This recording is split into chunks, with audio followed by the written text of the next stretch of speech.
Cool.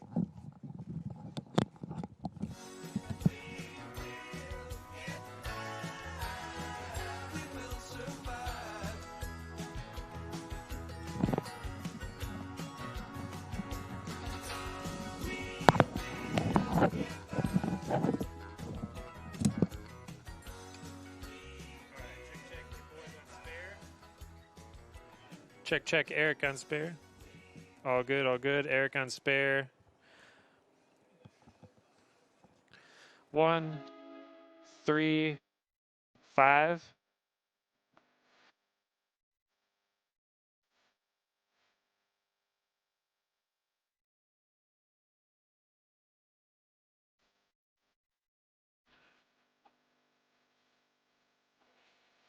Cool. Sounds good, man. I'm going to look at another issue. Are we good on audio? Awesome. Yes, sir.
Always felt that I was different.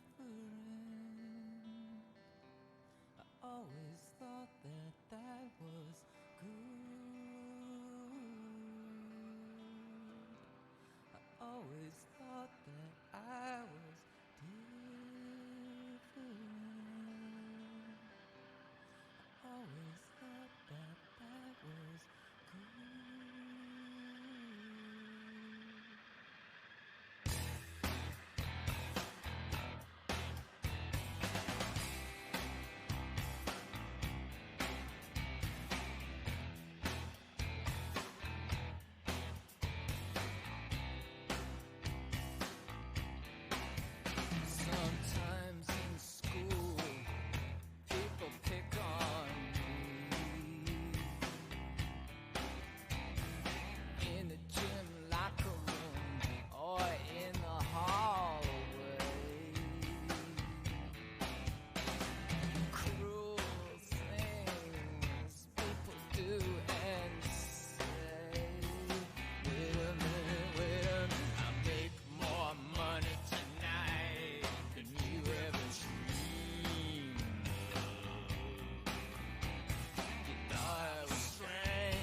still going to get absolutely everything today.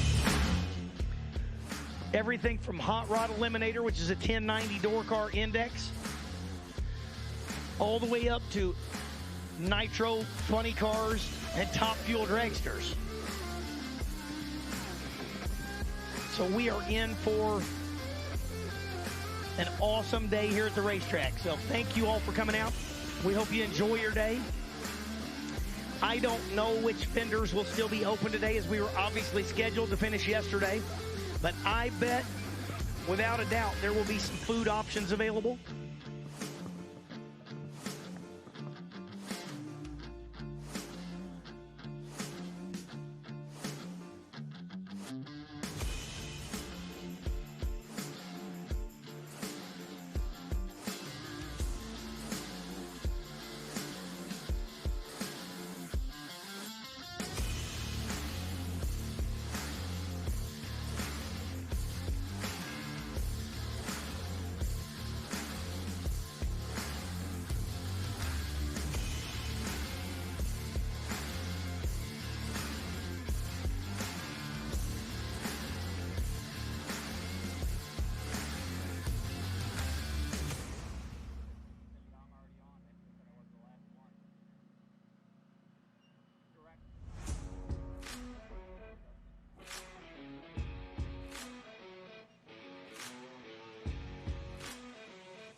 Good morning, Miss Elrod.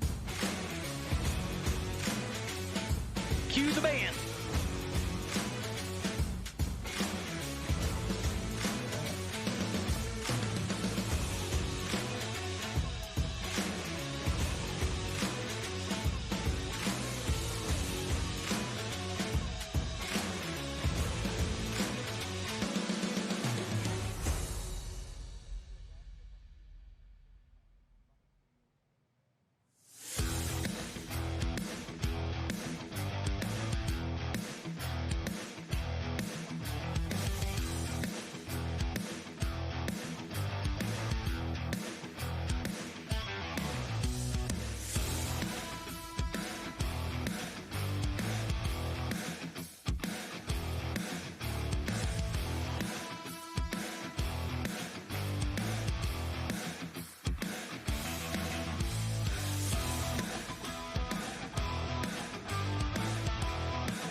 Attention in the pits. Attention in the pits. We are going to be calling cars at 10 o'clock. It is 9:50. So I'm giving you a 10-minute head start. We're going to be calling cars at 10 o'clock, starting with our sportsman classes. Hot rod stock, quick rod, super stock, super rod, top sportsman, top dragster. So hot rod, I'm going to call you at 10 o'clock. It's 9:50 right now, so 10 minutes. This is a 10-minute head start. Top off your fuel. Air up the tires. Be ready to go. The sprayer. Here comes Randy down on the sprayer, putting the glue down. So the track's getting real close.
Attention in the pits. Attention in the pits.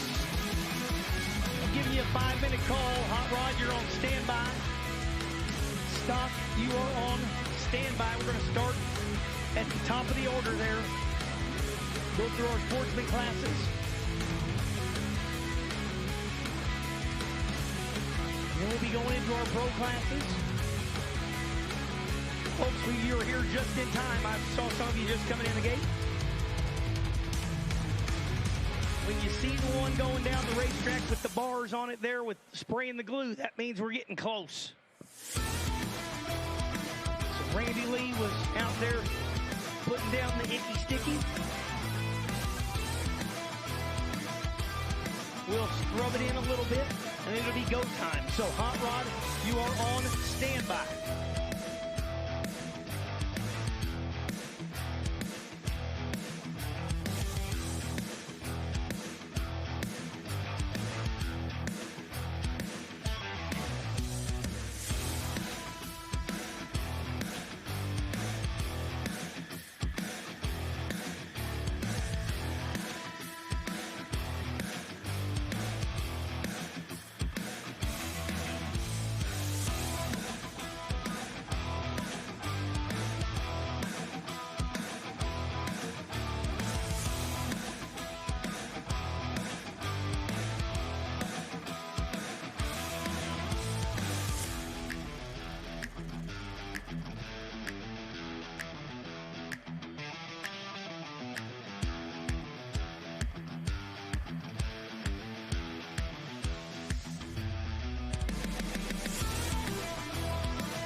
Attention in the pits. Attention in the pits. My clock says 10 o'clock. So I need hot rod to the lanes for pairing. Hot rod to the lanes for pairing and stock. You are on standby. Hot rod, hot rod, hot rod. We need you to the lanes for pairings, please.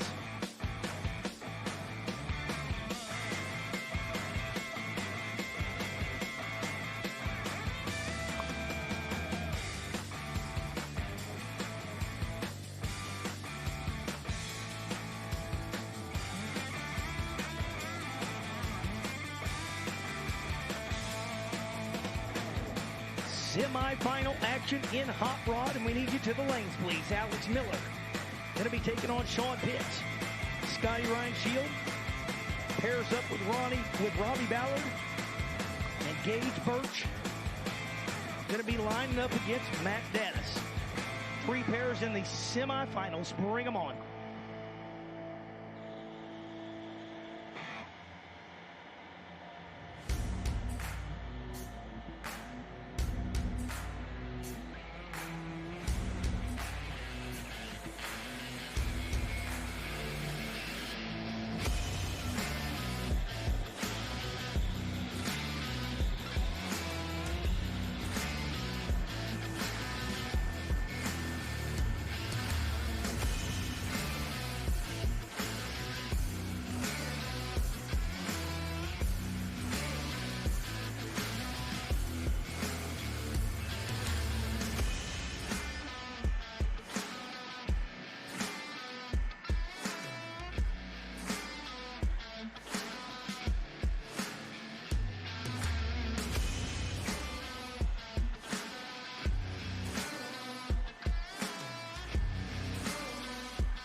Again, attention in the pits.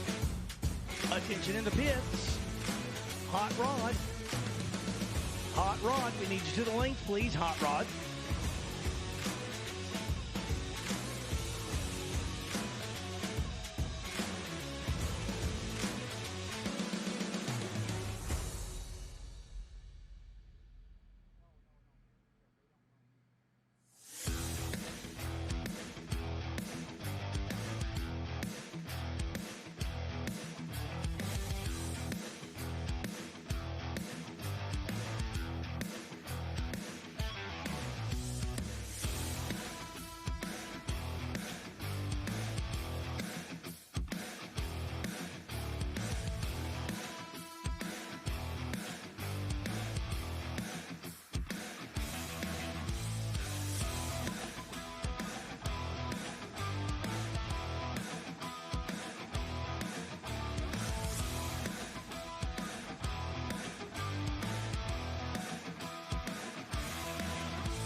Attention in the pits.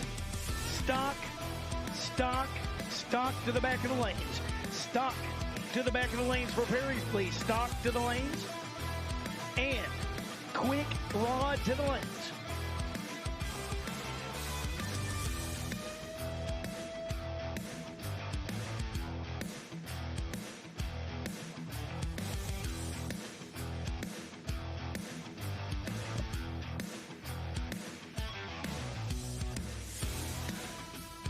Quarterfinal action coming at you in Hot Rod. Quarterfinal action coming at you in Stock. And semifinals in Quick Rod. So the Hot Rod, Stock, and Quick Rod to the lanes, please. To the lanes, please. Let's go.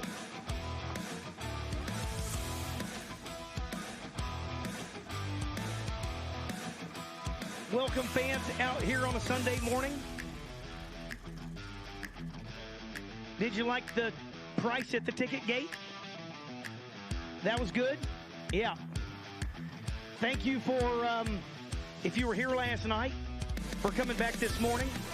Hope you got to stick around at 9:05. You were maybe in your cars or in the parking lot still for the fireworks. But thank you for making the trip back over to Darana Dragway this morning. We got a full day coming at you. We have quarter and semifinal action in our sportsman classes, and we've got quarterfinal and even eights still in our pro mods and some of the big classes. So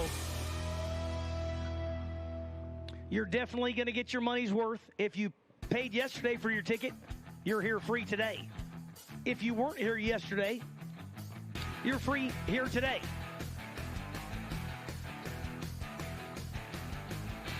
So I think we all need to get on our social media page, take a picture here at the racetrack. You're here at the IHRA Outlaw Nitro Series.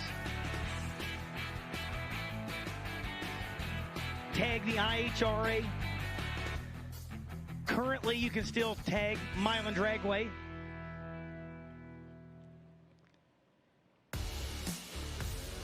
Tell everybody where you're at. Let's follow IHRA on Facebook.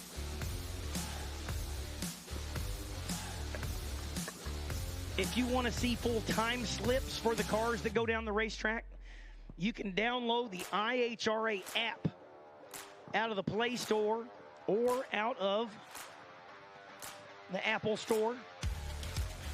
What do they call that one? App Store.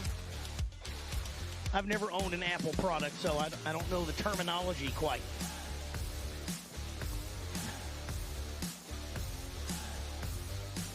That's why I am the way I am. I've never owned an Apple product. Maybe that's what's wrong with me. But you can download that app, and when you open the app, it's live timing. It shows the time slip of the cars that just went down, the full time slip from the reaction time all the way to the finish line. So that's pretty neat. If that's something you've never seen before, you're going to look at it and go, what does all this mean? The important thing you'll see there, too, you'll see one of the lines, one of the left or the right side will be flashing green. That's the one that won.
Next week here at Darana Dragway, they have their monthly heads-up racing.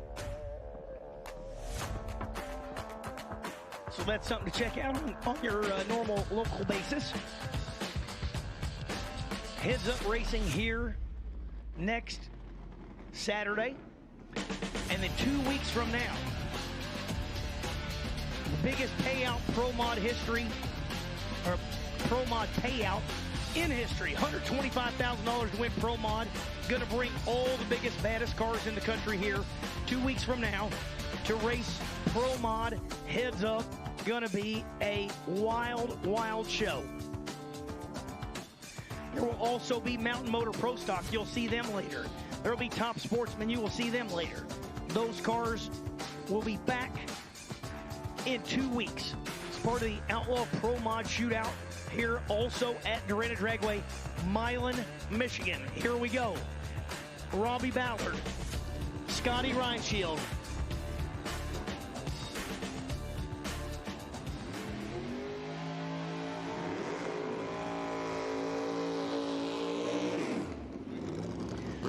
kicking off this Sunday morning with Hot Rod Eliminator. Their dial-in, their index is 10.90.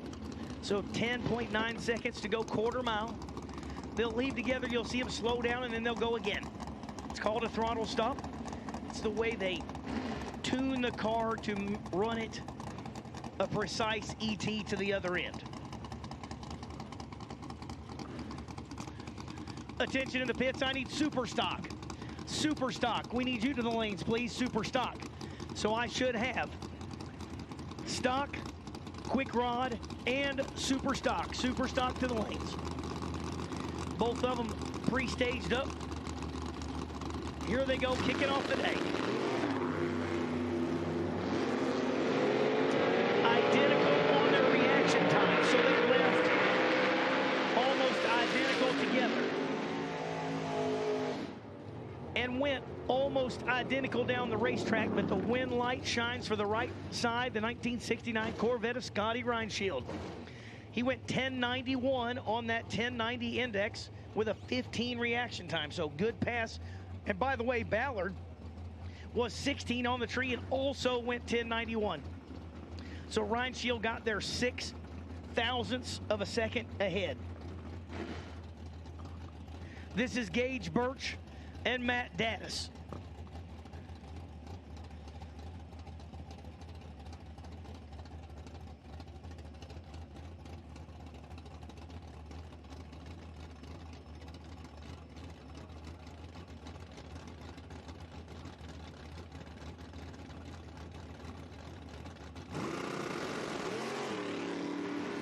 Oh, man. Hey, two of the best out there. And Matt Dattis goes perfect on the tree. And when I say perfect, 0, 0, 0, 0 on the reaction time. Birch was 005 red, and Matt Dattis gets the better of that pair this time. Good lap. You can't do the starting line any better, by the way. If you don't know that, perfect is perfect. Alex Miller in the Monza on the right side of the racetrack. Sean Pitts. Pitts out of London, Ohio, the 2000 Camaro over here on the left side. This should be our final pair in Hot Rod.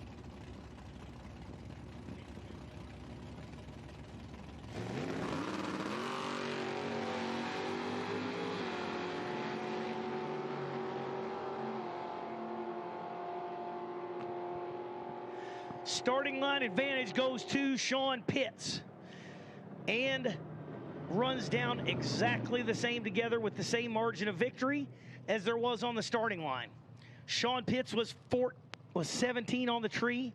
Miller was 31 on the tree. They both went 1091, and that means Sean Pitts got there first. So that wraps up that round of Hot Rod.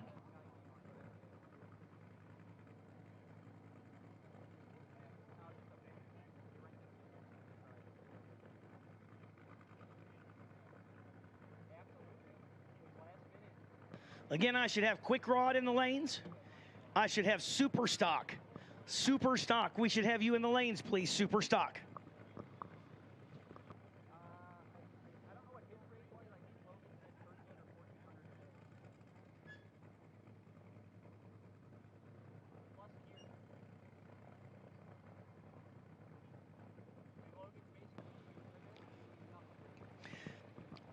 Shout out to the almost 2,000 people that are watching online already this morning.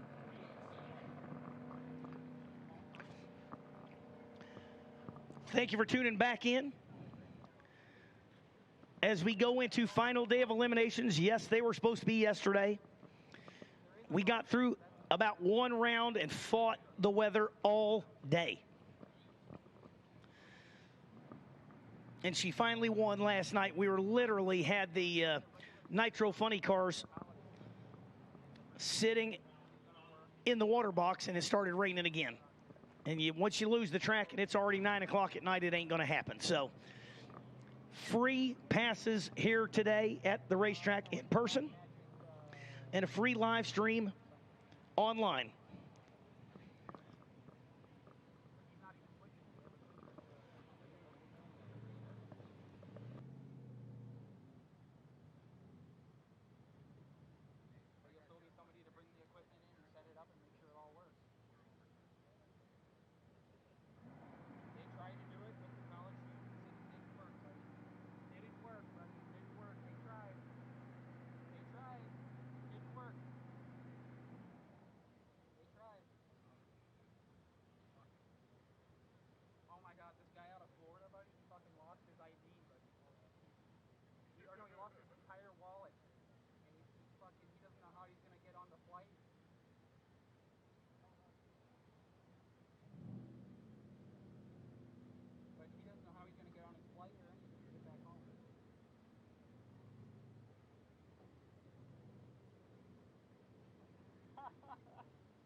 Quarterfinal action getting ready to come at you from the stock category.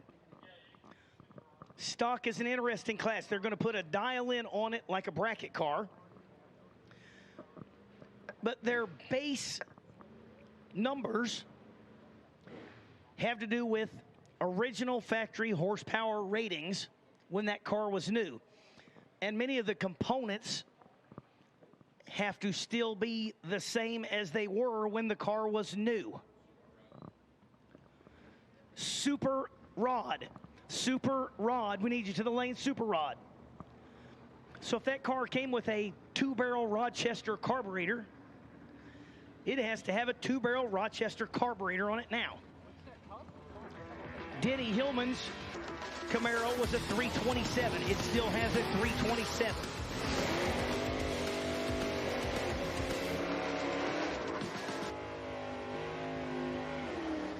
And it has a stick shift. So Harold Thompson, watch both these cars are two of my favorites here. Thompson in the left lane, that one gets every bit of his money's worth out of the wheelie bars. Hillman gets every bit of his money's worth out of the clutch because it leaves wide open and dumps the clutch, and it is fun to watch. So 1161 for Hillman. 1050 for Thompson.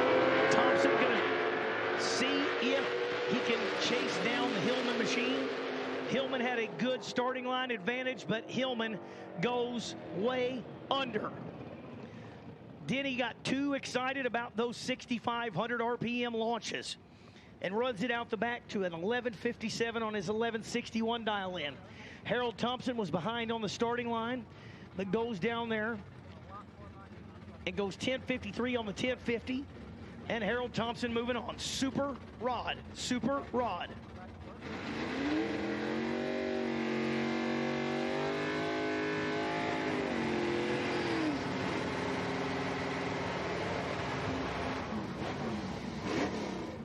Listen to this. Scott Klingler in the left lane. Yes, I've been saying it wrong all weekend. So I'm very proud to say online and to the people in the stands here, that is Scott Klingler and Brent Derrick. Derrick on the right side in the 94 Camaro. Klingler, 2000 Camaro on the left side.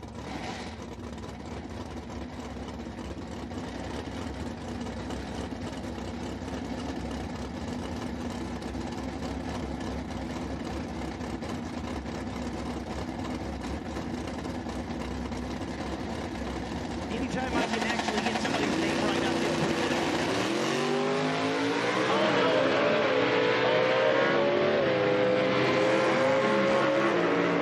Klingler better notice that he's not there. And he does. Notices Derrick's car died on the let go and had to refire it up. So way off the number. Heartbreak for Brent Derrick as Scott Klingler moves on to the next round.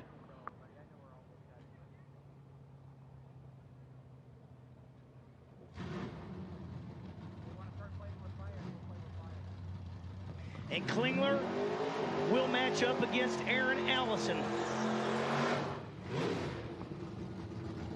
Allison in the 1985 Camaro out of East Palestine, Ohio. Super Rod, you should be in the lanes, and that means Top Sportsman, you're on standby. Top Sportsman, you're going to be on standby. Aaron Allison, going to be dialed 1090. Let's see how close Allison has that car to 1090 is what we're looking on the board for. 1094.4.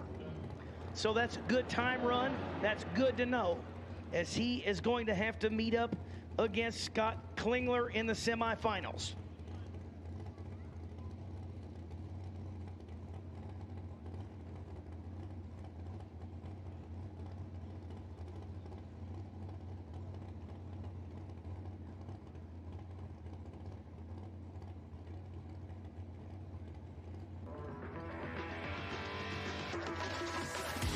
So you saw the hot rod category start off. This one is called Quick Rod. very similar to Hot Rod, except it's 2 seconds faster. So their index is 8.90 seconds to the quarter mile. And they are, I think, all dragsters. They don't have to be a dragster. But this is the rod class, the 90 class, that you can have a dragster. So they leave together, they fall over on the stop, then they go out, and a lot of them will be going 170 or so at the big end.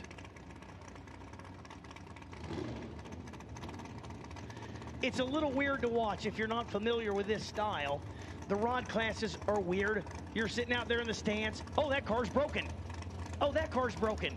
Oh, that car's broken. They're not broken. They're supposed to do that.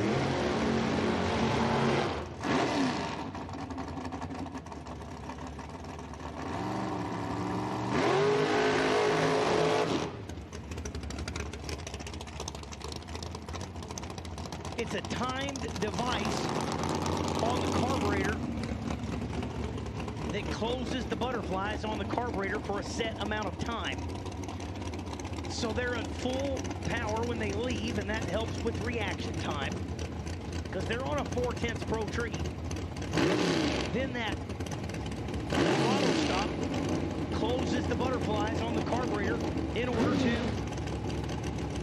slow the car down at the front end, right here in front of you, and then it comes back off the stop. You see it take back off again, and they race down there to get to the stripe at a very specific designated time. So it's really tricky to do those stops.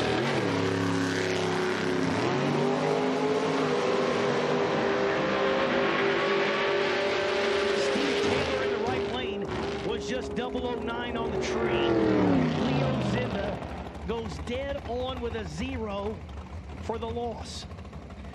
Zinda was 77 up front. Taylor was 009.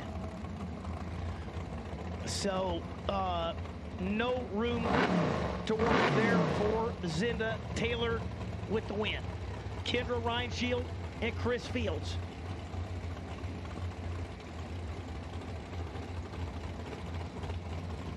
Scotty Reinshield already moved on around in Hot Rod, so let's see if Kendra can do the same and find her way in the finals.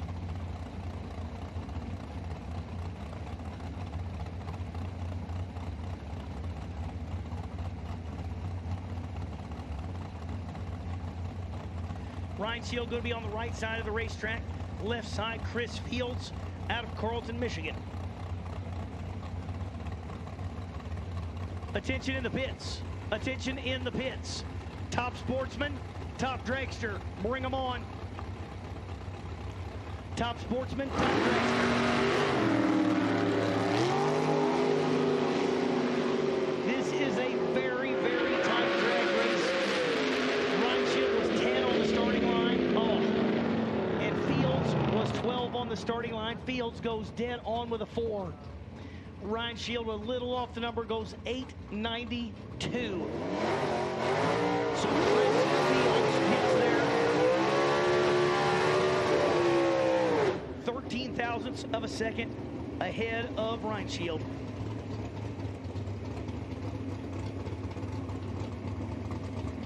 Again, attention to the pits. Top sportsman, top dragster. Top sportsman, top dragster. We need you to the lane.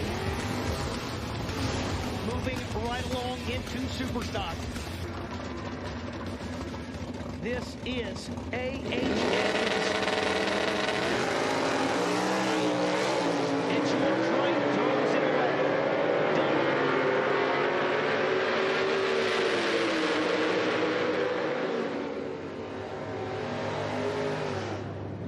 Wright was 004 red on the right side of the racetrack. A.H. Adkins takes his AMX to the next round, where he will have a bye.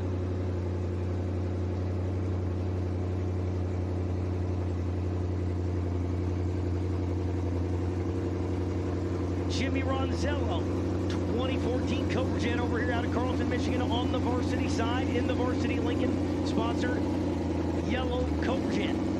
Mark Nowicki, 2000 and 1998 Dodge Avenger. You didn't even know that was a year, did you? This is super stock. So they leave on a staggered start, just like stock did earlier. They put a dial in on it, see who gets there first. Nowicki was 39 on the tree and gets the win, going dead on with a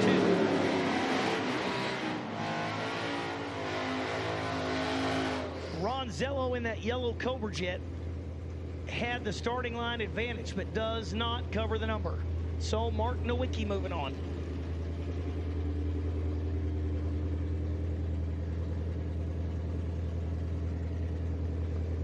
The winner of this pair takes on Nowicki in the semifinals, while Adkins is going to have a bye to the finals. So this is Matt Overtanek on the right side in the matching cars. And they are heads up. It doesn't matter what the board says. It's whoever gets to the finish line first. And that is going to be Chris Ruzicka on the left side. The cars went 9:02 and 9:05 heads up. And they were absolutely dead even on the starting line. So that was just pure old horsepower advantage for Ruzicka.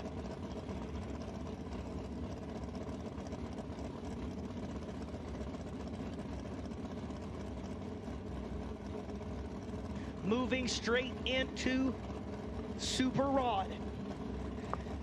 We're flying through them. Even I can't keep up. I'm kidding. I know where we're at. I know where you're at. You're here for free today. Awesome. Glad you're here. This is Super Rod. Like the other two rod classes, this is a 90 index. This one is 990. So you can have a left-hand steer roadster, which you see there for Pat Martin. You also see it for Rock Haas in the right lane. You can also have a door car. You cannot have a dragster. You can't have a center steer open wheel altered. So it limits the types of cars to only door cars and left-hand steer roadsters. So what that means is the driver's on the left side like normal, not in the middle of the car.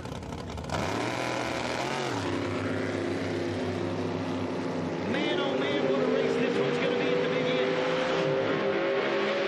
Martin was trip zip on the tree and Haas was 008. And Martin was a stripe hog. It goes down there and takes a bunch of the finish line and shouldn't have. Rock Haas was 008 dead 5. That is 13 total.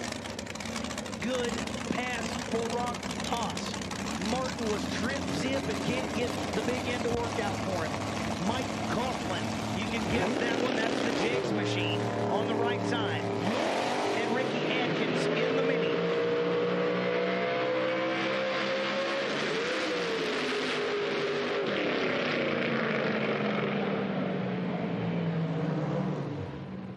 Both of them go 10 flat. Adkins was 16 on the tree. Coughlin was 20 on the tree. They ran identical ETs. Actually, Coughlin made up a couple of thousandths of a second, but the margin of victory for the Mini Cooper was 15 ten-thousandths of a second.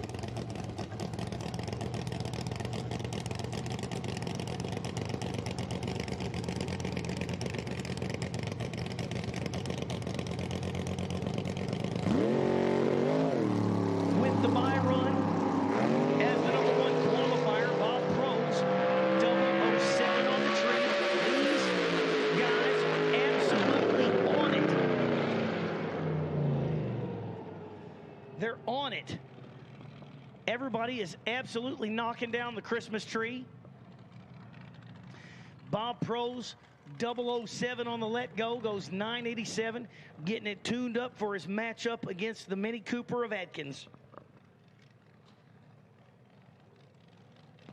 So next round of Super Rod, you're going to see Pros versus Adkins in the Mini Cooper, and Rock Haas going to have a bye to the finals. I don't know that we have them all, but what's coming up next? Top Sportsman. Top Sportsman going to be here in 2 more weeks at that big Pro Mod race. They're going to be running for $6,000 to win. It's not 125,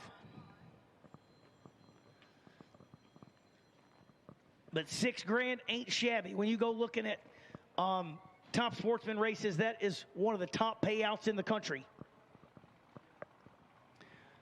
IHRA is very thankful for every one of the sportsman classes. They got great payouts for sportsmen. We are thrilled to have the sportsman classes as a huge, important part of the IHRA.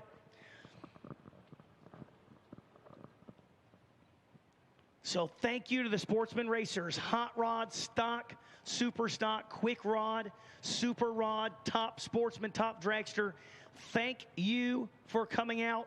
The IHRA is here for you, so you're here for us, and we are having a great weekend. Thank you so much for making the trip here to Darana Dragway, Milan, Michigan.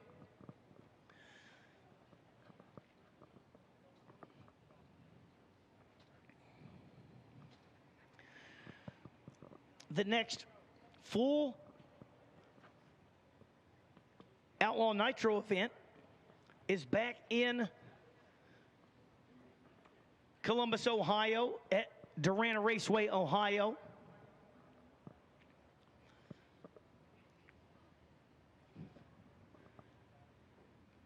First weekend in September, I believe. I don't have the exact date, but I'm sure that's right.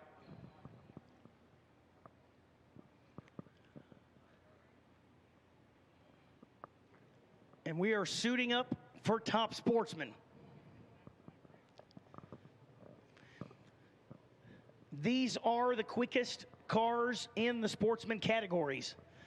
Top sportsmen, they qualify with the quickest one being number one on a ladder. They're put on a ladder. They will dial the cars, so you'll see them leave at different times, but they're running only to the 1/8 of a mile, and they're all running in the high 3s to low 4-second range. So they are very high-end cars.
All right, I hear engines coming to life.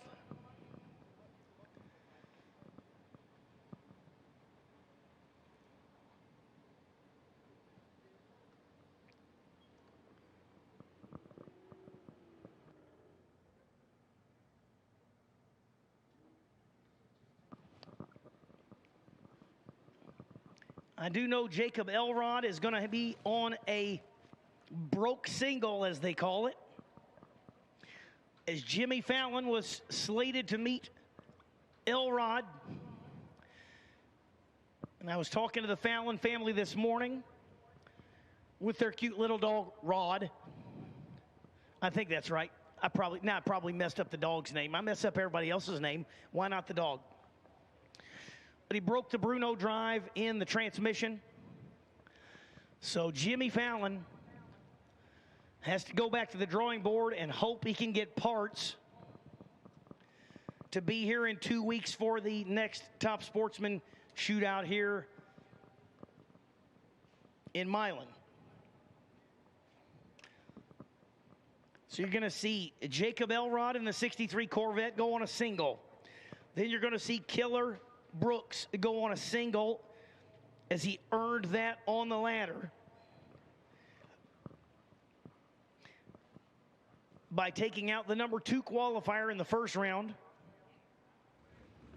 which put him in the position for the third round bye. Then the bottom half of the ladder are going to be Ken Langlois and Mike Badia.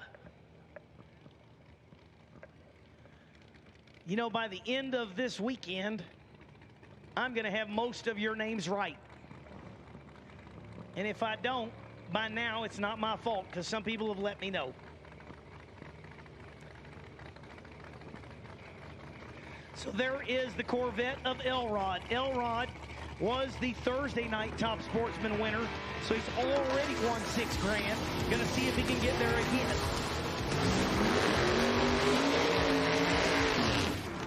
Elrods have 6 cars here this weekend, so I bet that if Jacob can get another win in this one, that $12,000 in payouts for the weekend will go a long ways towards servicing up those 6 cars that are here racing. It probably won't even come close to covering the bill, honestly.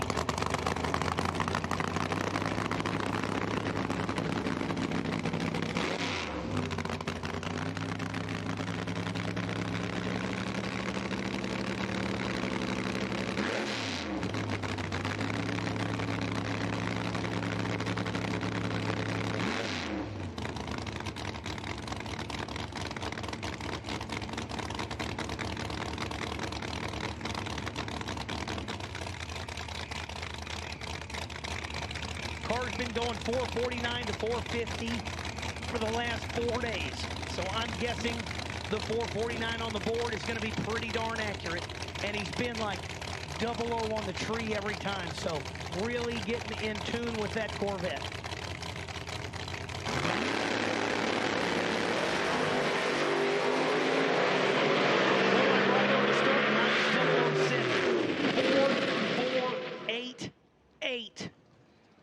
Went under that time by 0.02 of a second. I told you it was in tune.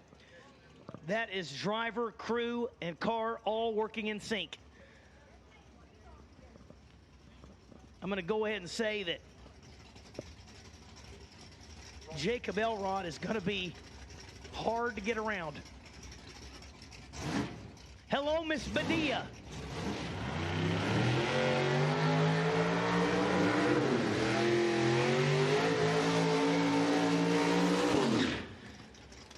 Like old school pro stock racing. Mike Badia out of Hilford, Michigan. 96 Haas chassis Cutlass. Left side from 3 miles up the road. Ken Langlois, 92 Haas. Oh no, that's a Profab car, sorry. I hope Bob doesn't fuss at me on that one. I looked down and I saw the Profab on the side of it. Bob's Profab built Cutlass on the left side. Jerry Haas built race car there on the right side for Badia.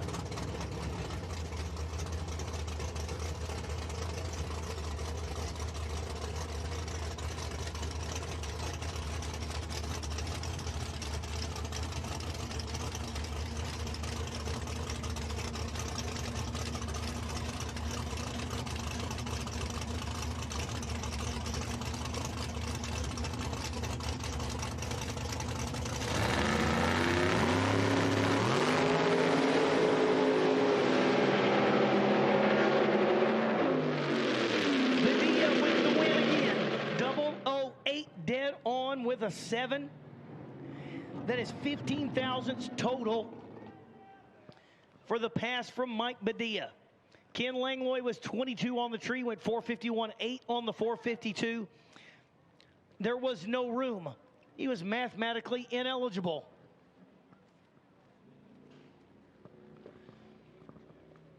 I got it right. Good to see you, buddy.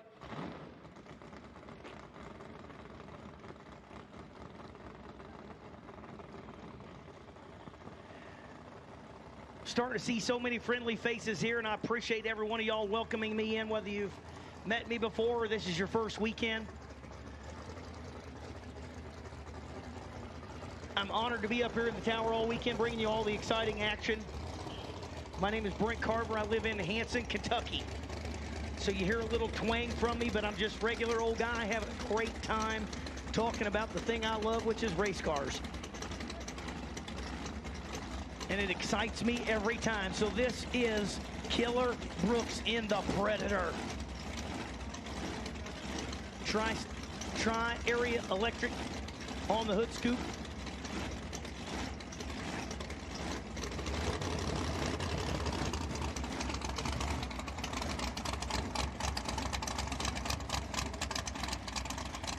And Brooks is going to take the tree and back out.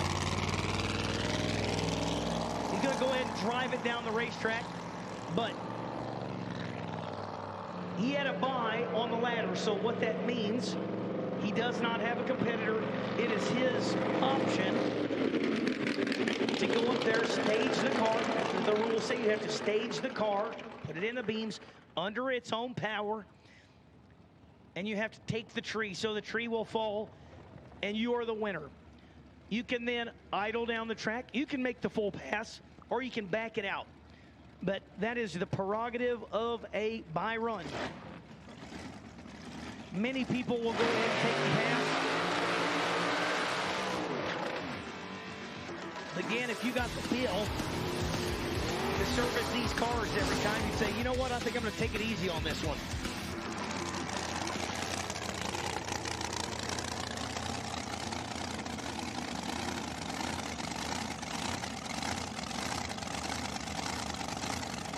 This is Top Dragster, just like Top Sportsman, but with dragsters.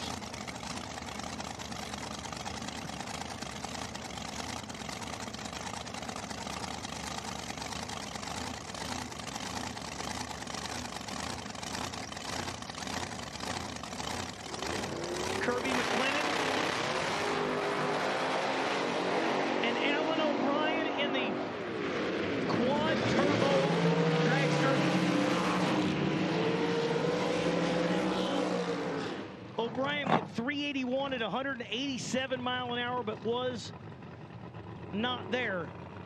Gave up 10 thousandths on the starting line, and that was the margin of victory. Kirby McLennan moving on to the next round, going 424 at 162 mile an hour.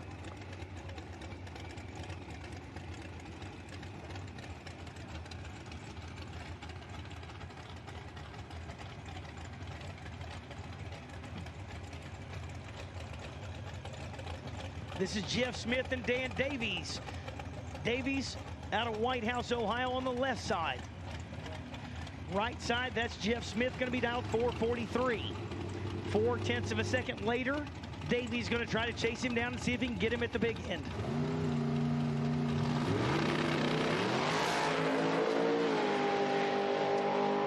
Davies probably going to get there, and oh boy.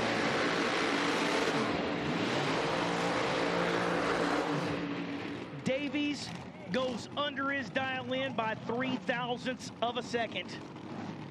Jeff Smith was 41 up front and went dead on with a 3. Davies was 21 up front, but goes under his dial in by 3 thousandths of a second.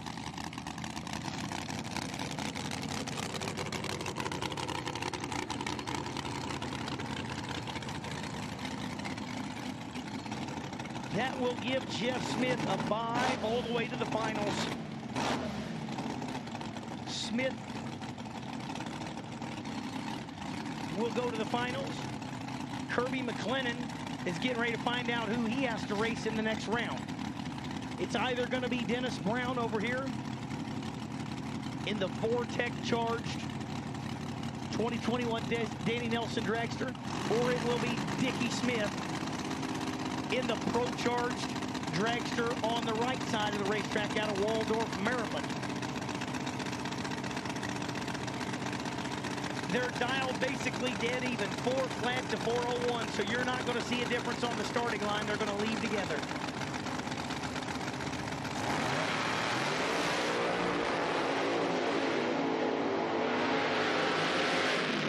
As Dickie Smith pushed the Christmas tree by 0.001 red, 1,000th of a second too soon. Congratulations to Dennis Brown, moving on where he will face Kirby McLennan in the semifinals, and one of those two going to face Jeff Smith in the finals.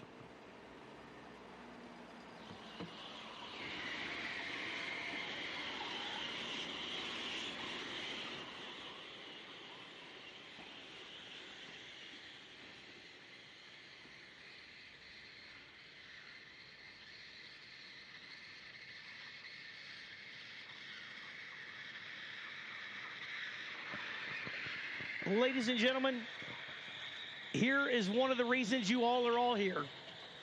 And we're already ready to put them for the next round in front of you. We are going into Pro Modified. 24 cars racing Pro Mod on the field. 12 of them left. So we have a heck of a second round of Pro Mod coming at you next. And don't forget, in 2 weeks, the field's going to be bigger because the payout is going to be massive. And it will draw every bad boy pro mod in the country here in 2 weeks at Milan. So maybe you'll call this a preview of what you're going to see even more of in 2 more weeks. But these boys this weekend, I think, are they racing for 50 grand? I hope I didn't say that wrong, but I think that's right. That's why they're here. They're here for the money. And they're here to put on a show, and we got some of the best ones in the country here.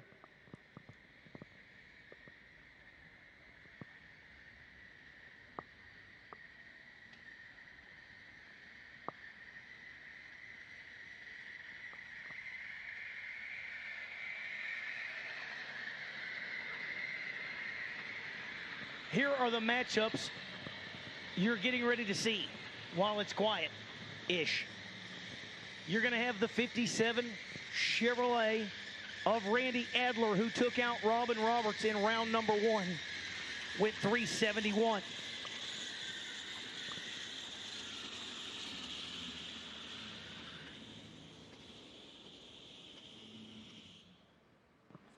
Going to be squaring off against none other than Larry Larson. The Chevy 2 Nova of Larson faces off against the 57 Chevy of Adler. Wes D. Stefano gonna race against Mike D. Domenico.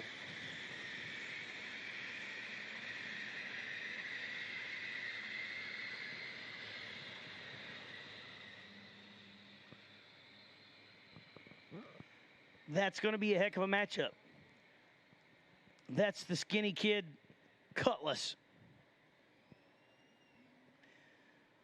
against D. Domenico. You're going to see James Beedling, who took out number 2 Jason Harris in the first round. Going to square off against none other than Kai Kelly, who took out Tom Blinko in round number 1. You're going to see Callie Mills against Joe Winsley. Mills was number 5 on the qualifying sheet. Winsley was number 17 and managed to get around Jacob McNeil in the first round. Oh, boy. Two of the biggest personalities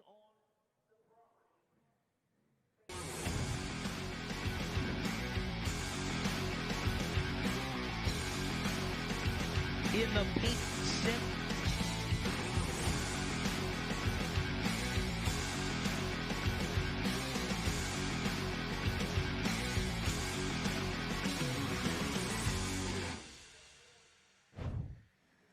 Welcome, ladies and gentlemen. It is day 3 here in Milan, Michigan, and we're hoping to get all the pros done and into our final rounds. You're watching the IHRA Outlaw Nitro series, and yeah, it's been a bit of a struggle to get here, but we are ready to go racing once again for the 3rd day here with our pros. I'm Ken Stout. Of course, Tommy Johnson Jr. sitting right alongside.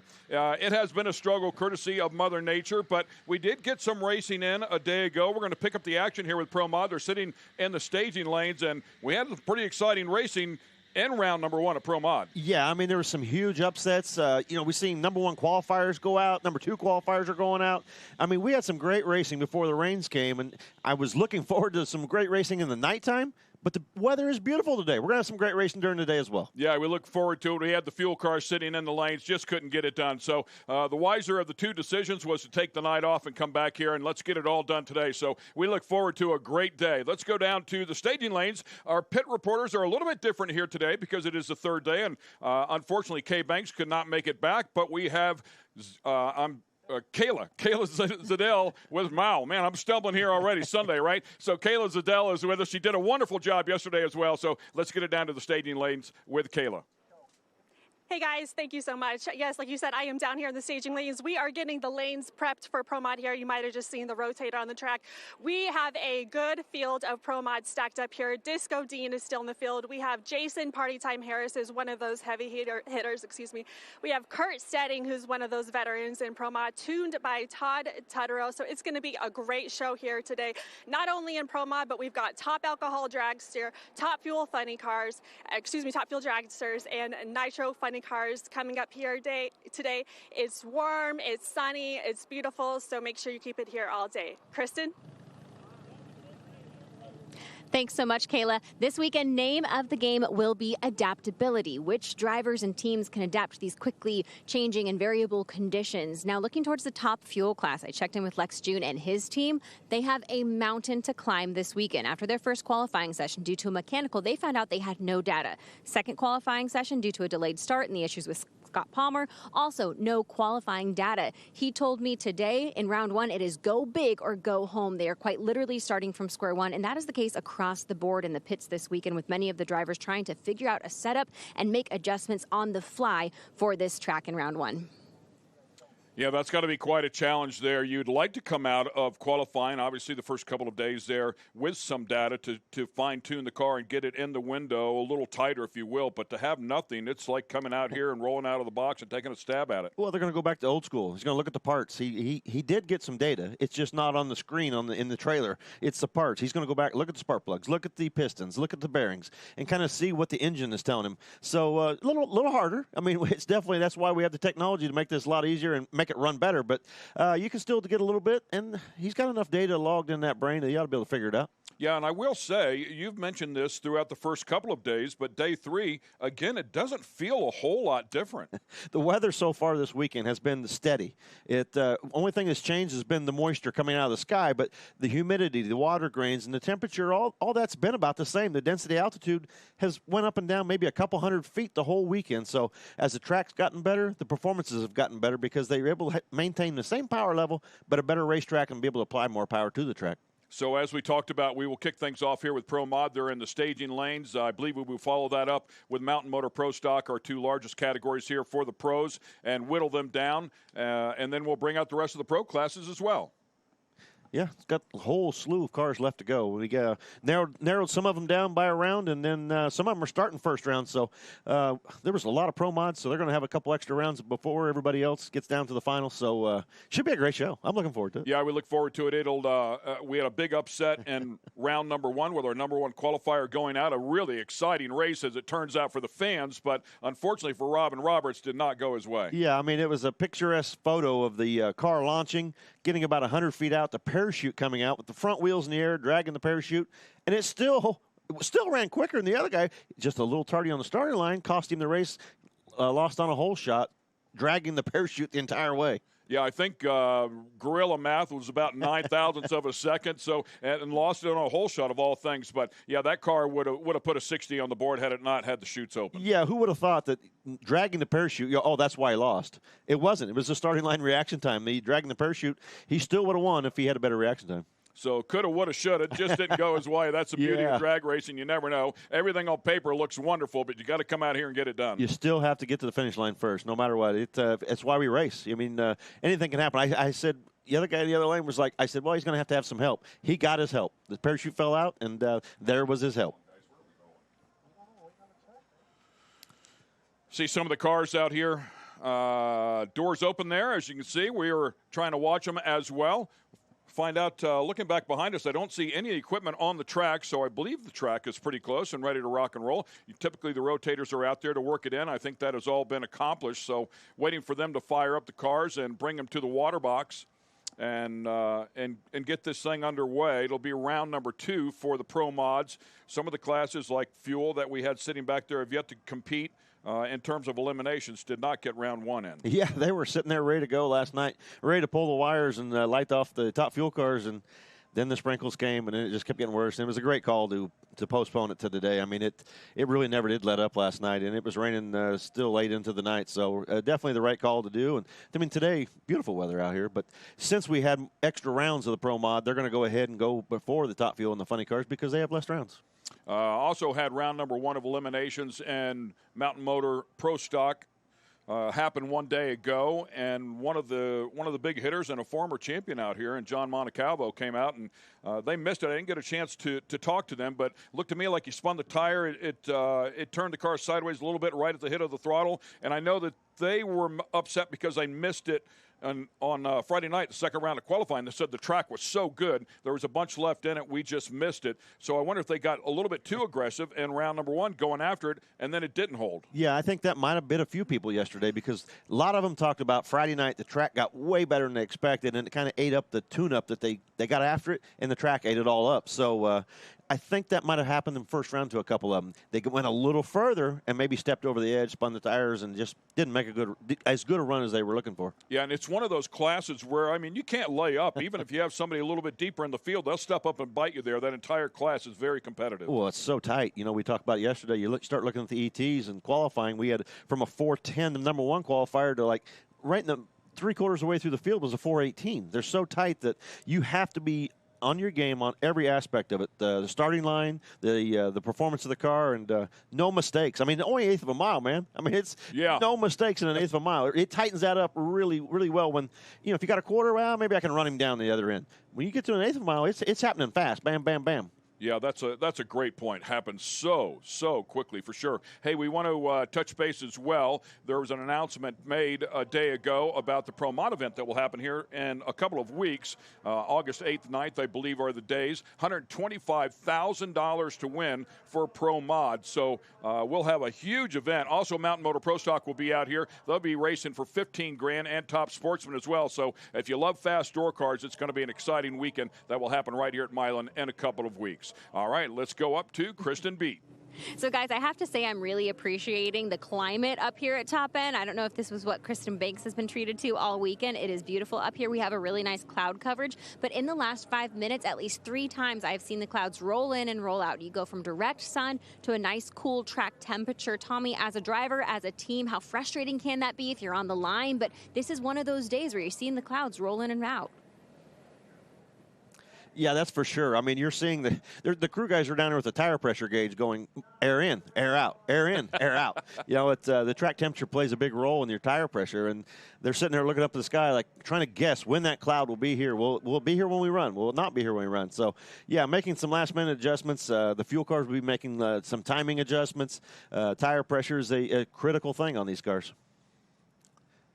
When you get this close to your round or your pair, how many adjustments are left? You know, I mean, I'm guessing for the fuel cars, there's actually a fair amount that they can do in the staging lanes. Yeah, I mean, you can make last-minute clutch adjustments, you know, in a certain amount of time. You know, you can be doing it in the staging lanes as at least a couple pair in front of you. The timing maps nowadays is you program them on the computer, plug it into the car, and boom, download, and okay, let's fire it. So they're probably one of the last-minute adjustments you can make. Tire pressure is critical to them. Earlier in the day, you would read the air as you're sitting in the staging lanes and get the weather conditions. You could change the blower overdrive as well. So there's several last-minute changes you can make, but the big ones are done at the trailer. They're already done. You're set, and then maybe you could do a couple Band-Aids to fix them. If you think those are off, you can do a Band-Aid. Yeah, I wonder, too, I know you told me in Funny Car how critical that wheelie bar setup is, and you can really change how the car drives off based on wheelie bars. So whenever you make an air pressure adjustment, does that constitute a wheelie bar adjustment almost automatically? Yes and no. I mean, you see the guys when they roll up here right before they stage. The guys are at the back of the car adjusting the wheelie bars, and you want to try to keep it consistent. You know, so you're checking at the last minute. You know, each lane the surface is a little different heights here and there, and the way the car sits on the starting line, and you know the top fuel cars, the wheelie bars are a lot further back from the starting line than the other cars. So changing tire pressure and the wheelie bar height is critical because you never want the tire stuck to the racetrack. Everybody would think, well, you don't want them spinning. Well, sure, you don't want them spinning, but you want it slipping. Because if that tire gets stuck to the racetrack, the cars are trying to accelerate so fast, it'll actually run over the tire, run over itself. Fold it up, right? Yeah, and that's you'll see tire shake. Tire shake, right? So you want that tire to be slipping a little bit. So the wheelie bar height kind of helps the car. It rebounds, it bounces it back up to keep that tire from getting stuck and lets it slip a little bit. And that's the trick. Slip, not spin. Wes DeStefano will light up the 72 Oldsmobile Cutlass. Beautiful car. And that's what you get inside of this category, Pro Mod. You can see in the split screen there, Disco Dean back there with the Trans Am. Of course, the late model Corvette driven by Mike DiDomenico. Made it to the final round in Columbus. Had some parts breakage and hoping to redeem himself here. But late model swoopy cars to older nostalgia looking cars. See a 41 Willys out here. You'll see a 49 Merc in this category, 72 Olds. So a little bit of everything. One of the reasons the fans love this category is the beautiful cars and, of course, the extreme speeds to go along with it. Yeah, the Corvette looks fast just sitting out here on the starting line. Yes, it does. The old looks like it's a brick coming down through there, but don't fool yourself. That brick's pretty fast. I watched it yesterday, upset first round. I mean, that was a big win for them. That was a great race. Yeah, former mile per hour record holder 203.12 for Mike DiDomenico. Of course, Robin Roberts came out here and took both ends of that with a 363 and a 9, 208.43. Did that in qualifying. So those are the new standards for the category here with the IHRA to the 8th mile. Wes able to get around Brad Eglian in round number 1 with a 367, and Mike DiDomenico got around Jason Calso with a 371. Should be a good battle here. Yesterday, before first round, you would have thought Mike was the favorite. He doesn't even have lane choice in this run. No, that's 67 from Wes. He threw one down.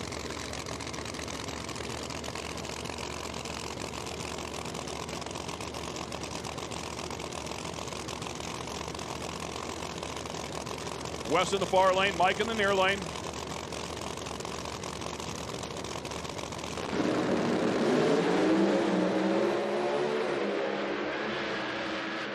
Both guys ready to go here. An 0.36 like for Mike DiDomenico, and he was behind. How about an 0.12 light for Wes, getting it done, another 60 up on the board, 368 with a 9, and grabs the win here to go in to round number 3.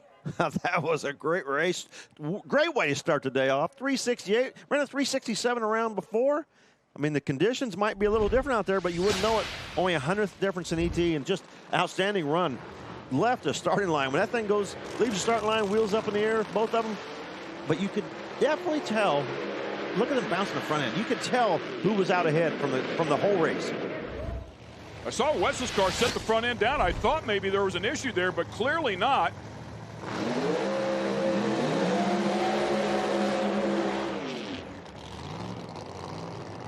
Frankie Taylor and Disco Dean. On paper, Disco Dean is definitely at a disadvantage here, and he will gladly back that up. But it should be a great race. I mean, these are two of the most consistent cars in this category. Both of them run down to the stripe, straight as a string.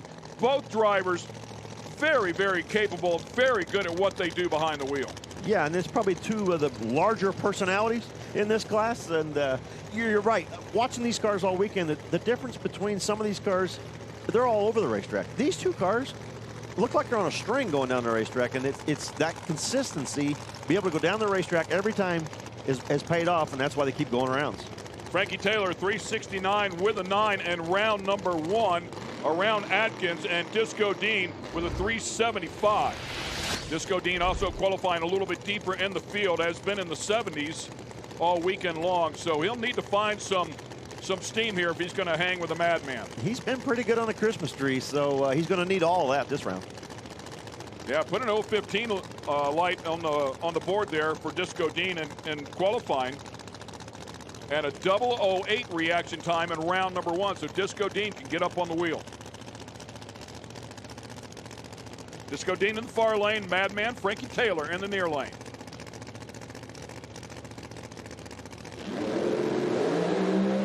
Oh, said he could get up on the wheel. He was going for it. He knew he had to get some sort of advantage at the starting line if he was going to compete competitively. With that said, I wonder if Frankie's car broke, because he would have drove that thing to the finish line, and he did not under power. 008 red for Disco Dean. Leaves too early. Red light, he's done. Put it in the box. 372 just might have gotten it done, though, had he gone green. Yeah, he's gonna kick himself. Man, he's so close. 008 red. In Frankie's car, you can see it leave the start line, and the pipes went wet. Something broke in that car. Disco Dean would have had a round win. Frankie, I said he was getting lucky yesterday. 372 for Disco Dean, his best effort of the weekend, and unfortunately just left too early. Wes DiStefano will advance to the next round. Wes, it looked like the front end was dancing around a little bit, but you just told me that's just how the car is handling this weekend. Yeah, we put a new motor in there. It's a 4.9 from Wyo, and it's performing well, but it's messed up the bias of the car. So we're probably going to have to move the motor up about half an inch eventually, but this weekend we just got to work with what we got. So the front end's kind of dancing around there. That's the way it looks, and we just got to make the car work that way to perform and rotate. Thanks so much, Wes. And guys, he mentioned that the car was even dancing to the other way, and quick reaction time got it straight and got the opportunity to advance. Yep. Great driving job. I mean, you know what that's like, and you never know what it's going to throw you. It's like riding a bull. You just got to be ready for it. Yeah, and he says we're going to have to leave it this weekend. I wouldn't touch the thing. It's running pretty good. A couple of cool cars coming back at us, including this old steel body 1984 Chevy Camaro driven by Kai Kelly. Of course, one of the fastest cars on the property when it comes to door cars on the planet, really. And James Beedling lining up alongside with the 2018 Chevy Camaro. Beedling with an 013 light in round number 1. Put a 371 on the board. Kai Kelly with an 025 light, a 369. So both of them right there. Both of them doing a great job driving. This should be an exciting pair. Yeah, Kai Kelly, he's kind of come to life in this Pro Mod category here lately. He's winning some big money races, and thought he'd show up here and see what he could do here, and he's done a great job so far. Only 4 cars ran in the 60s the first round of racing, and Kai Kelly was one of them. Kai Kelly qualifying in the 11 hole, the 374 on the board. Beedling pulling that big upset, taking out the number 2 qualifier first round, so wouldn't be surprised to see another upset here. Yeah, you're right. I mean, Beedling qualifying in the 23 hole. So a great job in round one. Great rebound for him to get around Jason Harris, who qualified number 2. And again, we'll have another red light here. Kai Kelly red by 1,000th of a second. We almost saw a rarely used rule, first or worst. Kai Kelly goes red. He's out. He's disqualified. The winner's automatically in the left lane until, if he hadn't shut this off and taken those cones out, it would have went back to Kai Kelly. So, oh, look at that thing preparing the front end. Right here, and just misses those cones. If he'd have knocked that block over, Kai Kelly back in. A disappointing result for Dean. However, the Madman advances. First of all, tell me about your run. Mine went out there. It didn't shake or nothing. It was cruising out through there and it just shut off. So I've been fighting turn-off switches on this thing for a couple races. We thought we had it fixed, but it would just go out there and just shut off. I mean, it cost me a lot of money, when they shut off. But my boy Dean accidentally turned it red by 001. Pink. It was pink. It was red. It was just barely pink. It's in the pink. So, Dean, disappointing to be eliminated this early on, but how much fun were you having? We had a great car. I knew Frankie could run probably a 66, 67 in the sun. I was 008 last round. I knew I had to tattoo the tree to take everything I could with me for him. I was trying to turn Frankie the madman into the sad man. Unfortunately, I'm the sad man today. Got my ass kicked. Hopefully Frankie gets it fixed and goes on and wins the race. Makes me feel good about it. You know what I mean? You always feel well bad done, when guys. you get beat by the person that wins the race. Well done, guys. Thank you. Great pair. Well, those two guys are big personalities, like you said, inside of the category. It's great to see them race each other. Too bad Disco Dean left a little bit early there. They said they needed a little bit of luck, but it felt like they could win this race. And had he gone green right there, that would have been some good luck coming his way. I like he called it. It wasn't really a red light. It was pink. It was really close. Yeah, he seems to like pink. So yeah, I saw the crew out checking the center line. Not only if it knocked the block over, but if you go across the center line, that is also disqualification. So they went out, double checked. Man, does it get close? But looks like he's on the safe side right here. But boy, that is flirting with disaster. Good, but. Wow, that's close. That is about as close as you can get and not touch it. That's tiptoeing. Well, good for James out of the 23 hole. Yeah, he's coming right around, isn't it? And let's go back up to Kristen Beat. And Ken, James didn't even know he took this win. James, what a surprise. Yeah, it is. Big surprise for the Street Outlaw guys and the No Prep Kings. These guys are bad dudes. Come out here and run with us. Now knowing that you get to advance, any big adjustments? Nope. Just going to go back, service it, get it ready for next round. That's it. Run what you brung. Thanks so much, James. That'll bring up our next pair. We'll feature Randy Adler and Larry Larson. Larry Larson in round number 1 was to race Craig Sullivan. Unfortunately, Craig Sullivan not able to advance out of that. Larry Larson went down on a single, as I recall. Mechanical issues for Craig Sullivan, was not able to make a pass. So he advanced, and Larry Larson put a 374 on the board there in round number 1. Randy Adler was part of that race that we talked about with our number 1 qualifier, Robin Roberts. He qualified in the 24 hole, but came out, put a 372 on the board, stepped up with the 57 big time, and was able to get around the number 1 qualifier, who had one parachute come out very early on in the run and just could not make it happen. Yeah, I mean, Randy Adler, he struggled qualifying. That shows you the importance of qualifying. Only 2 qualifying runs to get this thing figured out. But they got to figure it out first round. That's when it's more important than qualifying, first round. Randy Adler in the far lane, in the near lane, that beautiful Shoebox Nova, 1966 vintage. Larry Larson, when he left, by the way, left a little bit early. It was a single, it was no big deal. We'll see if he's on the bulb here today, because Adler a day ago was an 029.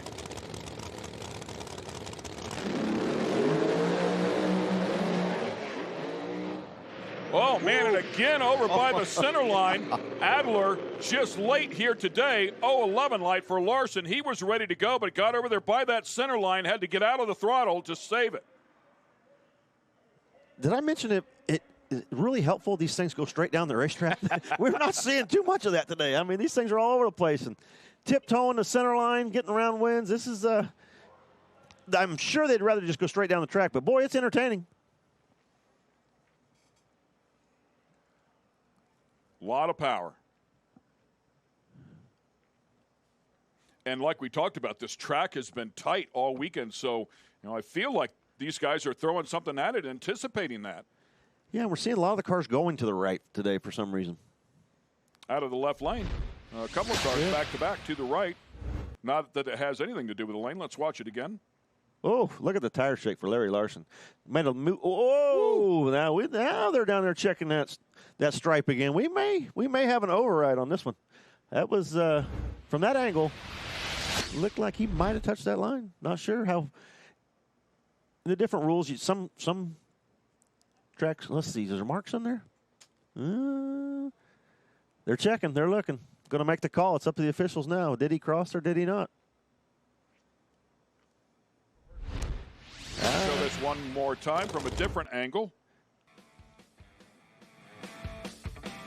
Boy, it shook the tires and pulled him to the right so hard. He did that once in qualifying as well, but man, it's I think he's in trouble. I don't know. Waiting for the call. When you don't want to be Doug Foley Jr.? Yeah. Yeah. All right, who's going to make this call?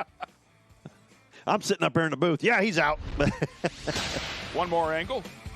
Great job from our production team. Ooh, look how sideways that car was. That'll be a pretty good one here. Oh, how he missed that cone. Man. Ooh, that is close. That is close. Bringing it back to the left there, so it could give an illusion that, with that wing sticking out over that it did, but never did. I mean, it's as close as you can get. Tough call right there. Let's go up to the top with Christian Beat. Yeah, just speaking with Larry Larson, some tire shake, but you were just talking with Adler. He was having his own problems out there. They're still under review right now. Yeah, I knew I had to step on it a little bit from yesterday. Conditions are way different today with all the sun on the racetrack. It's probably not as good. Probably shouldn't have went quite there. But it went out, it shook. I didn't see him, so I stuck back in it, and it made a shot over by the center line. And, man, this is just not typical me. So it got over there. I don't know if I got the 330 cone or it must have been close to crossing the center line is all I know if I didn't get the cone. So hopefully, cross my fingers, we're in, but it sounds like it's under review. So if not, good luck to Randy, but hopefully we're in for third round. We'll update you guys when we know more. Thanks so much, Larry. Thanks. Yeah, as far as we know, we think that they said it was a clean pass. So Larson might have dodged a bullet right there. And nonetheless, I mean, we didn't see anything definitive. Certainly very, very close, but you got a pretty good eye there. I know how you felt. Pretty close, yeah. I mean, we're sitting 300 or 400 feet away. It's hard to tell from here at an angle, but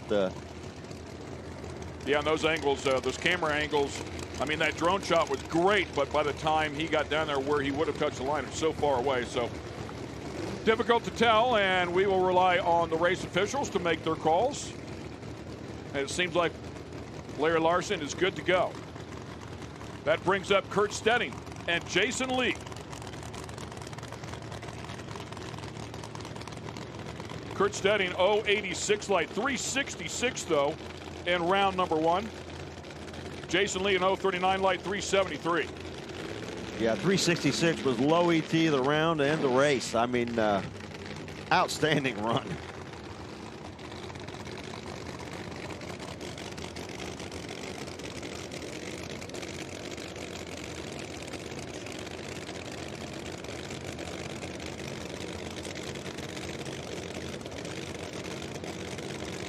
Top bulb on for Stedding. Here we go.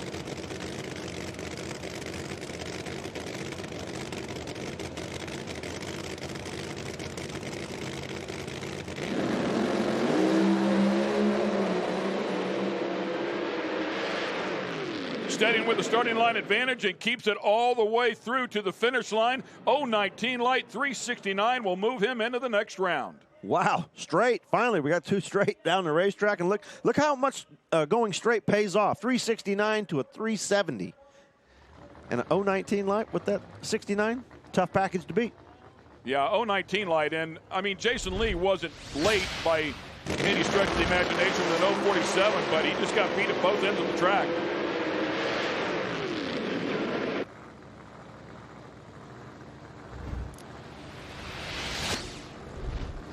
drag racing.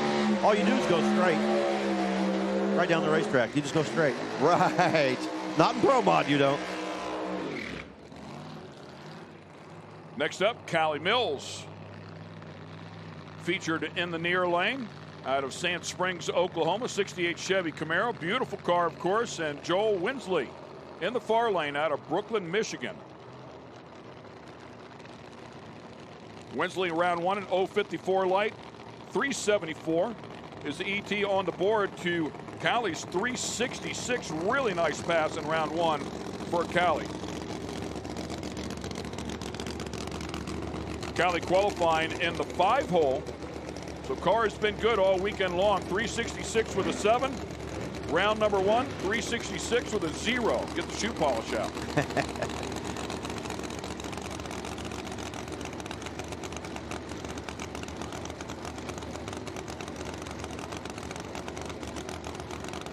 Notice that lane choice, it's a little different. Everybody has lane choice. We kind of went back and forth. Whoever has lane choice, it's not really showing a favorite lane at the moment. All but a flat hood here for Joel Winsley.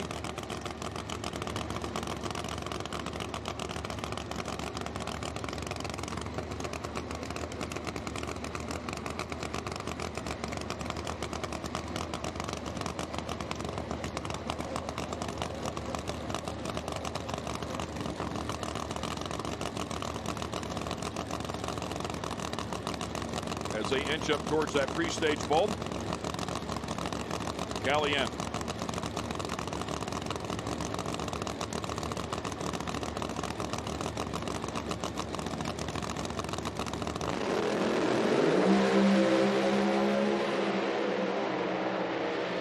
Callie getting after it, does a great job here. 042 puts a 365 on the board in that left lane. Straight, I mean, really nice straight pass right there for Callie. 365. You're right. That is a bracket car. 66, 66, 65. With an 8. Yeah. Almost a 66. Yeah. Wow. Look at them things. Nice straight down the track runs and just another 360. I mean, that car is slowly becoming the favorite today.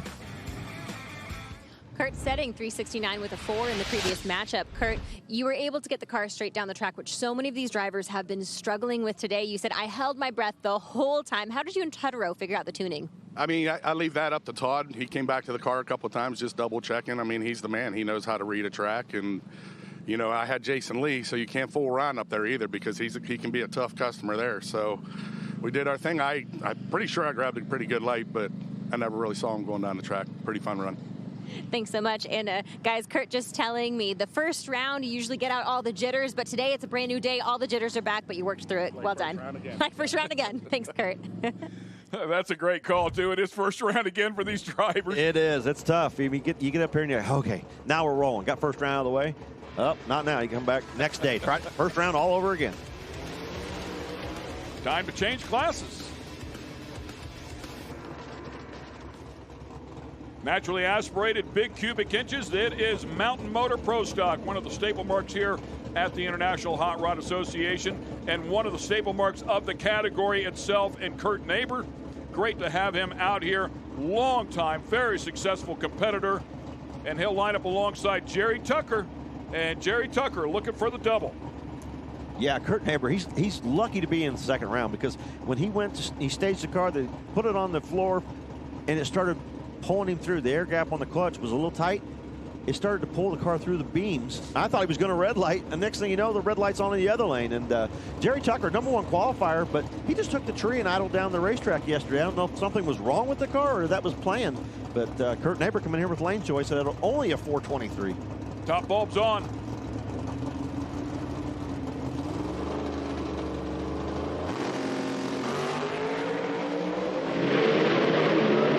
Neighbor after it, and you can hear Tucker pedaling that thing, and maybe Tucker did have an issue one day ago. He was not able to keep that thing under power to the finish line, so it'll go back to Kurt Neighbor, 026 light, 415 with a 4, good enough to get to the next round. Well, the air gap was sit correct on at that time. That thing was solid, 026 light, and picked up the performance a ton, 415 with a 4.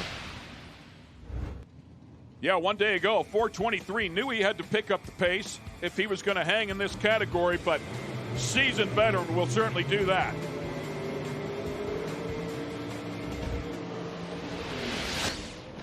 Callie Mills being congratulated by all of her competitors. Callie, to now advance, what's on your mind? What's the next step?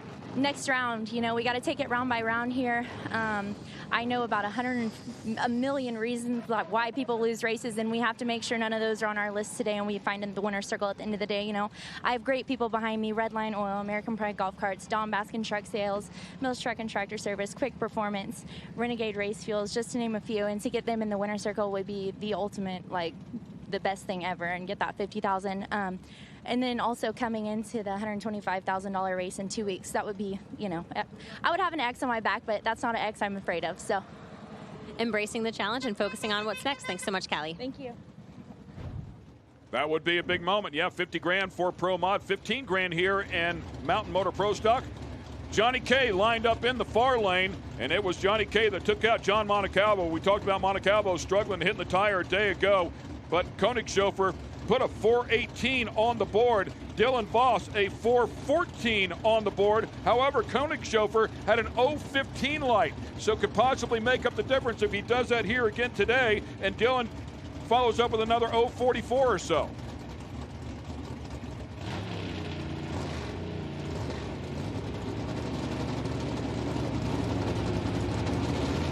Flicker in that bulb. Koenigshofer just seemed soft at the hit of the throttle. 0:79 light just was not there, so Dylan Voss drives away here. 0:18 puts a 4:17 on the board. Plenty to get around Koenigshofer this round. Yeah, you could see he blinking the ball, but just wasn't quite in there in stage and had to keep bumping it a little bit, and it just threw him off a little bit. A little slow of a light, and then got out there and just nothing for Voss. I mean, that car has been fast all weekend and looking good. Oh, you see the thing spin the tire, shake a little bit, turn to the right, and that was all over. Patriotic color scheme in the field. What were you thinking about at start? This guy won the last race, qualified #1. I had my work cut out for me. And you succeeded, advancing now to the next round. Guys, Kurt just told me a moment ago, you can't do this anywhere else in the world, and so true. Nowhere else. Thank you so much. Thank you.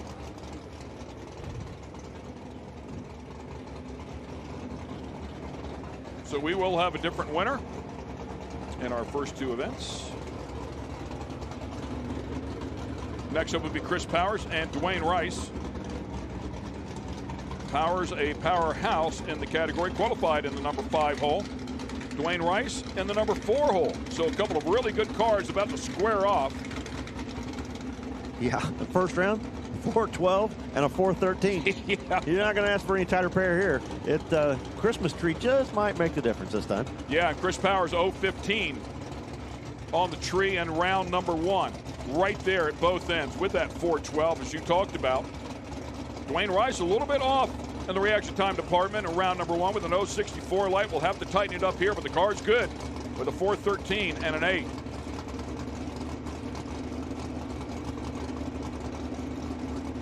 Winner here will face Kurt Neighbor in the semis.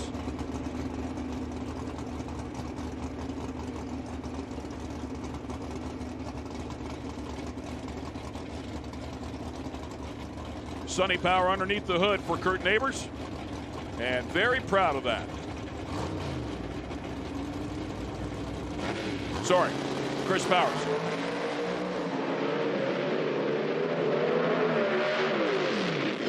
And a great battle. We said it was going to be a great battle. ET's so close. 4:12 with a 6 to a 4:12 with a 9 for Dwayne Rice. You said it would come back to the starting line, and it did. Chris Powers an 0:22 light to an 0:36 for Dwayne Rice. Margin of victory 16 thousandths of a second. Just a good old drag race. Man, I tell you, Mountain Motor Pro Stock's putting on such a good show. So close in ETs, and it's coming down to the driver and the starting line, getting off the starting line first.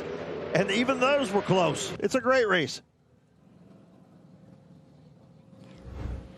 Dylan Voss advancing to the next round. Dylan, in Ohio, your brother Corey, also your crew chief, was eliminated in round 2. You've now advanced this car to round 3. How satisfying is it to know you guys will take this car a step further this weekend? Very good. Corey's doing a great job. He, pulled double duty last weekend, pulled double duty this weekend for me. We got a really good hot rod. We have a chance to win this thing, so I'm really excited to keep going. And we got a tough competitor next round, but I think we got something for him. Well done. Congratulations. And Tony Pontieri will pull up here, has a bye run, but I would think would run this thing to the stripe. And the reason I say that, I mean, he has a fast car, no doubt. Round number 1, put a 4.11 on the board. This thing's a rocket ship, and he was 0.11 at the light. So very, very good at both ends. But I would think he'd want to run it down to the stripe to get an idea of where he's at, because he will have to line up alongside a very strong Dylan Voss in the semifinals. Yeah, you want to have lane choice going into the semifinals. Plus, the conditions are different than yesterday. You want to see what you got today. Yesterday, at 4.11 was a great run, but that was a whole different day. And he's going to go out here, try to get lane choice, and see where the tune-up is at today. Causey power under the hood.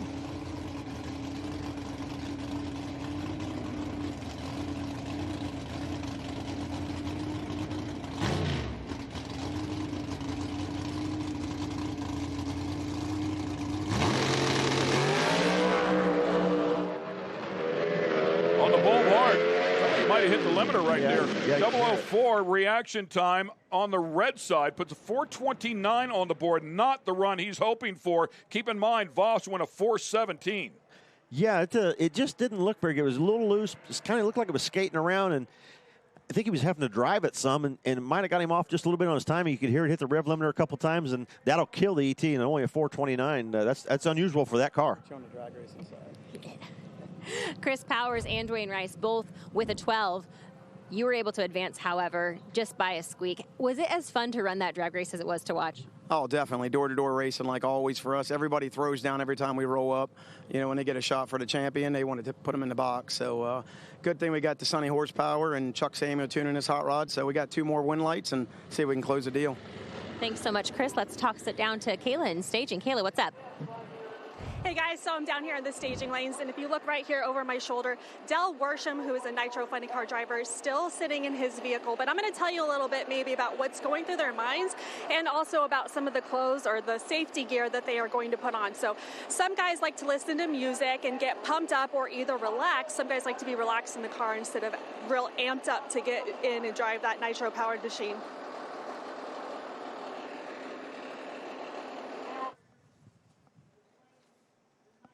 He has his fire suit on, but he also has fire boots that are going to protect his feet since he has that engine in front of him. So sometimes guys wear an extra layer of Nomex, which is like a fireproof layer underneath their fire suit.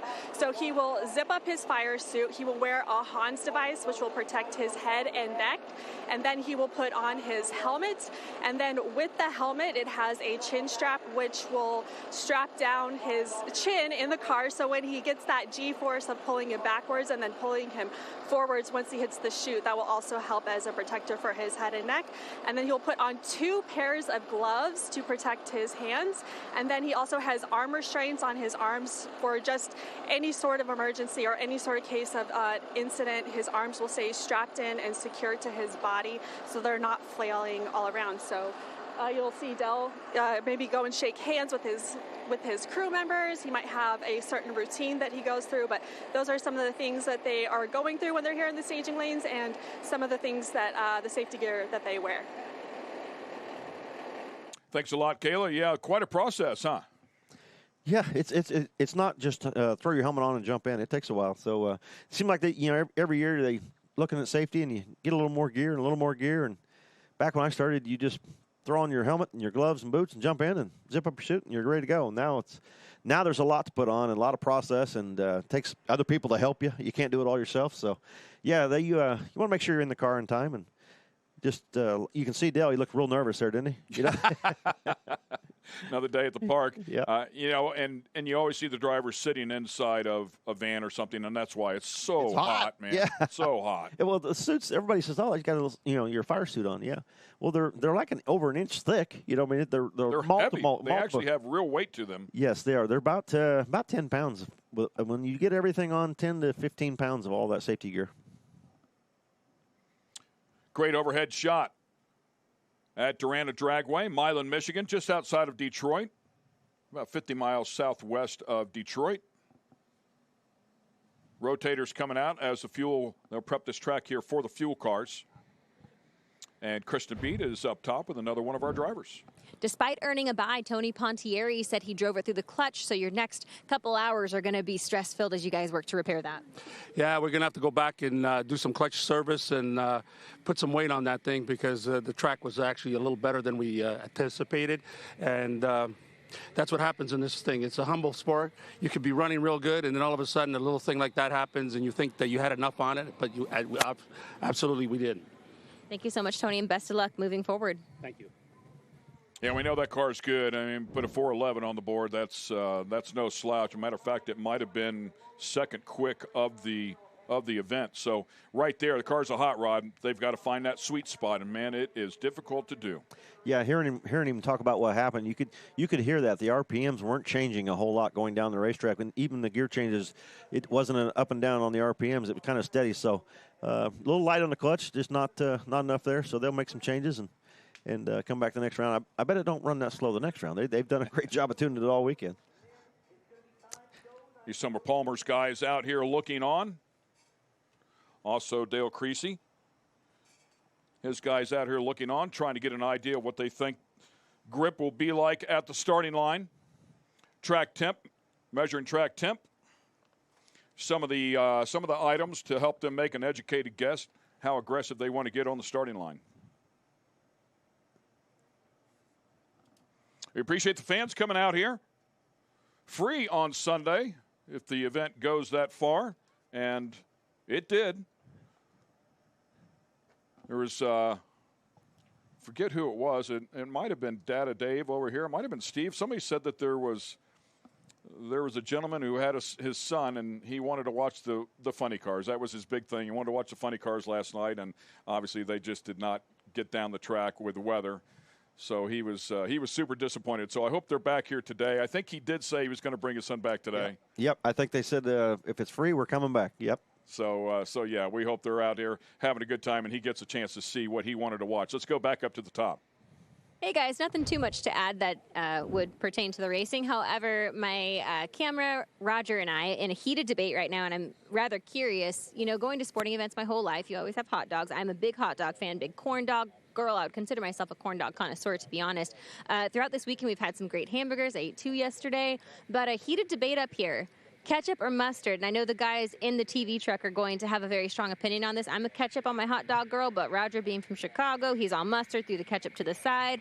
Guys, what are we digging on out here at the IHRA race in mid-Michigan?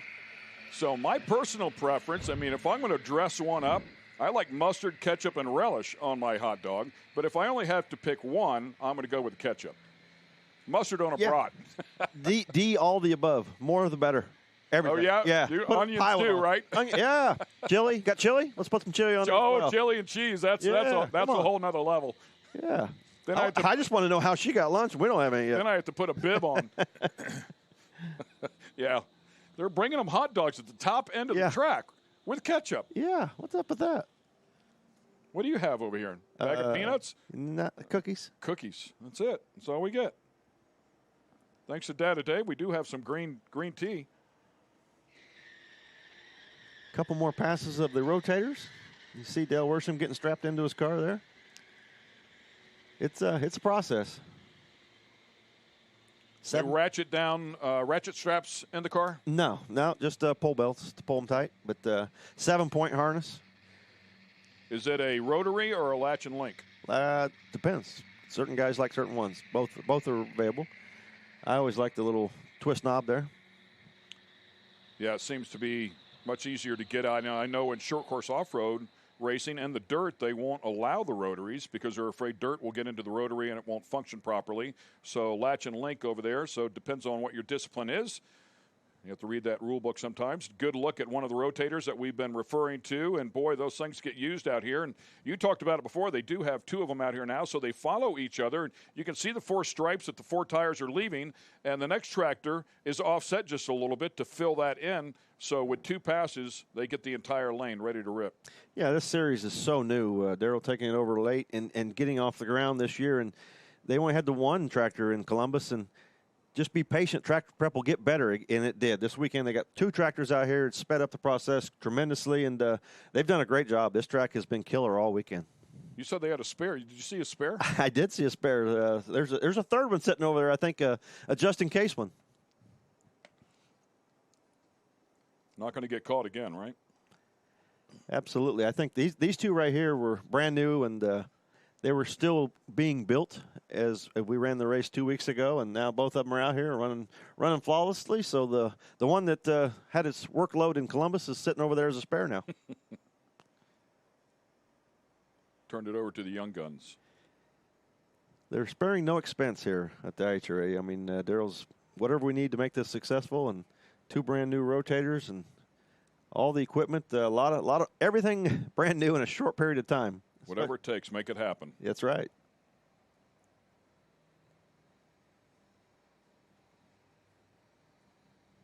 Nice day out here. We have not talked about the weather, but coming in here, just some white puffy clouds here and blue skies.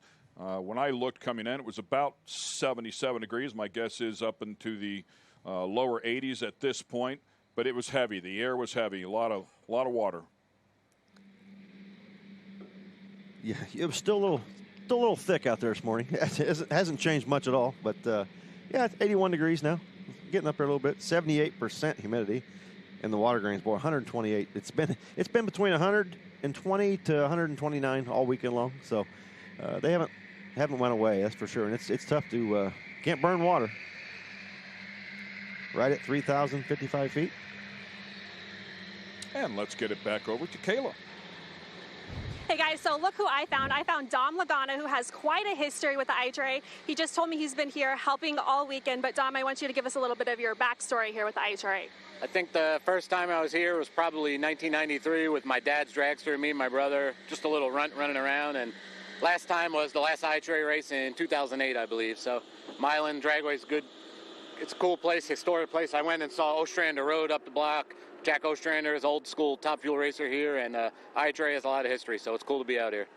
And you said you're here helping a few guys this weekend. Tell us who you're helping out. Yeah, just looking after Dan Hicks with his funny car. Scott Palmer's a longtime friend of ours with Dragster, obviously, and just coming to work for a weekend. The Yankees aren't doing very good. They're not fun to watch on TV, so I came out to drag race. But I'm missing my wife and my cats at home, and excited to go back home to them. Now, Scott showed me a picture of him holding the new Ironman trophy with your brother holding the old Ironman trophy. So tell me a little bit about that. Yeah, with our dad, me and my brother grew up racing, and we were chasing any kind of trophy for a lot of years. We won our first official national event in 2006 in Grand Bend, Canada, with Dale Creasy Jr., who won his first race the same day. And then it's kind of cool that Scott got his first official trophy 19 years later. And like I said, we've been a long-time friends with Scott and Dale. A lot of history with a lot of racers out here. So it's fun to come and see everybody get their feet wet and burn a little nitro. And I know you guys are selling your Top Fuel operation, but do you think there's any chance that we might see you back out here? I'll continue. Just continue giving a lot of technical assistance to a lot of guys. And because of my dad, the way we grew up racing, I have a lot of experience with different kinds of budgets and parts, and feel like my experience would be go to waste not to help some of these guys out. So it's cool to steer some guys and help them not spend as much money, use some parts a little longer, and go and have a little fun nitro and put on a good show for the fans. Well, thank you so much for being out here. What do you think we're going to see on the track today? Should be good. It's a little warmer today, but I think in the funny cars you'll see some 4.0s, maybe 4.10s or 20s, and top fuelers should run 3.90s, maybe dip in the 80s. We'll see. Just put on a good show for the fans. That's the most important part. All right, Dom, well, thank you so much. I'm going to throw it up to you guys. Thanks, Kayla. Great to see Dom out here. Of course, his father, legendary, and the ramp truck was a huge part of the effort. Said he was going to use the ramp truck until he got his first win, but I remember them pulling into Englishtown, and the ramp truck, whenever I say that, the nose of the dragster was sticking out in the air up over the top of the cab of the truck. Yeah, it was cool. It was a ramp truck made for a funny car that they put a dragster on. Yeah. Right. The Twilight Zone brings back great memories. They were at Englishtown on a regular basis. It's funny to hear him say Ostrander Road. I saw him the other night on the way to the hotel. I thought, oh, Jack Ostrander. Yeah, Pontiac Jack, yeah, man. Exactly. Yeah. That's exactly what came to my mind. Yeah, I saw a couple of the names, the road names, like Hill. I think there was Hill. It was like, I wonder if that's after Roy Hill. And there's a couple of names out here right around this racetrack. They're pretty cool. First pair here, Todd Barker and Del Worsham. Del Worsham qualifying number 1. but a 422 on the board, 235. And on the other side, Todd Barker. And you talked about Todd Barker out here with a different car. Yeah, he had some struggles throughout qualifying, but it's a different chassis. In Columbus a couple weeks ago, chutes didn't come out. Todd went off the end of the track into the sand trap, and it bent the chassis. They repaired the front nose of the body, but had to switch to a different chassis and was able to find one very similar to what he had already, but just haven't quite got the tune-up figured out yet on this car and struggled throughout qualifying. And Dale Worsham was made on some really good runs and came loose at the top end, so we'll see today if Dale has figured out how much clutch to give it on the other end. Dale Worsham, one of the few people on the planet with championships at both Top Fuel and Funny Car, a 3-time champion, and of course a former IHRA champion to go along with that.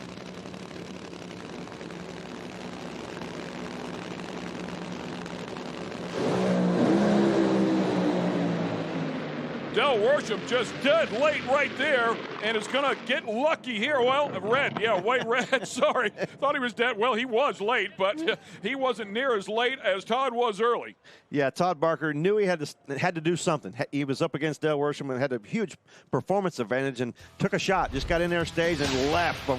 Almost left before the tree even that was activated. But Dale Worsham, 409.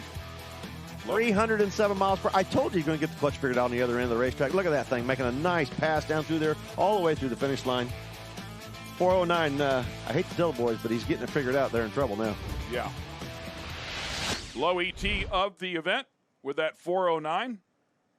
Reaction time, 0.204, which is why I said he was dead late, but he clearly saw the red light, I would say. Well, it throws you off. I mean, you're watching, you're looking down for your tree to come on, and the guy leaves, and you're like, what's going on? And it threw Dell off, and he's like, oh, okay, no panic. Just take your time. Okay, lights on, go.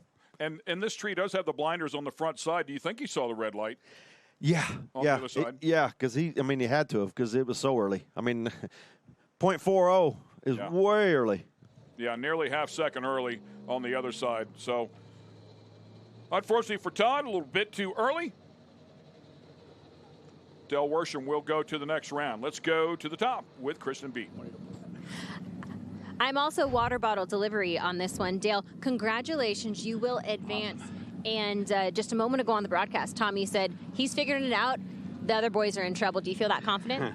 It was a good run. You know, the first couple runs, I felt a little bit bad not getting down the track on Friday night for all the fans right here. But that run there, we had 24 hours to think about it and got it all put together. And, yeah, it was a great run. He kind of startled me when he went red. And I thought, man, I hope I'm not that late. I'm old, but I hope I'm not slow, too. And either way, it's a great run. I appreciate everybody being out here. All the fans came back today. It's really nice to see a lot of people out here. And look forward to trying to get to the final here. Thank you. Phenomenal run. Bring up our next pair. We'll feature Dan Hicks and Dale Creasy. Dale Creasy Jr., of course, also a champion here with the IHRA, two-time champ. 2006, 2007, was leading the points. 2008, unfortunately, had an accident with a drive line that caused severe injuries, was not able to finish that season, but came back a year later and has been driving ever since.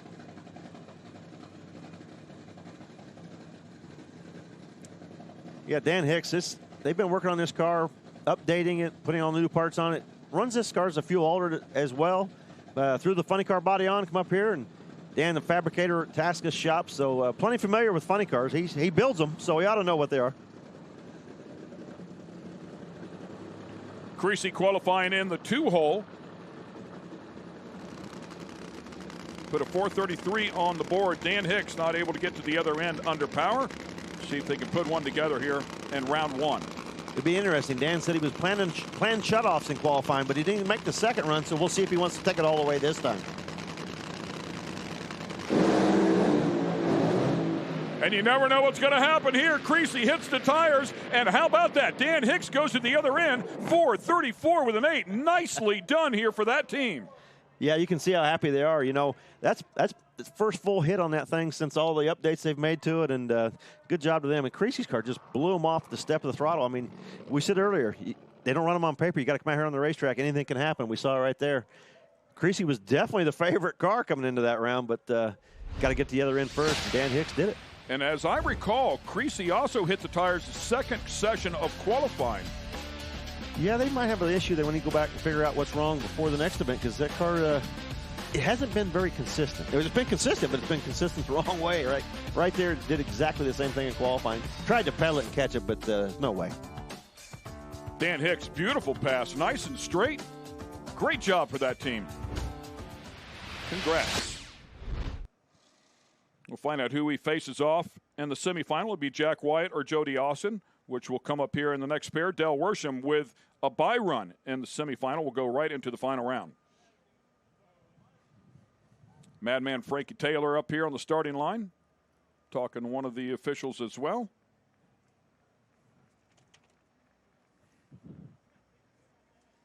I love it. I just love it that you never know what's going to happen.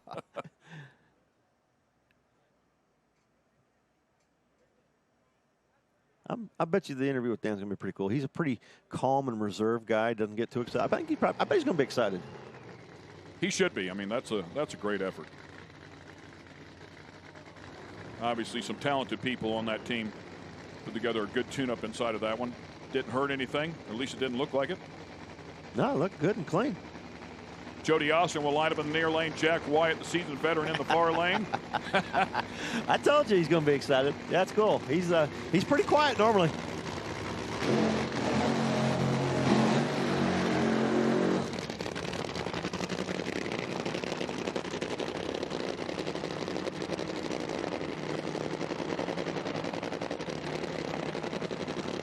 Kind of the same thing with this pair. Jack Wyatt been driving funny cars and racing funny cars for years and years, and the veteran of the funny car class. And then Jody Austin, I mean, he's been driving cars, got fuel alters and all that, but relatively new to the fuel funny car category here at the IHRA events. So experience versus not so much experience. So we'll see what happens here. Like we said, still got to get down the racetrack. Career best for Jack Wyatt. Happened at Columbus, put a 4:35 on the board at 2:39. So a good effort there for Jack Wyatt. The Bushwhacker team on the other side.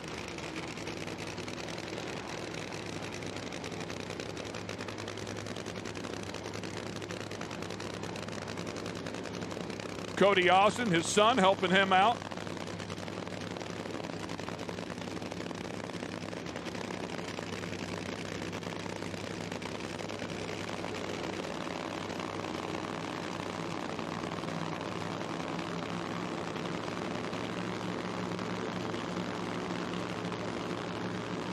Something got a problem with the tree here.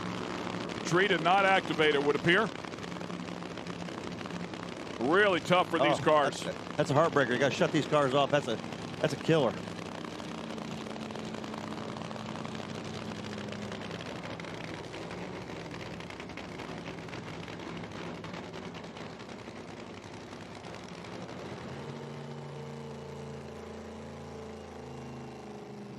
Dan Hicks in this car's debut, putting it on. All of your competitors celebrating you in this moment. You celebrating. What are the emotions?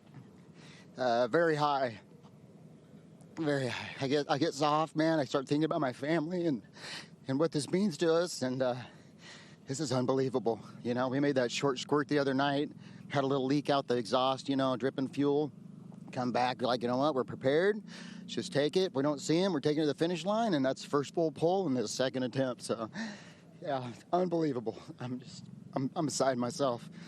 I'd like to thank all the people helping me out. I don't want to take all the time mentioning names, but it's been a thrash. I mean, we worked for 2 weeks. We put in 100 hours in the last couple weeks getting this thing done, and my kids, my wife, my friends.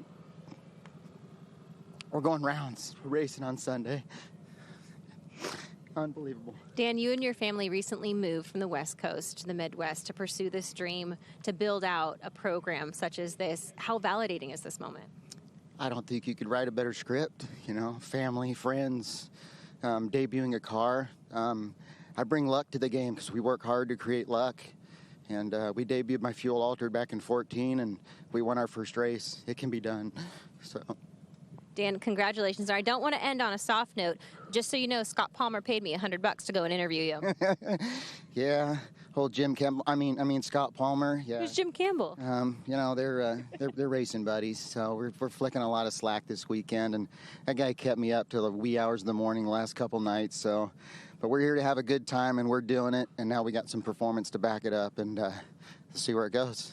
We're excited to follow this story. Thank you so much, Dan. Think it doesn't mean a lot? Do it.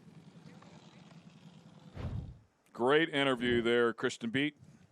Awesome job. So what's the process here for these guys? A little bit of work to do to cool these things down and get them ready to go here again. Yeah, I've been watching the discussions with the IHRA officials and the teams and trying to get a game plan on what they're going to do here. These cars are burning so much fuel. They would have to put some fuel in these things if they're going to start them up and try to stage them again. And now I just listened to them sit out here. They had the clutch pedal out for a long, long time. The clutch has got a tremendous amount of heat in it. I mean, they need to cool that thing off. So not sure what the decision was made. Is we're going to go back to the pits and put a new clutch pack in them? Or are we going to put fuel in them, just put some fuel in them and fire them up here and run it? But we'll end up seeing what they do. It seems like the clutch would be the determining factor. Yeah, I mean, listening to them on the starting line, they both had the clutch pedals out for a long time. It's a centrifugal clutch. Use it as a regular clutch when you driving the car before the run, do the burnout, you use it a clutch pedal. But as you get ready to stage the car, you put the pre-stage on, turn the fuel all the way on, step off of the clutch pedal and let the clutch out and just bump it in. It's a hand brake, so you bump it in with the brakes. And once you're in there, you have the clutch pedal already out. The clutch is dragging. It's already. But when you hit the throttle, engine revs up, clutch engages and goes. But it's the point already, is there's friction. Yeah, there's friction. It's sitting there getting hot and hot and hot. And they sat there for about 6 times the amount that they normally would. It was forever. So I can't see them not going back to the pits and putting a new clutch back in this car and coming back up here, because otherwise they'll probably both blow the tires off the starting line or not run very well going down the racetrack either.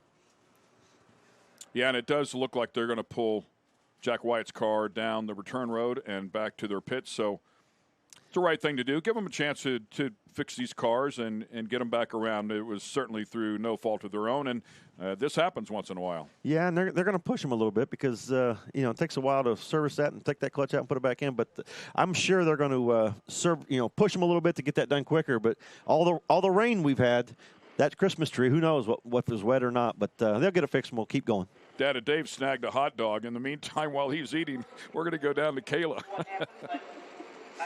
Hey guys, so I did talk to the Bushwhacker team here, and they said that they are going to go back to the pits, let the car cool off, fuel it up, and then bring it back up here whenever the IHRA officials tell them that they can do that.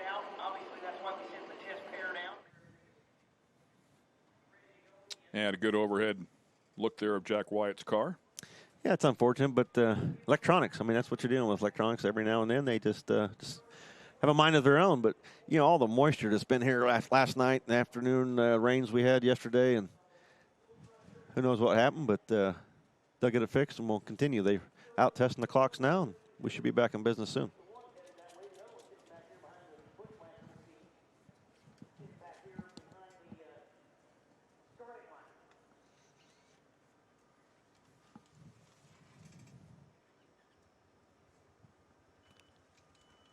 Yeah, the patience those two drivers used right there. I mean, pretty calm.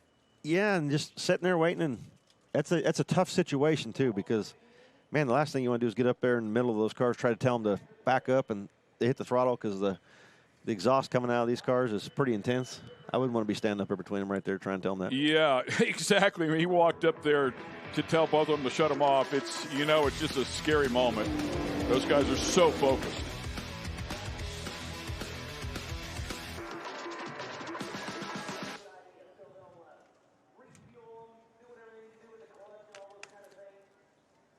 Not done with nitro yet. No, the big dogs are ready to roll out here. Top Fuel.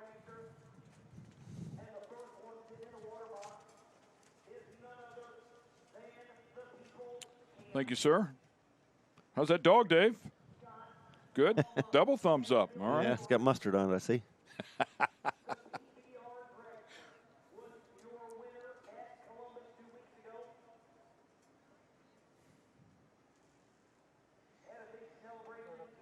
Kyle Sattenstein, one of the competitors out here, looking to get to the finish line. And let's go to Kristen Beat. So, gentlemen, I figured in this delay I might try to be of some help. So, I'm going to go ahead and help brush off the track. We try to keep the top fuel area very clean for the tires as the cars exit the track. So I'm just helping the guys out here clean it up, you know. But I will say the Darana Dragway has really pulled out all the stops. This is the nicest quad I've ever ridden in my life. It has a key. It has like a really comfy seat. So Daryl, well done for providing me with this really sick quad to help clean up the track. I'm just trying to help, guys. Just trying to help. See ya. Having too much fun up there. Yeah. Scott Palmer back in his top fuel car up after qualifying number 1 with a 388, went 293. Palmer's not scared. Number 1 qualifier gets the choice. When do you want to go out on race day? You want to be first, second, third, fourth? Palmer says, get out of the way. I got this. Let me show you how it's done. I want to be first. Plus, it gives these guys more time to work on the car between rounds. Yeah, they put a new blower on that, as we talked about before, because he has a bye run here. And he thought, you know what, let's put the new blower on it. Let's see where we're at and get ready for round number 2.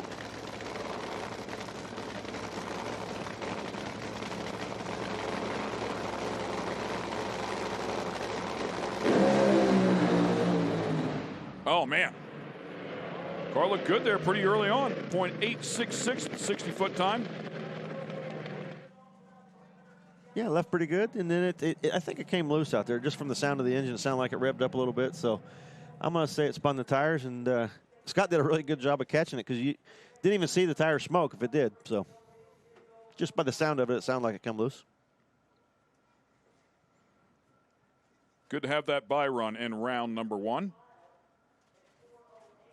I'm sure Lex June wishes he would have had that. And then right there, you saw they put on that new supercharger, and let's go out and test it and see what happens. Well, might have had a little more power than the other one, so come loose out there in the middle. Now they have to make adjustments for second round. Let's talk about Kyle Sadenstein. Pretty cool story here. Making a debut in Top Fuel. Got his license, came out here, wants to make a run, see if he can win a race. Yeah, he's driven door cars in the past, and got his Top Fuel license just a few weeks ago. And this is his first race in competition against other competitors. So, yeah, some pretty fast street cars along the way. He's been racing for about 25 years. Really fast Mazda RX-7. Parachutes out in the back of that one to get it slowed down. So a real hot rod, but will pale in comparison to this one. They're going to feel like they were in reverse compared to this Top Fuel dragster. Chasing his dream, so congratulations to Kyle and the rest of this team to get to this point. Not an easy task. You know, his interview after his qualifying run, and basically his first attempt in competition, and he's like, yeah, it felt really good. It felt like I was going fast, and I'm not sure if I went all the way or what. You know, these things accelerate so fast that it takes you a while for your brain to catch up with the car. And it's just more runs, more attempts. He'll get faster. His brain will get a little quicker and catch up with the car. And you know you got it figured out when your brain's ahead of the car. He'll line up alongside Mitch King. Mitch King with a personal best here in qualifying at a 4.03. Really nice lap there for Mitch. Had previously been a 4.08.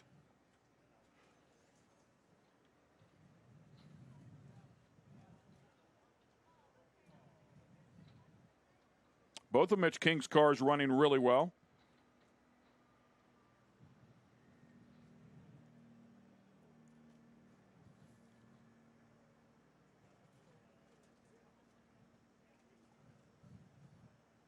I see the drag mat out there going over the track down the top end, and might have had a belt issue with Scott's car. The blower belt might have come off because that's what they're. It looks like they're out dragging the track, just picking up some debris. So they might have knocked the belt off out there in the middle.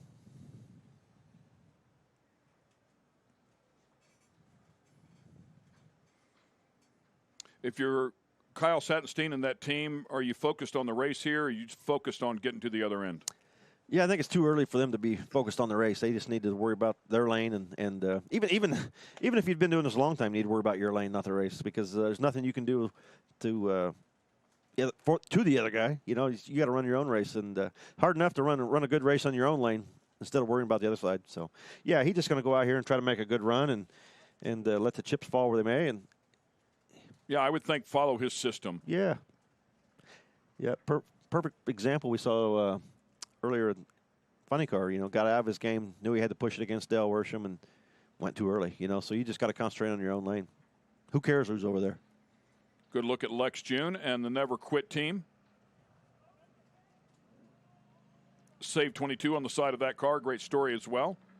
Kayla did a nice interview with Lex and his wife, who is his crew chief, one day ago.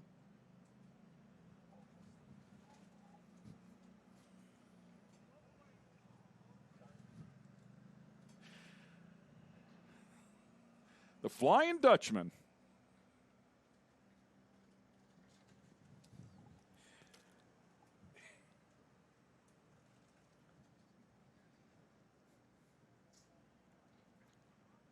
Must have been something wrong with Scott's car because they're out picking up some stuff off the racetrack. I'm going to imagine it's blower belt pieces, but didn't really see anything else come off the car. And one more time, let's go up to Kristen Beach. She's with Scott Palmer. Let's find out what happened. I know you guys had mentioned maybe suffering from some tire spin, but the top wheel dragster actually broke the blower belt, Scott. Yeah, it broke the blower belt. It could have broke him loose out there a little bit to break the belt, but we had it pretty hopped up. We're trying to find the other side. I mean, this is a buy run, but these are not buy runs. You need to learn something. So we want to know how far we can push it. We put a brand new DMPE Darren Mayer blower on this thing to test it, because we know it's going to be better than the last one, and it very well could have been. So we'll go back and look at the computer, come back for the next run, and I bet we can make it down. Analyze a little bit of data. Before you go, I got to ask you, your friend Dan Hicks, how proud are you? Dan Hicks, man. Dom Lagana, they have kicked ass on that car. They've done a great job. He just won that round. I call him Little Jimmy. Little Jimmy? He called you Jim Campbell. Little Jimmy did good. Little Jimmy did good, guys. I love to see that that jab and the jabs back and forth. Yeah, a little banter there. That it keeps the weekends interesting. Yeah, it's great. Camaraderie. Another motivator to win, so you can get another interview, so you can give another jab. Yeah, it's who can go the furthest on that day to get the last word in. Dragging the track there, cleaning that up a bit. Crew members talking with some of the officials out here as well. Saw Lex June strapped inside of his 2005 FIA drag racing champ. Top alcohol funny cars, top fuel dragsters. Has some seat time in both. Had a wicked wheel stand back in 2005. That gave him his nickname, the Flying Dutchman. Saw Donnie Bender there, the crew chief for Mitch King, and he was texting me at 7 o'clock this morning, so I know he's been up and early and ready to go today. Yeah, they were ready to go last night, so I'm sure he was chomping at the bit this morning. Of course, Mitch King, a longtime competitor, former Outlaw Fuel Altered champ, owner of the Bone Shaker.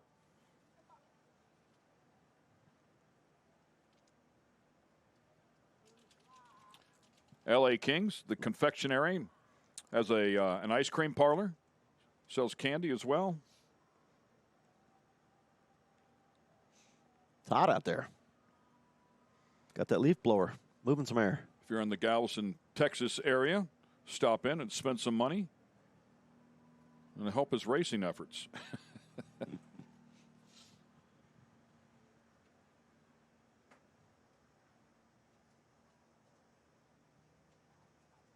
That's how you keep the driver cool. Yeah. Or cooler. We had a little fan when they're in the funny car, set up there and blow on the driver. You'd be amazed. I mean, the only exposed area you have is around your eyes, right there in your helmet. That's it. Just a little air moving around that, and you're sweating. Man, it feels like air conditioning. It feels great. No, I competed in off-road racing a little bit, and I hated wearing the gloves. It was the last thing I wanted to put on was the gloves, and it was the first thing I wanted to take off for whatever reason. But, yeah, I mean, any sort of air that you can get stirring around there, and certainly in your face, makes things better. Track's all clean, and here we go. Mitch King fires his up. He'll line up alongside Kyle Sattenstein.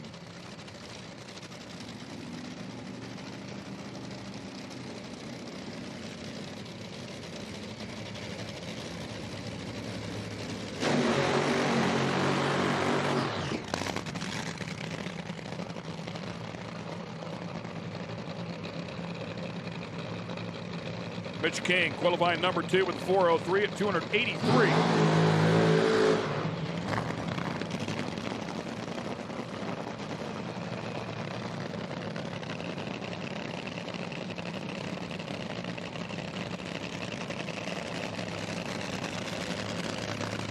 Yeah, Kyle had issues on one of the runs, had a leak, had to shut the car off on the first attempt, and only got that one run on the, what night was it? Friday night, I guess it was. Yeah, I went so many days here, but it's Friday night. They only got the one qualifying run, and able to just get down there and get a little bit of experience. You know, he has to be a little nervous come race day out here. That his first round of competition, and heart's probably pumping pretty good right now. Muse sponsorship on the side of Kyle's car. L.A. King Confectionery on the side of Mitch King's car. La Kings.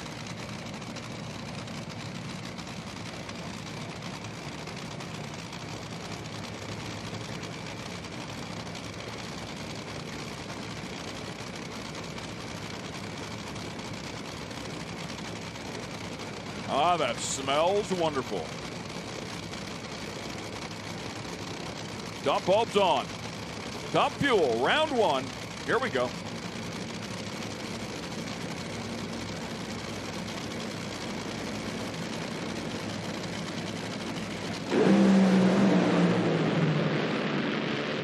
Boy, yanked the front end up there for Kyle, and unfortunately laid over just after that. The win will go to Mitch King, who goes 5'11", 147. Unfortunately, did not make it to the stripe under power.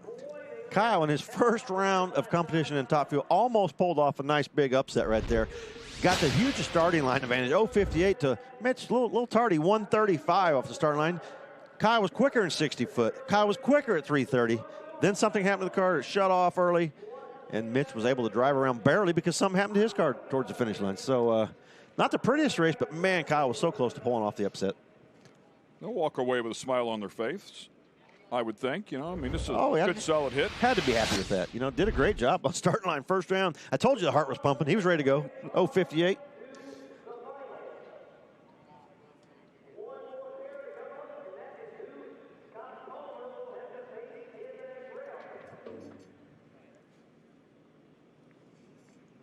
That'll leave Chuck Lofton and Lex June here in round one.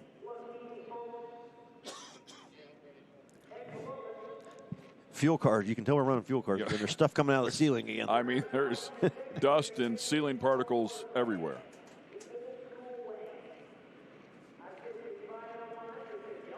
All in Dad and Dave's hot dog. Did you get it down before they left? Yeah.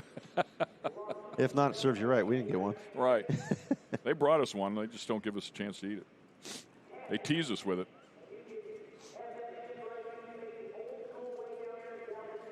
Got one stuck on the end of the racetrack down there, so a few minutes to get it broke free and get it around the corner. And we'll have our next pair.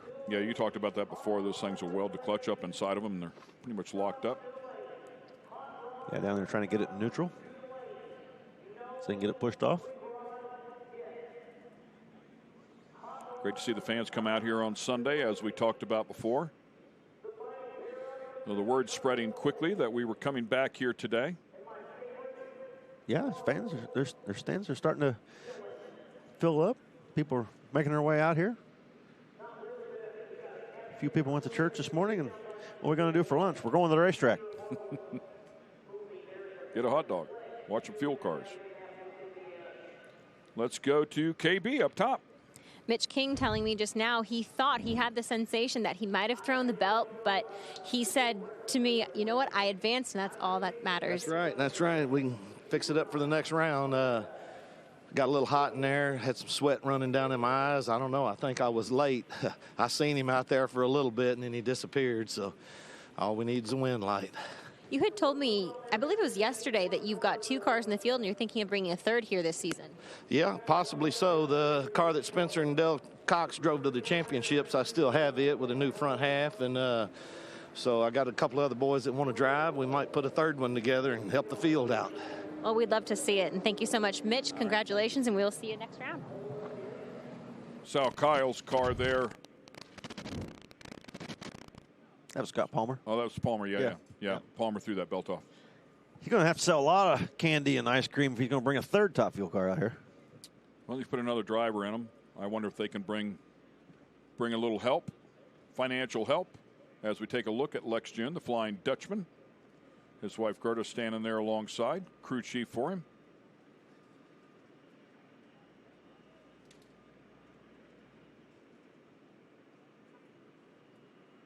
they still got the one on the top end.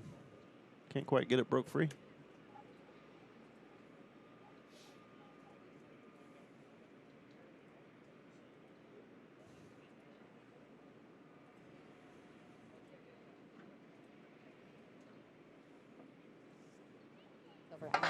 Good drone shot, keeping us busy or keeping them busy. Saw it right here in front of our window a moment ago. Tommy was kind enough to wave.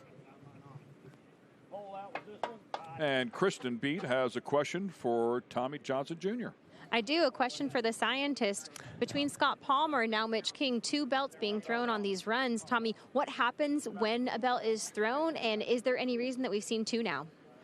Well, what happens is your head hits the dash because it quits pulling and instantly stops. You know, and it throws you forward in the seat. So you know it. You know something happened, something come off because the car quit accelerating. But it can be a multiple number of reasons why the belt comes off. Dropping cylinders. If it's out here and it's dropped the cylinder and the engine's running a little rough, it's detonating and can cause the belt tremendous amount of grief. So you can see it right there, the hole out for Mitch King. I'm going to guess that's why the belt come off of it, because they aren't happy when they have a hole out like that, and the engine's running rough, detonating, and then if you could see the super slow-mo shot of that, the belt, easy for me to say, the distortion of the belt when it's sitting there with the engine's detonating, and it's amazing they stay on at all, you know. But usually it's cylinders out and the engine running rough, and it'll kick the belt off of it. Yeah, a lot of people think the blower belt broke and that caused the problem, but there's typically another problem that has happened that's caused the blower belt to break. Yeah, if everything's fine, that blower belt's just perfect, you know. Yeah. And those blower belts aren't cheap. No, they're not. They're not you cheap sell at all. parts. How much are they? I don't sell those. Oh. No. The Rob Winland, just a couple doors down from my shop, sells those. So we're at Star Racing Belts. So, yeah. I'm not sure how much. I don't buy them. I drive. You break them. If I break them, I don't buy them. There's a reason I don't own a Top Fuel car. They're expensive.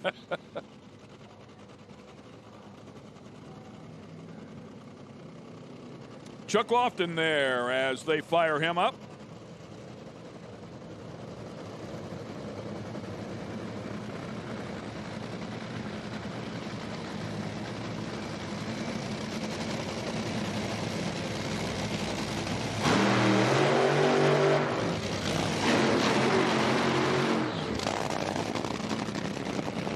Chuck Lofton also with a personal best out here and qualified in the number 3 slot, went 4:45 at 212 miles per hour. Personal best at both ends of the track. Donnie Bender helping him out as well. Big John Atmiller, Jimmy Bernard, and of course Lex June, as we talked about, on the other side. Yeah, Chuck had a problem on his second qualifying run. Couldn't get the car to back up, so they had to shut him off. So he's only had one attempt at this track this weekend, but the good news is they have 2 Top Fuel cars and can share data. Lex June, born in the Netherlands, capital city of Amsterdam. Gerda, his wife, we talked about being crew chief, has worked with Lance Larson, Rob Flynn, a couple of really good people along the way. Also Hall of Famer inductee Lee Beard. So some pretty big names here in the industry that she's had the luxury or the pleasure or the honor of working with. See if they've got that car in the window to go to the other end. Checks over with the competitor. It looks like both are good to go.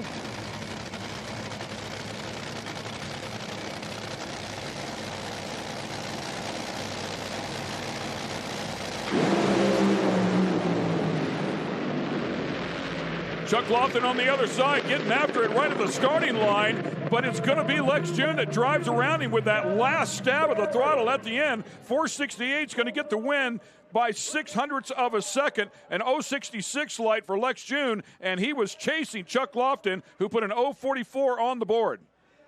Boy, those 2 cars left the starting line. I thought, that's what we've been wanting right here. 2 side-by-side, nice straight right down the racetrack. And then all of a sudden they come loose and start having problems. But Gerda, she's going to... Oh, she owes her driver one on that one. He won that race. Out there pedaling it. Do whatever he had to do to get to the finish line. You can see him go out there, spin the tires, pedals it. Chuck doing the same thing. He's pedaling it. Man, you hate doing that because it's hard on parts, but whatever it takes to get to the finish line first. We saw Lex June and Scott Palmer line up side by side in qualifying, and a little bit of shenanigans going on there. It created some tension, and they will square off in the semifinals. Should be fun to watch. Yeah, I want to know who starts your car first. That's all I want to know.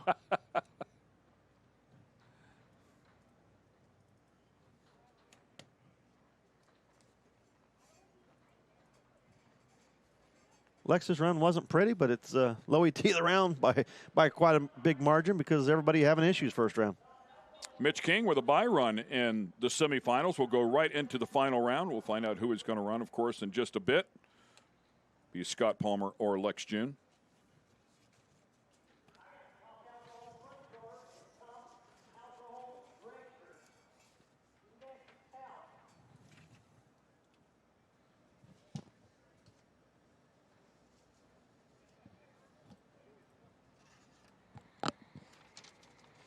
Shake some of the particles off the paperwork here.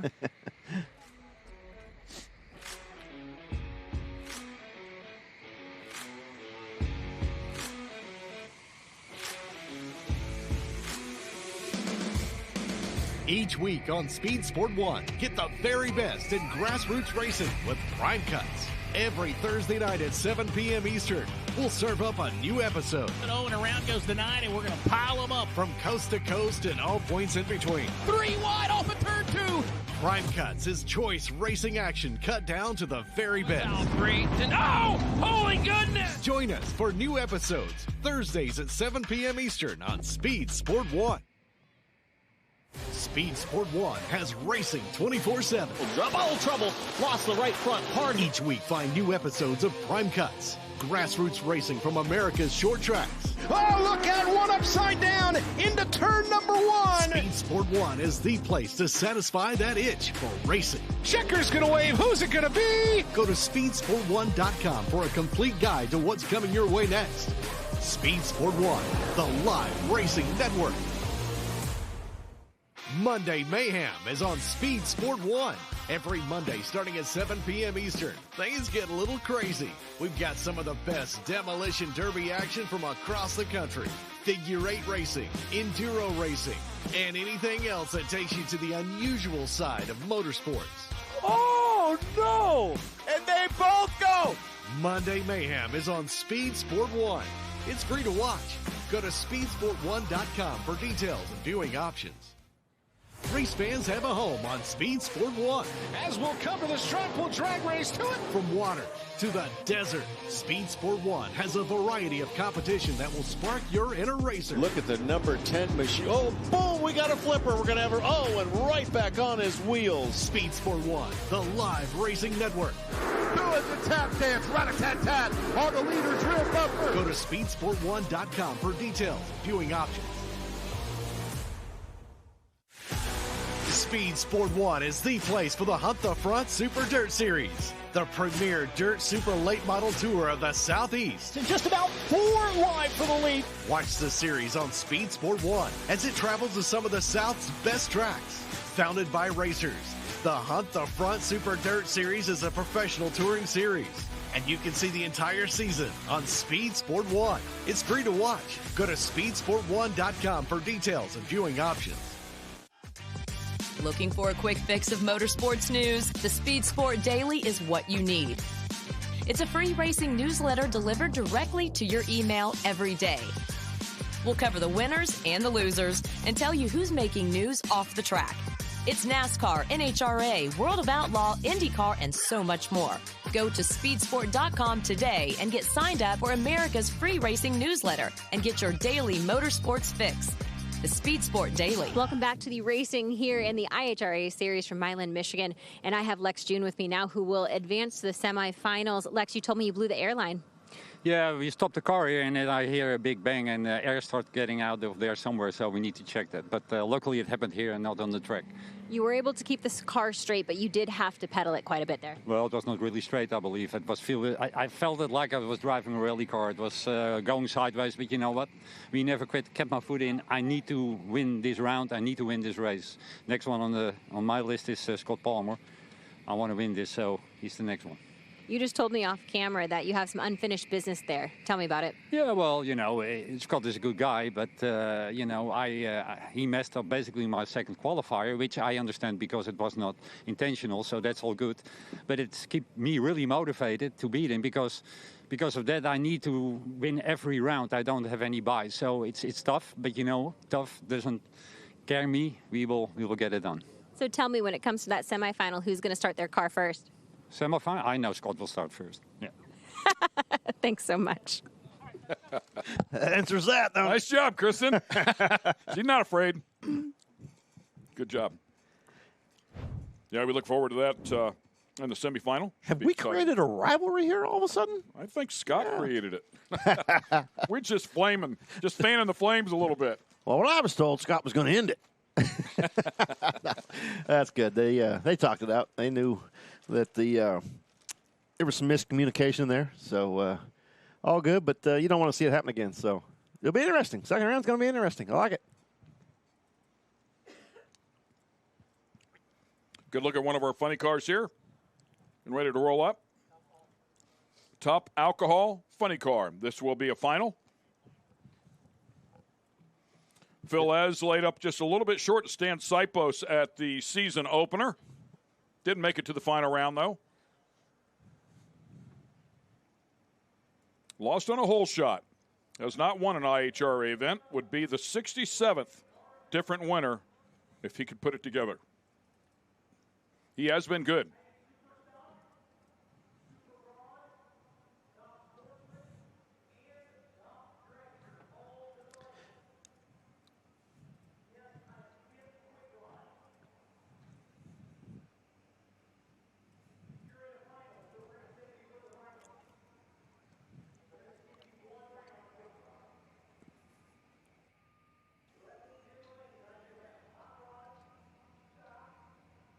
And you get some notes up here in front of us.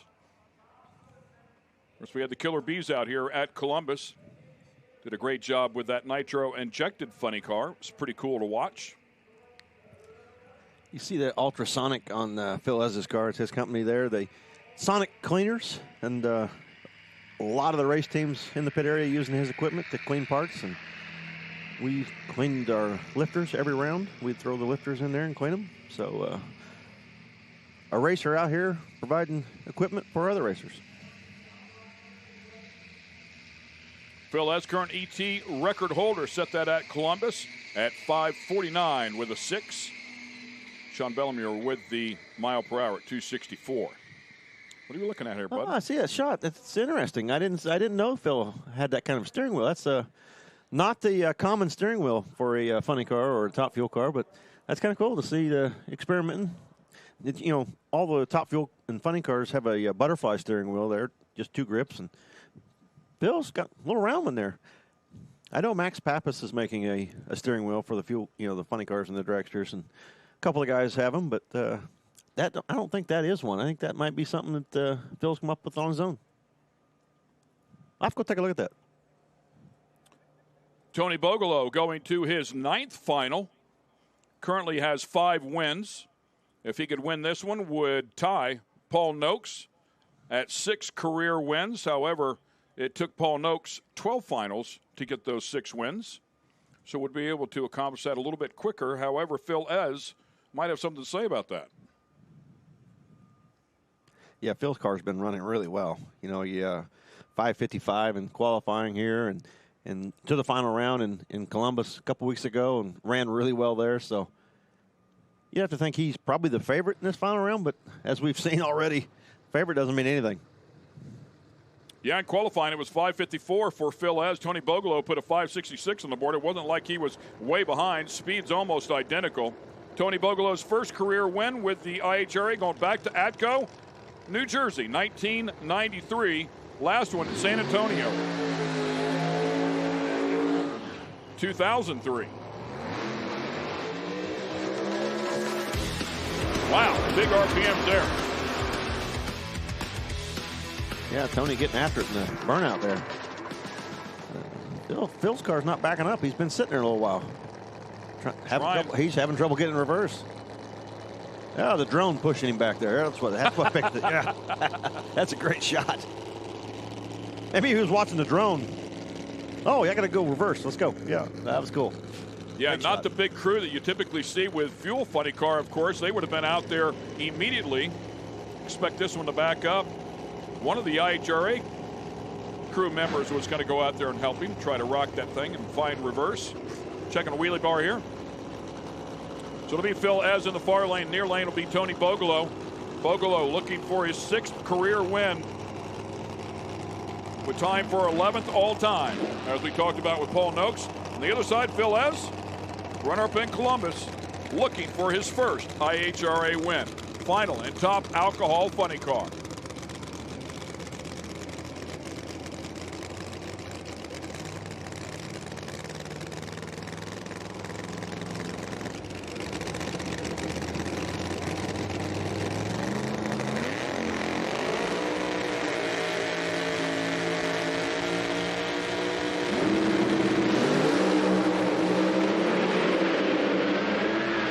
Bogolo with the better of the 2 lights. Who's going to get to the stripe first? It's going to be Phil Ez, who runs back around him. A great battle down through there, of course. 044 light for Tony Bogolo and 061 for Ez. Had to get after it. Ez with a better 60-foot time puts a 5:51 on the board at 261 miles per hour and grabs his first IHRA Ironman. Great job by Phil and his team, improving on their qualifying run. And Tony Bogolo matching his qualifying run. Well, that'll be the difference between the win and the runner-up. Good side-by-side drag race, though. You're exactly right, too. 566 for Tony Bogolo, qualified with a 566. I mean, dead on to 1,000th. But that guy's got to be ecstatic. Phil Ez grabbing his first IHRA win. Trying to get that helmet. Can't get that helmet off fast enough when you win one of those.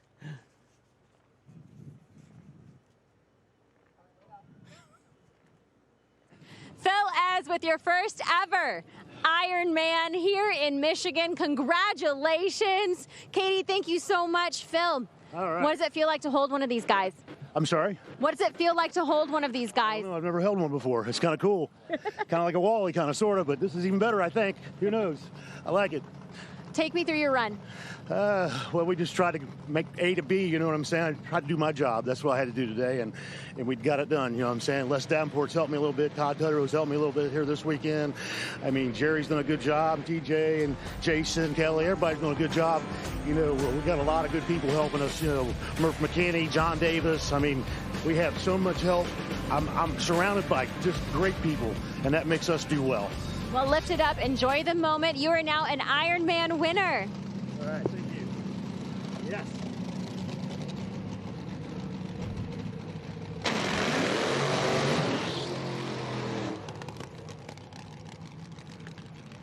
Extra coming at you, and you got Rachel Curl Meyer. The left side, the bold. Top alcohol dragster coming up next. Rachel Meyer and Rich McPhillips. What a great battle here. Rachel qualifying in the number 1 slot. Round number 1, put a 5:18 on the board. Stands as a current ET record. We've seen that thing fall a couple of times here this weekend. On the other side, Rich McPhillips Jr. knocking the rust off, but doing a nice job. 5:33 on the board. They weren't happy with that run. Yeah, they've been doing a little experimenting this weekend, but I have a feeling that experimenting's out the window. The Meyer team and the McPhillips team, they go head-to-head a lot. And these two teams have their own little rivalry going, and I think all the experimenting's out the window. Let's put a good tune-up in it and see if we can go out here and beat Rachel. Big battle right here to get to the final round.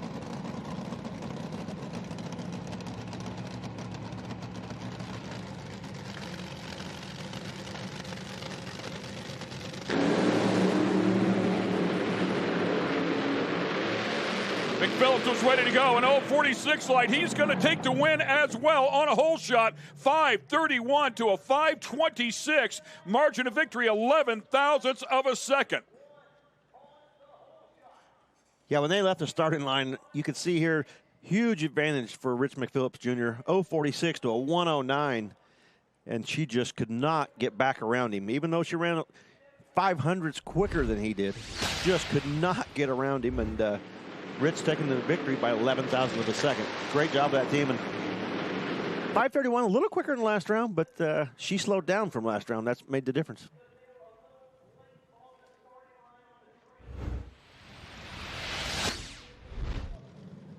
McPhillips just a tick better than what he was in round one with that 5:33. He's been good on the bulb, though. 0.29 in round one, 0.46 here. And that one, of course, winning the race. She missed it just a bit at the hit.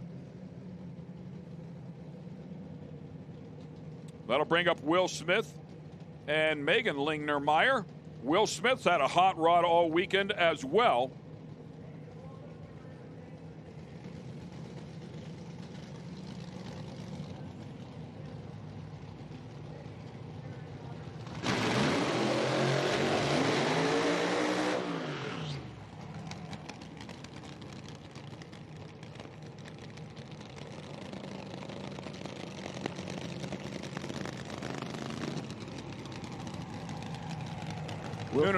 Noonan on the side of Will Smith's car there in the near lane. Gunk obviously on the side of Megan's car as a couple of great competitors. This should be, two powerhouse cars again ready to go. Yeah, Will Smith coming in here with lane choice, 5:21 first round. And Megan, no slouch, 5:30. Pretty similar to the pair we saw before with the performance advantages. Both drivers with lane choice taking the left. Yeah, first hit down the track for Will Smith, put a 23 with a 4 on the board. Came out better at that mark, and only to watch Rachel come out and better it again. So they've been at it the entire time.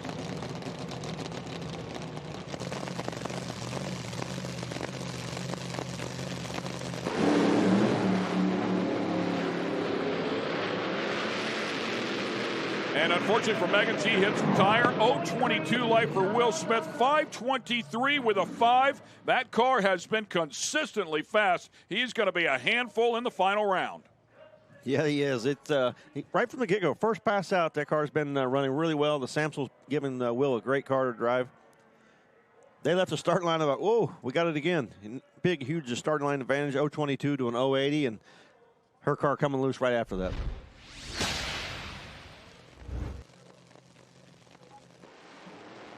.523 with a 4. First one out of the box. 5:23 with a 5 here. And they definitely have this thing in a window that they're happy with.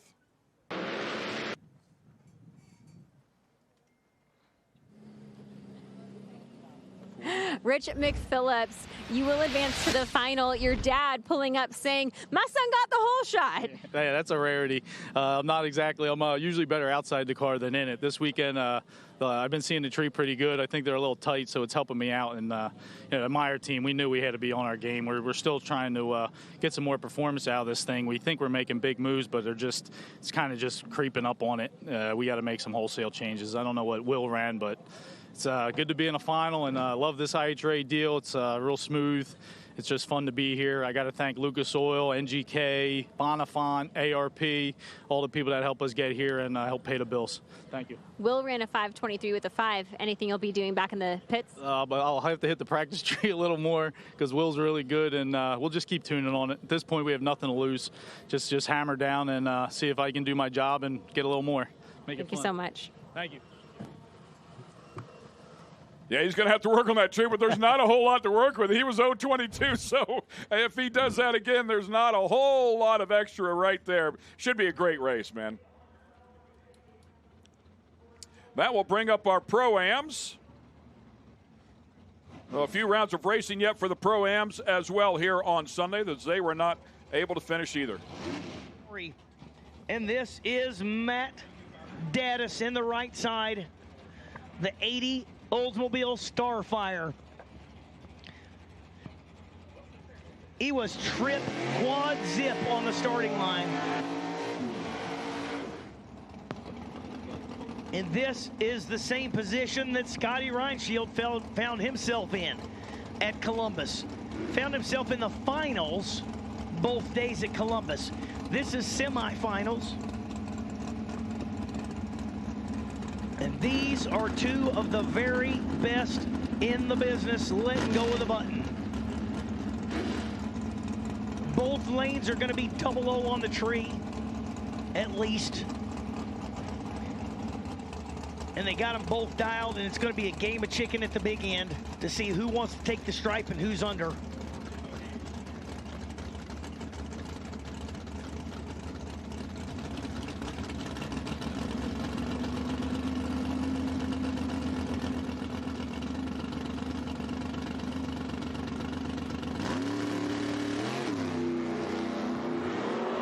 .003, 007.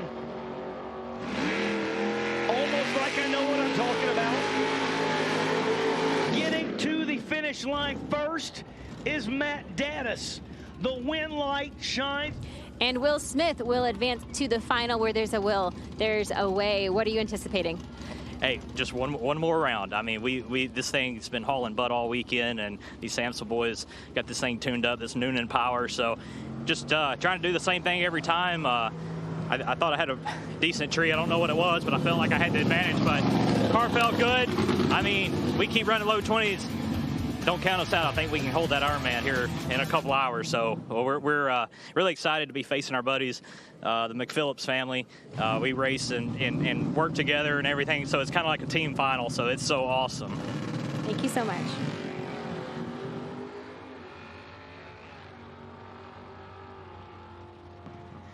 Pits with a 14 light. Runs it out the back just to make sure he knows exactly what he's got.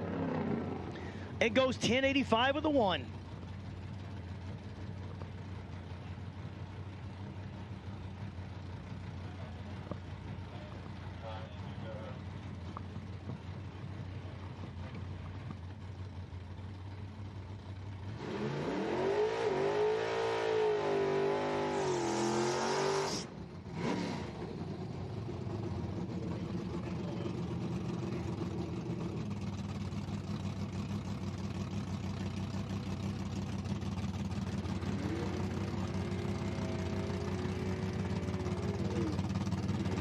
Half of the semifinals coming at you right now, and it is Scott Klingler out of Ortonville, Michigan, in the VP Racing Camaro on the right side of the racetrack.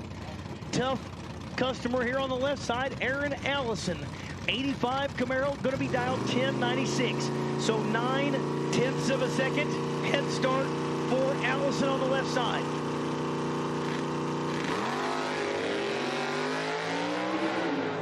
Klingler leaves too soon. Pretty big red there for Klingler. Aaron Allison moving on to the finals, where he will race Harold Thompson Jr. for the Ironman. Watch this beautiful 69 Camaro get up.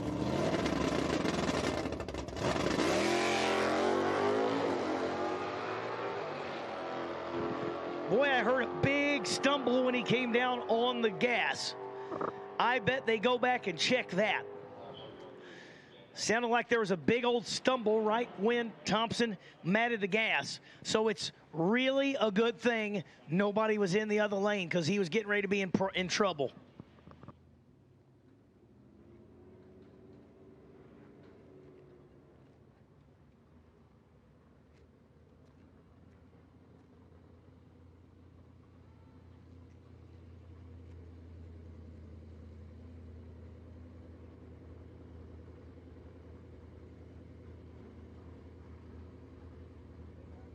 Super Stock semifinals next up. Mark Nowicki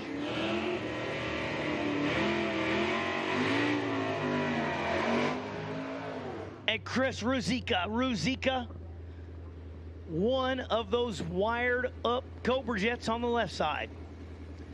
Nowicki, the 1998 Dodge Avenger on the right side, dialed 964. Ruzicka, the quicker car, 903.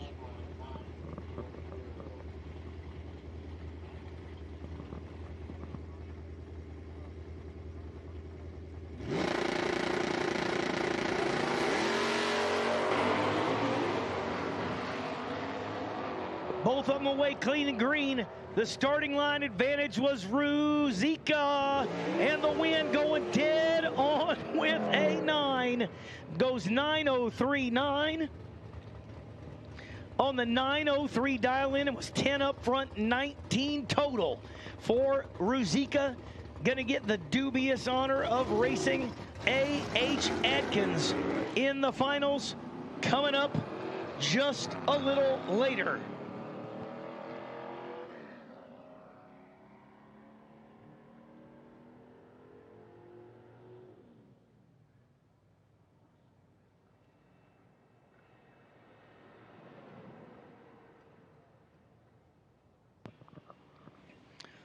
So Adkins on the bye, just goes down the racetrack, takes the beam, and gets that car ready to face off against Chris Ruzicka.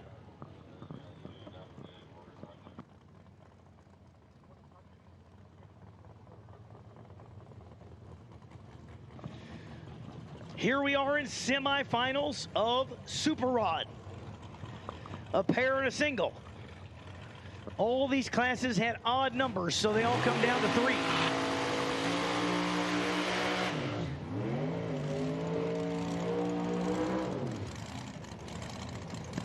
The very unique machine of Ricky Adkins.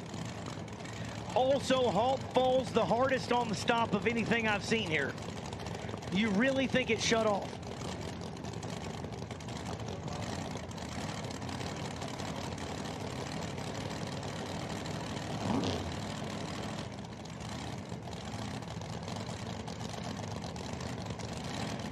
Pro mods, you should be in or on your way to the lanes. Bob Pros, the Honey Creek collision. Camaro.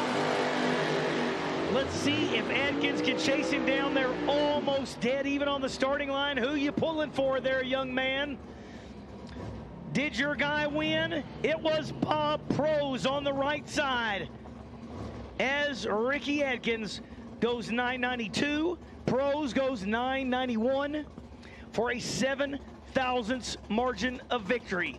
So Pros will meet up with the Corvette Roadster of Rock Haas.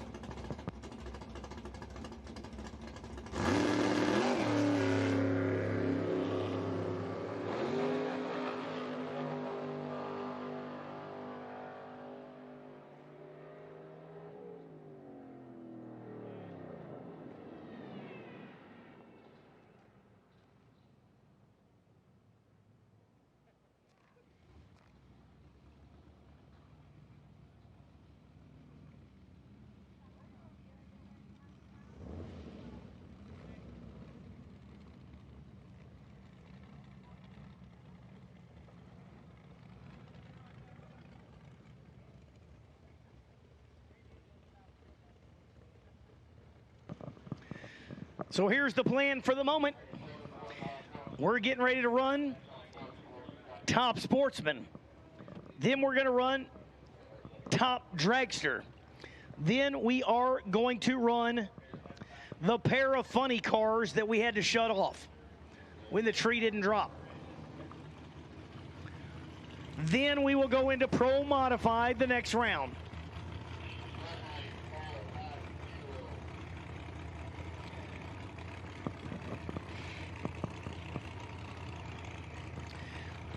This pair is for a pass to the finals.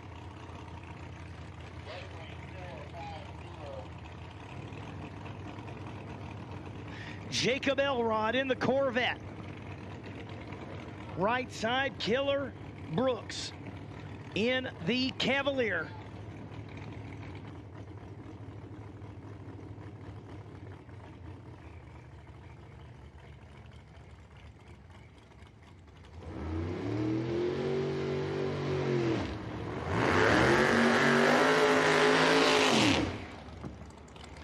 And they are dialed heads up. Now, the breakout does apply, but they are going to leave at the same time. They're both dialed 450. Jacob Elrod has put up the biggest string of double O lights I've seen in a long time. But there's a reason the guy in the right lane's name is Killer.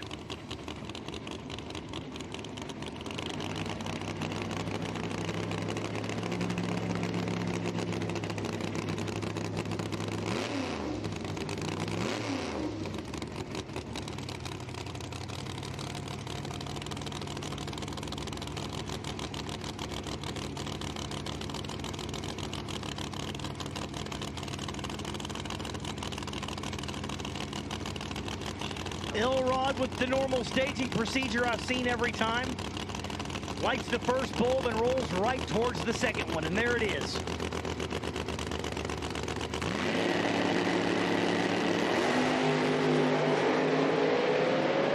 Brooks is in trouble, but Elrod goes down and makes the boo-boo at the finish line. Brooks goes 4:54, Elrod 4:47. Had plenty of room to work with, did not catch the drop.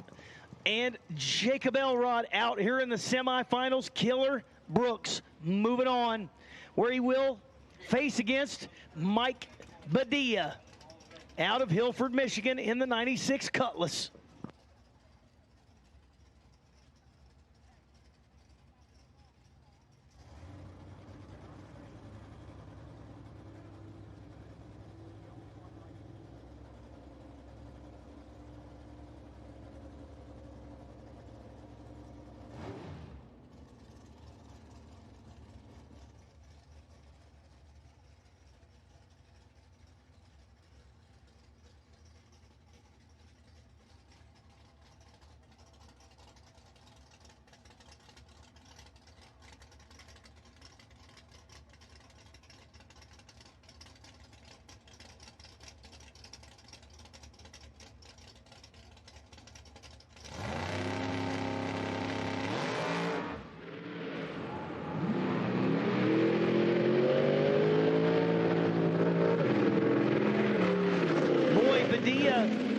Lucky that nobody was in the other lane, does not make a very good pass.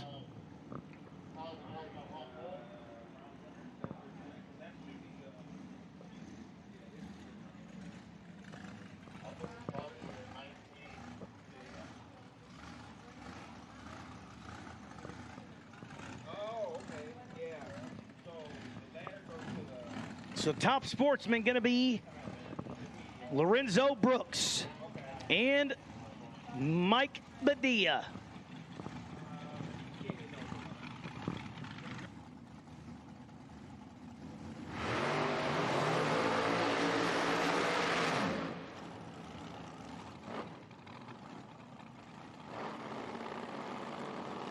Going into top dragster semifinals.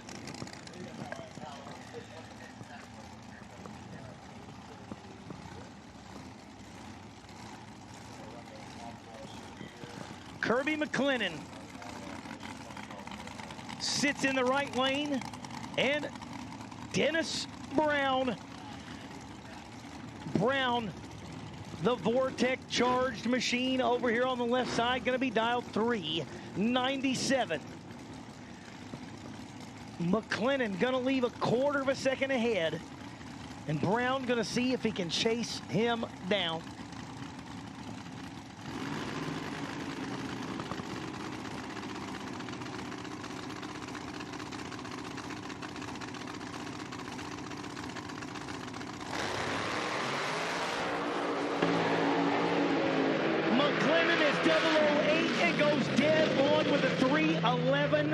Thousandths total for McLennan.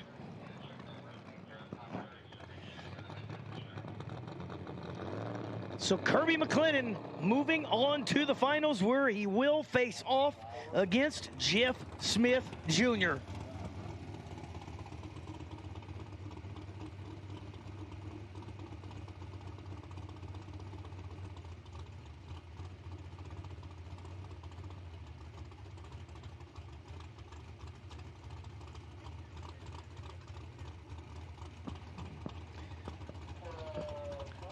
we have a pair of Nitro dragsters gonna follow up Jeff Smith Jr. Nitro funny cars. Did I say Nitro dragsters? By now, you know I don't know what I'm talking about. Jeff Smith was dialed 444 on the single, went 443 with an 8.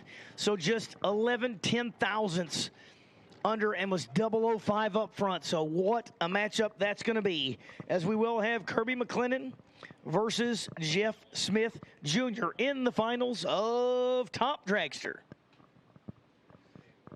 So, folks, we do have the rerun right now, Nitro Funny Cars.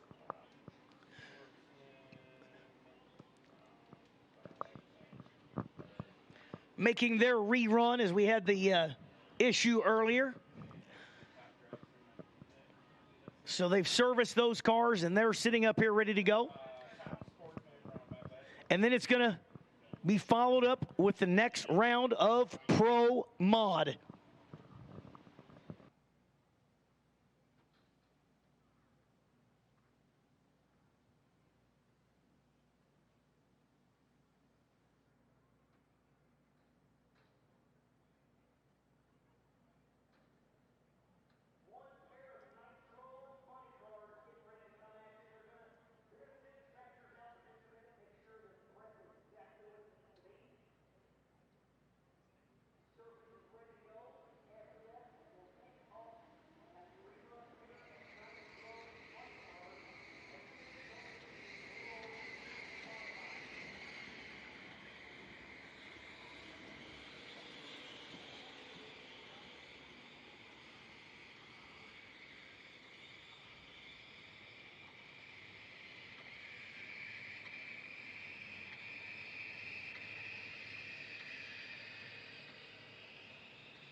And we're ready to go here one more time with the pros. Welcome back. If you've left, hopefully you stayed and watched some of the Pro-Am cars. Some great racing, great story in there brewing as well. We'll follow up on that a little bit later on if it actually comes to be. But looking forward here to the funny car pair that we missed in that first round because, unfortunately, of a tree glitch. So you are watching the IHRA Outlaw Nitro Series. Ken Stout, Tommy Johnson Jr. They let the guys go back there, Jack Wyatt, Jody Austin. I think Jody Austin was ready to race, but he just put her in reverse and backed it up and said, fix the tree, let's go. But Jack Wyatt needed a little more time. Yeah, I mean, sometimes you can. You can back them up, put a little fuel in them, fire them back up, and stage them and go. But they sat there with the clutch pedal out a long time. The clutch got really, really hot, and it needed a new clutch pack put in it. So they went back to the pits and serviced the car, put the clutch pack back in it, and put fuel in it, cooled it down, tried to get the car ready to go again. The problem with that is the winner of this round is now really behind the 8 ball because it's such a disadvantage for this team that wins this round to go to the next round because now they got to service it again. And they're going to be under a time frame. Like, let's go, guys. Come on. Because everybody else is sitting back there. They're ready to go for the next round. Sure. These guys are going to have to go back and service this thing in an hour and 15. And that's pretty quick for these guys. So, like, come on, let's go. It's going to be a tough day. Whoever wins this round's got a tough day ahead of them. These the crew guys are going to be tired tonight. So we'll see how that shakes out. Should fire cars up pretty quickly just doing final track prep. Saw the rotators out there. I think they were making one final pass coming back up the track. So hopefully ready to go here in just a couple of moments. Looking forward to this. We'll see how it develops, of course, as they'll make their way into the semifinal round with Funny Car. As Tommy just alluded to, we are pretty much there. We're past round one of everything, past round two for Mountain Motor and Pro Mod, so they'll be coming up here for round three and the near future as well. Top Fuel Harleys, we've yet to see them today, so they'll roll out here. Saw some of the riders out there taking a look at the starting line to figure out what they think it will take, and I hear one of them fire off. Yep.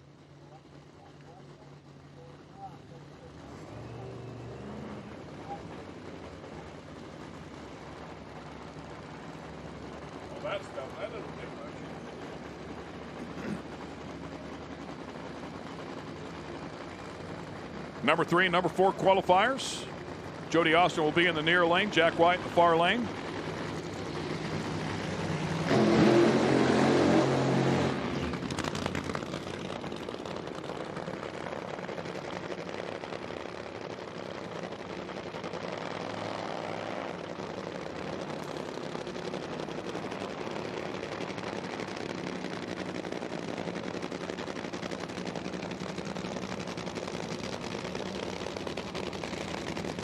Love the cackle, love this stuff.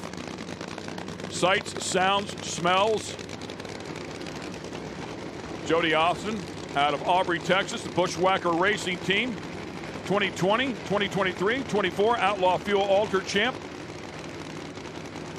Some great battles going on there. Very seasoned racer. And, of course, he'll line up alongside Jack Wyatt.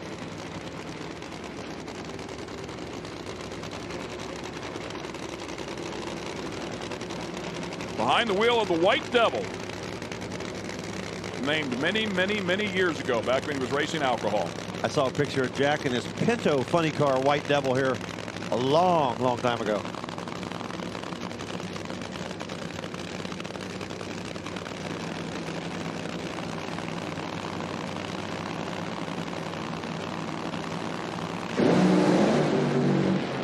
Wyatt hit the tire right off the back, gets back in the throttle, looks to drive back around him, and is going to get it done. Yeah, about that. It wasn't pretty, but it counts. Yeah, Jack's car blowing the tires off right at the step. He'd given up. And he looked over and saw Jody having trouble in the other lane and said, "Oh, wait a minute, I can get there." You got to be careful doing that. These cars have to be pointed straight when you get back in the throttle. We talked about it before, how hard it is to just barely squeeze the throttle on these funny cars. You got to get those throttle blades open, so you got to smack it, kind of squeeze on it then and get it going. And Jack did a nice job. Something must have happened to Jody's car because he just never got back in the throttle. Jack's car blowed it off right at the hit. Something falling off the car. Oh, Jody's car made a move to the left. Pipes went wet. Jack right on down through there. I tell you what, you got to be going like, come on, come on, come on, come on. Blew out of the car there for something fall Jack. Off. Yeah. He only gave it one little snap there, and that was it. That was good enough to get around him. Doesn't matter how you get there, right? Ugly win's as good as a pretty one. Still says W. Yeah. How about Dan Hicks? Semifinals, lane choice, trying to get into the final round, and just might do so. First full pass on it, and here he is in the semis trying to get in the final.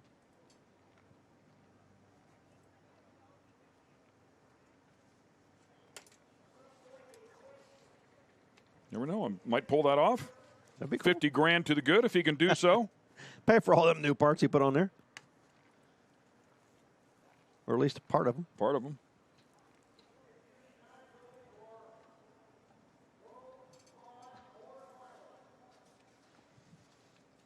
We believe Pro Mod will be coming up here soon.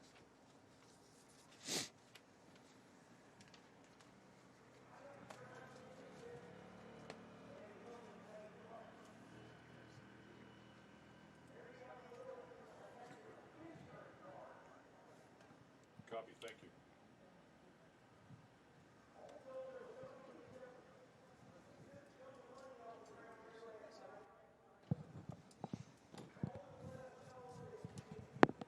We were talking about Pro Mod coming back up here, and just a bit, we want to remind everybody that we will have an event here in a couple of weeks at Milan, where they will have a chance to win $125,000.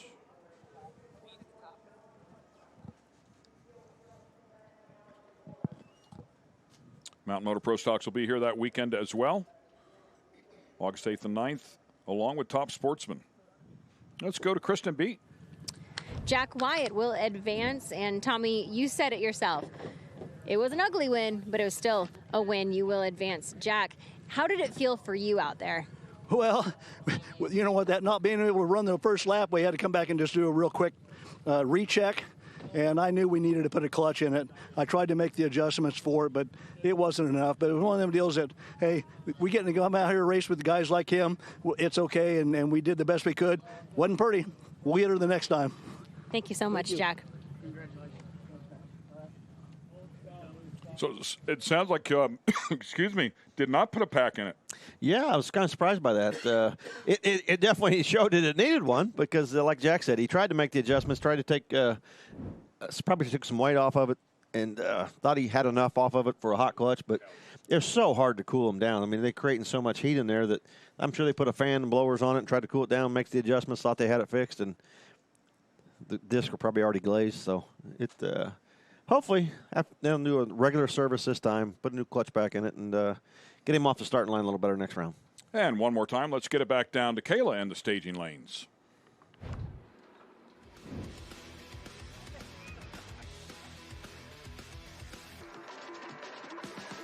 All right, Callie Mills, you come from a lineage of drag racers. Is it something that you knew that you always wanted to do? Yes, I would say from a very young age, I wanted to race. I wanted to go fast. I started out riding four-wheelers around the yard, chasing my dogs. And then I four-wheeler raced for a couple of times, and my mom hated it. So I got in a junior dragster eventually, and never looked back, really. Just started. My weekends when I was young entailed at the racetrack. Kids would go to the lake, do other things, and I would go to the racetrack and have a good time on the weekends. At one point, we were racing 3 times a weekend at 3 different tracks. So this is what I've pretty much known my whole life is racing and everything racing related. Crazy. It's crazy. It's we a crazy love life. work, right? Drag Yeah. racers, right? Yeah. Love work and hate money. That's Yeah. my favorite slogan. And we have to work hard to make this happen. So we worked, my dad worked all week, Monday, Tuesday, Wednesday, and then we left Thursday. So he worked half a day on Wednesday, and then we left. So, yeah. Speaking of your dad, you actually jumped into one of your dad's cars, right? Is it the No Time car? Or was Yeah, it? so it was the original Kong car, which right now you see like Kong technically 2.0. So originally I jumped into his car, and then he wrecked that one on the street show. And then Larry Jeffers built me a brand new Kong car that was my Kong, and nobody else has driven it. So that one is the one that I run right now in No Time. So. And you're quite an accomplished No Time racer. Yeah, I would say we've done pretty good. You know, my dad's background, he's done a lot of radial racing, so He really knows, like, back in his prime, they didn't have the technology that they have now, I would say, that we get to use. But he knows a lot about cars, radial racing, pro mods, all of that. And so his experience to that, I think, kind of helped us, along with Lee White. He tunes all my cars. So that all together has made us pretty accomplished in the no time world. We just actually started, I would say, about a year ago, getting everything switched over to the radial stuff. But yeah, so we pretty much race on any tire, I think. Yeah, and you're good at it too. I mean, I want to know, do you guys do anything special after you win? The guys always pour a thing of beer on my head, which is not my favorite. I hate it because then I have to smell like beer all week. I don't even like beer. And clean your fire suit, right? Yeah, well, I always make sure I take my fire suit off so that way I don't have that smell, because that would be disgusting. But yeah, they always, like to shotgun a beer, do whatever. I'm more of like, yeah, we just won, woohoo. But I'm not a big drinker, so. What's your journey been like driving this car? I would say it's actually been pretty simple. Like the transition from No Prep Kings and No Prep Elite and things like that over to Pro Mod has been pretty fairly simple for me. I think that I tell people all the time that the No Prep Kings and stuff and the No Prep stuff has made me a better driver. You have to know the edge you can drive, because the groove there is very small, and you can't really, I mean, if the car gets way out of the groove, you can't try to force it back into the groove. I mean, you can, but you can't, and you just have to know that line. So at one point when I was driving the turbo car, I felt like when I got past the 330, I was just like, it was just inevitable. Like, we were just in a wreck. Yeah. Like, it was crazy. So the Pro Mod stuff, I have Lee White and my dad working together, like tuning and making calls on it, and they work great together. And I have to say they make my job a lot easier than, if we weren't to have two people that know how to set up a car. Yeah, so it's been fairly simple. Like, I speak now, but, it hasn't given me a whole lot of, I think I struggle more with, like, the car reacts so well because we're running like 860, 60 foots and stuff, and I tend to go red. So now I'm having to, like, put delay in the box and, like, trying to figure all that out. And but yeah, so I'd say I'm doing fairly well, and I've always had my dad, and he always, gives me pointers and tells me what I need to do better or what I do good. So we worked together for a long time now, like 20 years. It's kind of crazy to think. Wow. Yeah. So I started when I was 8 and I'm 28. I just turned 28 this year. So it's kind of crazy to think I've been around for 20 years, It's around wild. drag racing for sure. I mean, I started before I grew up out here, but I've been behind the wheel of something for over 20 years. Yeah. So time flies. Yes. And yeah. being one of the only, one of 3 women that race Pro Mod right now, what is that like? And if somebody's aspiring to maybe even get in a Pro Mod or drag race, what sort of advice would you give them? So I would say, there's only three of us, and 2 of us actually started this year, which is kind of cool because me and Amber, we were just on the cover of Drag Illustrated and things like that together, and so we kind of got to grow through this experience together. I talked to her at the Winter Series, and we were excited because, we both have dads that are like legends in racing. And so it's kind of nerve-wracking. I think that's the most nerve-wracking part is, like, your dad is, like, up here and, like, you have to, like, lift, like, people think that you're just in it because you're dad. You know what I mean? And that's not the case. Like, we both have, had our own struggles and our own things that we've had to deal with. Yeah, and, like, you worked to get here. Yeah, we could have easily quit years ago. So I think it's awesome that me and Amber both have gotten to, like, go through it, and we'll, like, text each other good luck and stuff and watch and cheer each other on. Just because it's kind of tough out here. Like, not just being, a racer, just in a racer in general. So, yeah, it's cool. And I think that the main thing for me is no matter what anybody says, and this goes for men or women, like, if you put your mind to something, just do it. Like, nobody can tell you can't. Like, you're going to fail, but just keep going. And I mean, there's been times I've made mistakes behind the wheel, and you just have to, like, learn from it and keep on moving. So, and everybody's going to have two different things they need to say about your driving style or what you can do or what you can't do. But at the end of the day, you're behind the wheel, and that's, like, the choices you have to make are the choices that, like, you have to stand by, and you have to say, yeah, I made that choice, and that's what it was, So, that's my thing. Well, I love it. Thank you for sitting down with me. If people want to learn more about you or follow you, tell us where they can do that. Callie Mills Motorsports on Instagram, Facebook, YouTube, and we have all things on those social media platforms. And yeah, so awesome. Well, thank you, Callie, and good luck this weekend. Thank you. Thanks.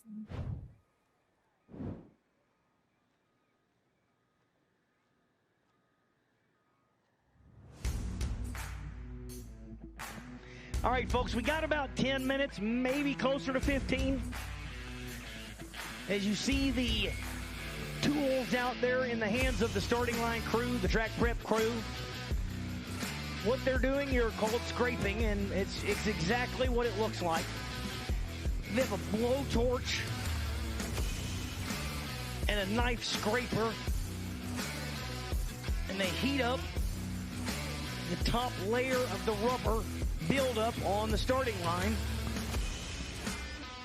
and they follow it along with a scraper and take the top layer off.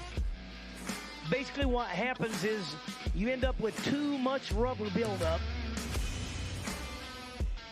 and it actually starts to have an adverse effect. It starts kind of peeling up when the car is trying to leave. So every once in a while when you have these kind of cars out here, you got to take that top layer off. They're not taking it all off, they just take the top layer of it off. Then they will go back and put down some fresh glue and drag that in. You can't see it from the stands. It's really tough to figure it out. That's why there's smarter people than me down there on the starting line. When you start getting too much rubber buildup out there, it starts getting almost spongy feeling.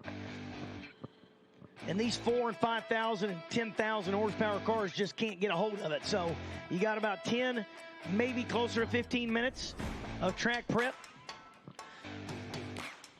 If you watch them, you got one guy there with a torch and a scraper, and the other guy with a shovel, and he's picking up all of that extra tire. I'd like to take those shavings and make another tire.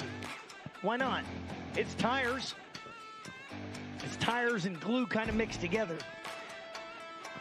So it'll basically be on fire, and they'll throw it in that other can and let it cool down and get rid of it. That's what's going on. It's an important part of keeping up with a racetrack over time. You can't leave it. You can't just keep putting more stuff on top of it, or there ends up with too much. So I'm going to throw the music on. And this is one of those times when there is nothing I'm happier about than being the announcer. Because that is hard, hot work. And if you saw me up here, you know that by looking at me, I don't do a lot of real hard, hot work. So sit back, get you something to eat, find some shade for a few minutes. Some of y'all, look at, boy, without the bandstand here, right over there under the tree, y'all got the best seats in the house, don't you? Yes, you found the shady spot, and I'm jealous. Well, not really, because I'm in the air conditioning. Everybody else is jealous, though, I promise. Thank everybody for coming out here to Darana Dragway today.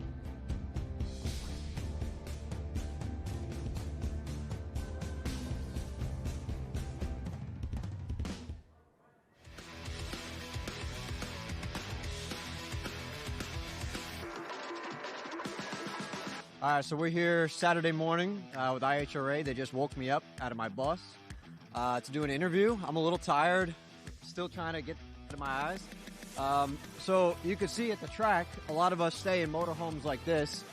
This is a Prevost. It costs about $1 million. That's not mine. This is mine. Not as great, but, you know, it has sentimental value. Why don't you get on in there? So it kind of looks like a bomb exploded. Yeah, this is the pigsty that we're subjected to. But at the end of the day, we still get to drive top fuel, so it doesn't matter. Kyle Sattenstein is joining me here on Beyond the Track. And now that we had a tour of your crib, we have you seated here in the chair. Tell us a little bit about your journey to get to this point, how this is a new car, a new team, and you are new to Top Fuel. Sure. So basically, I've been racing my whole life, but racing actually fast cars only for the last 10 years or so, mostly door cars, like baby pro mods, right? Like stuff like that.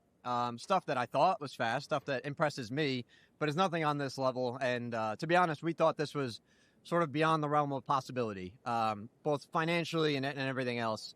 But, you know, the stars aligned. A sponsor came on board. I teamed up with Leverage Racing, who sort of has history of proving to be a front runner of low budget operations, right? Considering the amount of money that they spend compared to these other teams, they go really fast. And we're looking to prove that this weekend.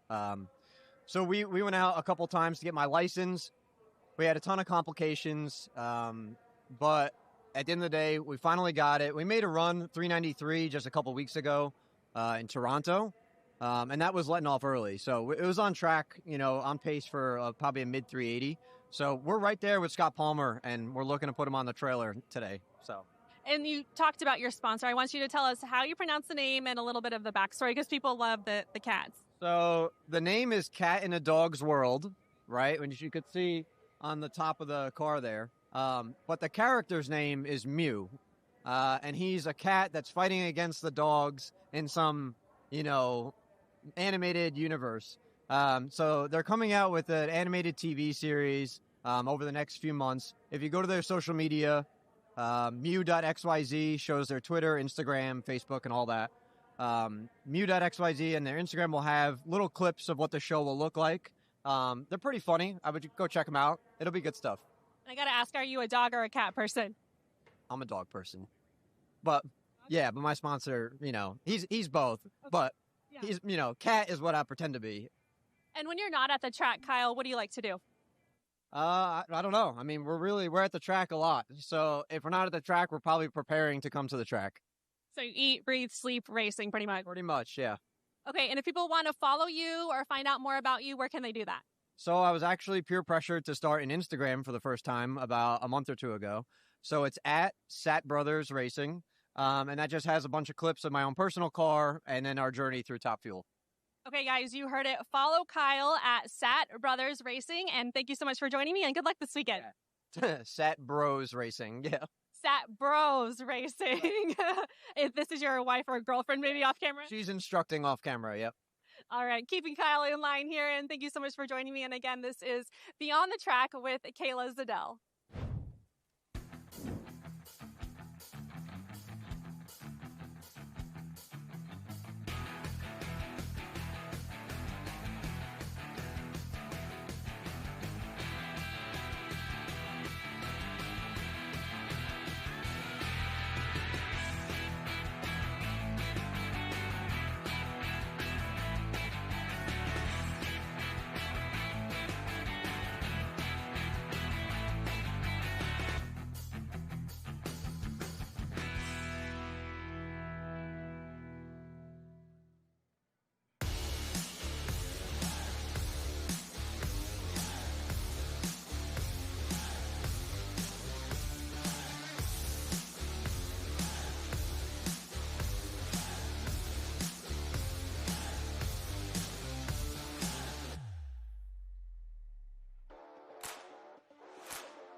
am here with John Montecalvo with Beyond the Track. And John, you, or some people might say that you are the last Pro Stock champion. And I want you to tell us a little bit about that season where you did become a champion.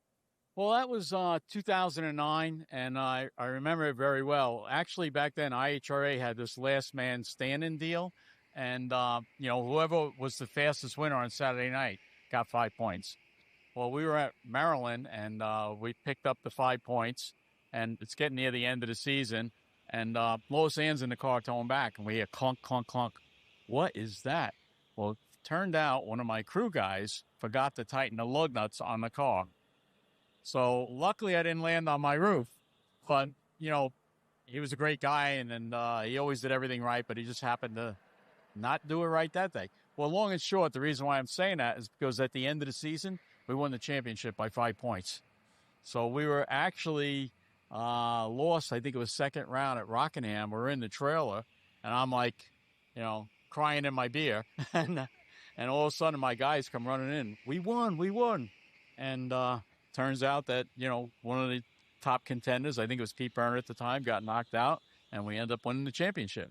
So that was 2009, and that's when this class was probably at one of its strongest points. We had like 25 to 30 cars showing up at every race. I think those days are coming again. And John, when you heard that the IHRA was coming back, you've been such a champion for this organization. What were some of your first thoughts when you heard about it? Well, to me, this is our home. This is where the class was born. IHRA and Mountain Motor Pro Stock are synonymous as far as I'm concerned. And I was just overjoyed to hear this. Like I said, we won the championship in 2009. 2010, they stopped running the class. They had a little revival back in 2015 or so, but it was never what it was, And I got to say, pulling into this track feels like how you feel when you pull into Norwalk, Ohio. Norwalk, just everybody's happy, everybody's smiling, that nobody does it better than the betas. Well, I'm getting that same feeling here. That's great. So if somebody maybe has some hesitations to come out and race, what would you tell them? I would tell them they're missing the boat, man. You got to, and literally missing the boat. I was on the boat at the last race, so we missed that one. But they're definitely missing the boat. I mean, this is the best scenario that I've ever seen. It's just, I don't know how to explain it. It's just the racer comes first over here. And I haven't seen that. I haven't seen racer appreciation like this. I don't think I've ever seen it. Like I said, the betas, they do it right over there. And this reminds me of the old days when Bill Beta ran the organization. He'd be out there with a bow tie on, shaking everybody's hand coming in. Well, everybody in this place has got a smile. Everybody here is doing whatever they can to help you. Every IHRA official has been so polite. It's unbelievable. Look at the spread that Darryl puts on for dinner for us. I mean, that was no catering hall dinner. I'd put that against any restaurant that we go to. He is really going above and beyond. I can't say how much gratitude and how gracious I am for all that he's doing, not only for our class, for the whole sport, and just reviving this IHRA. And what motivates you to keep getting in the car and coming out here and compete? I love it over here. Like I said, it's a relaxed atmosphere. But I like that the sessions are back-to-back pro sessions. I think that's great for the fans. I like that we're part of that rotation. We actually feel like a pro class again. I'm overjoyed. I'm looking forward to finishing the year out here. I can't make the Columbus race, but we'll certainly be at 42, and we'll be at Galat. And because I think a lot of the problems is that the schedule came out so late that everybody had prior commitments. But this time next year, there'll be 23, 24 Mountain Motor Pro Stocks over here. All right, John. Well, thank you so much, and good luck this weekend. Thank you, Kayla. All right, this is John Montecalvo, who is one of the veteran drag racers in Mountain Motor Pro Stock. And this is Beyond the Finish Line with Kayla Zadell.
And once again, we welcome you back here to the IHRA Outlaw Nitro Series. We're ready to pick up the action with Pro Mod here once again. Down to the quarters, and we'll get them down to the semis here. Big race for Larry Lawson and Wes DiStefano. Winner of that one gets a bye run into the final round. Gotta love a bye run into the final. This is a big round win for that one. First pair will feature one Mr. Kurt Stedding and Frankie Taylor. The Madman getting past Disco Dean, and I'll tell you, he dodged a bullet because that thing was off pace, had some sort of issue. Disco Dean left a little bit too early. He was ready to rip and trying to put the Madman in the box, but left too early. Consequently, Frankie gets the win, but an 8:15 ET was the winning number. Yeah, and Stedding having Todd Teterow over this weekend, helping tune that car. 369 and went 366 the round before. He's definitely hard to believe that Frankie Taylor's not the favorite in this round because of the way he's ran the last, at Columbus and this weekend, but he's not. He comes in here the underdog. Yeah, he's been really consistent.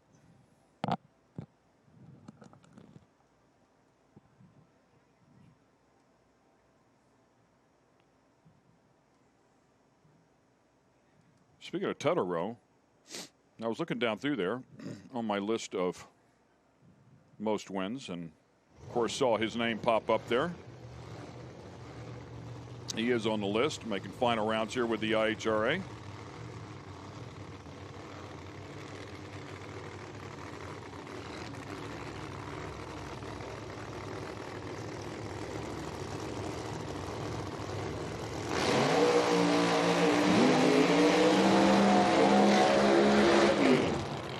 Two final rounds with the IHRA. Unfortunately did not win either of those, but certainly very, very good at what he does. Speaking of Todd Teterow. Looks like Frankie might be having a little problem there. Can't get the car back up.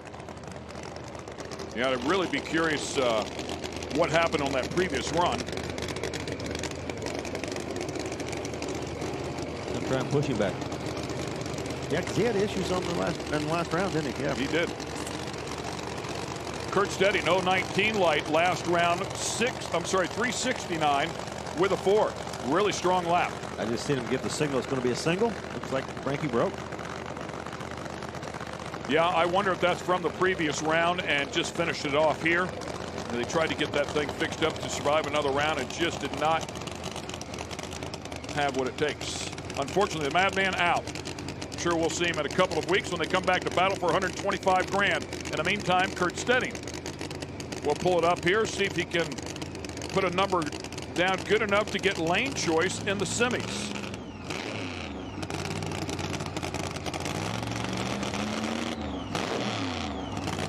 .366 in round 1, 369 in round 2. Of course, 2 different days. 366 in qualifying as well. Yes. Car's been right there.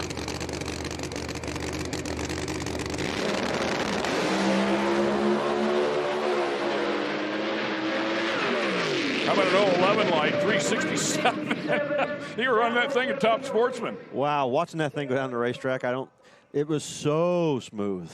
You could tell from this vantage point, that thing was just flying down the racetrack. 367, 204.45. Really nice lap. So James Beedling and Callie Mills will be shooting for that number if they want lane choice.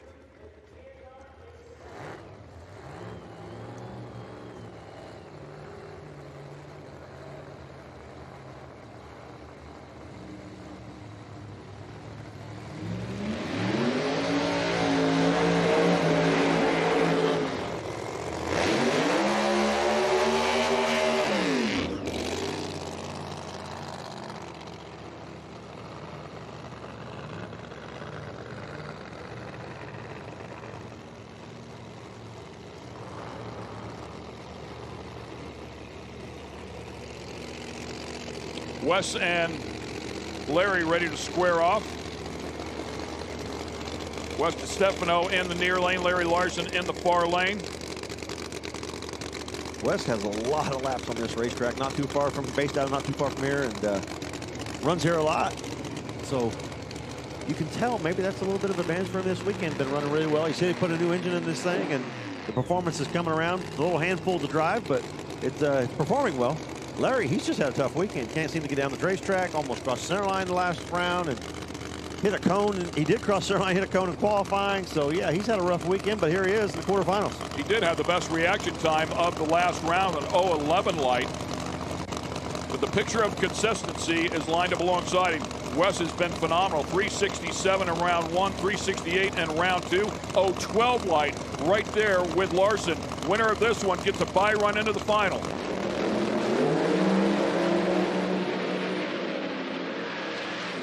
Side by side they go. Beautiful job. And how about Wes DiStefano? .000 at the starting line. Puts 370 on the board and will take the win. 0-13 and you're dead late. 0-13 and you're 13th out behind. Woo, what a great drag race. What a battle. 374 for Larson at 205. Yeah, Larson, has struggled all weekend, comes out, puts a 74 on the board with a 13 light, going home.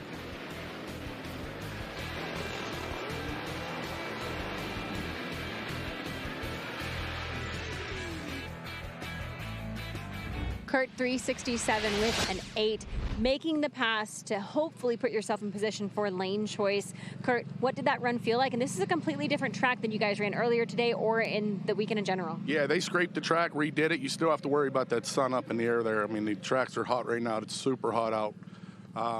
Sorry to hear Frankie didn't make the run with me. He broke during the burnout. So we had a free run, but you still have to go. You still have to throw the car at it. So car made a smooth run. We are ready for next round. Best of luck there. Thanks, Kurt.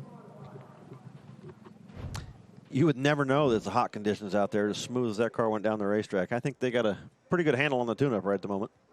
And this will be the final pair here in this round. Callie Mills and James Beadling. Callie Mills with low ET of the previous round at 365. Also put 205 on the board.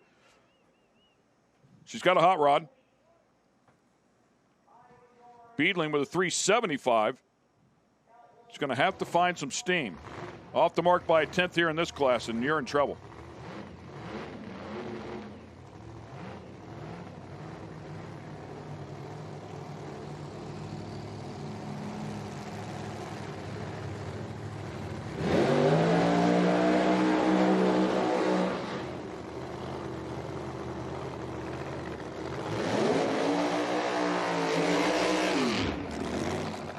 Beadling's been a giant slayer all day. I mean, he took out number 2 qualifier first round, comes out second round, takes out Kai Kelly, and yes, kind of going in underdog every round and just coming out on top.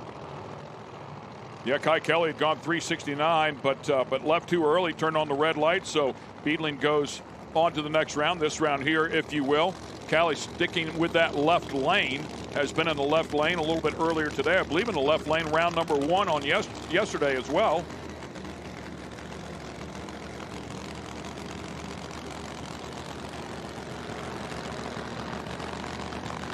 Callie out of Sand Springs, Oklahoma, the 68 Camaro.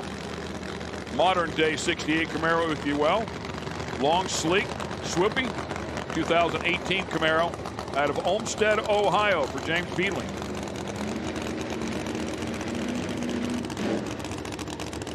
Clear him out. And ready to turn on the top bulb. Trying to get to the semifinals to take on Kurt Stedding. Need better than a 367 with an 8 for lane choice.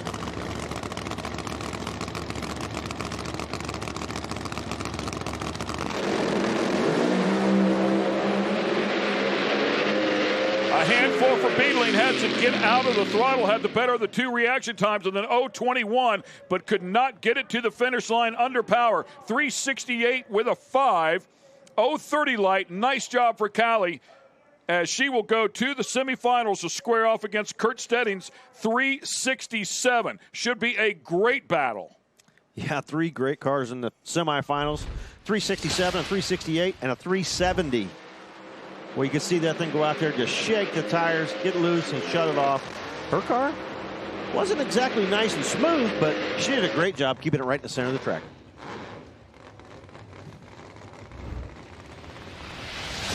Wes, you've earned a bye into the final, but will you make the pass? Yeah, we probably will. I mean, these two cars left, Kaylee and Kurt, they're both running really well. We're going to, they're both killer on the tree. So we got to improve our performance to run with them. So I'm pretty sure unless we find something in the pits, we're going to run it out. Thanks so much and best of luck. And guys, just so you know, Wes DiStefano, he was so kind to elaborate on the mispronunciation of Di Stefano. It is DiStefano. I think I've called him DiStefano, DeStefano, DiStefano. I've called him a few different things. I figured one of them was right. He would like you to call him Winner. Yes, and the owner of a $50,000 check to go along with it. That's what it pays to win in Pro Mod, so we wish those competitors the best of luck as we will shift categories here and go into Pro Nitrous. $20,000 to win in this category. Yeah, these guys ran yesterday, haven't been back out yet today, but boy, what a show they put on. We had a 371, a 373, a 372, and a 374. You can't ask for any tighter competition than that. Yeah, I had records fall here in this category as well. Tim Molnar with a 371. Current ET record, Tony Wilson, who we see in the far lane right now, with the mile-per-hour record at 203.8. Reestablishing his previous set record at Columbus. Widener in the near lane. Widener headed over towards the center line, tries to stay in the throttle, see if he can keep it alive, and just misses it. Reaction times identical on both sides. 0-1-0-0 to the fourth digit, identical. A great drag race, but it's Tony Wilson who's able to stay in the throttle, puts a 376 on the board at 203, and gets the win here. The other side, 378 at 201. But I'll tell you what, Widener was driving that thing. Yeah, he was. You see this replay. This car moving over to the center line, staying in the throttle, being gentle, trying to get it to come back. You see it make a move right there off the starting line. Wheels in the air. No wonder it's going over. You can't steer it. Puts it down, just be real gentle with it, stay in the throttle. Great, great side-by-side drag race.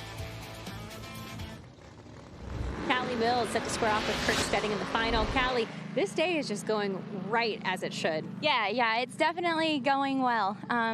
It's hot out. The track conditions have definitely changed from yesterday, but my guys, Lee White, my dad, Dwayne, Mikey, Taylor, Paul, they're doing amazing.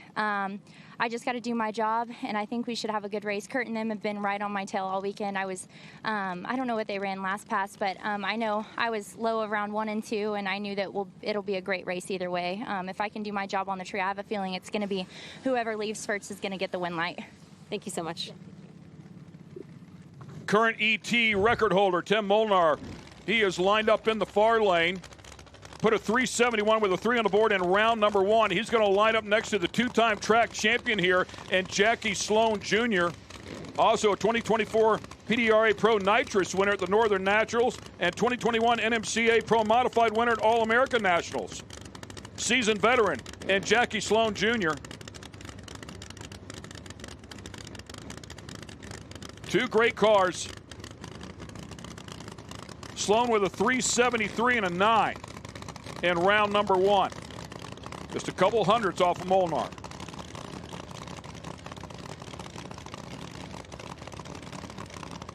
Top bulbs on. Pro Nitrous.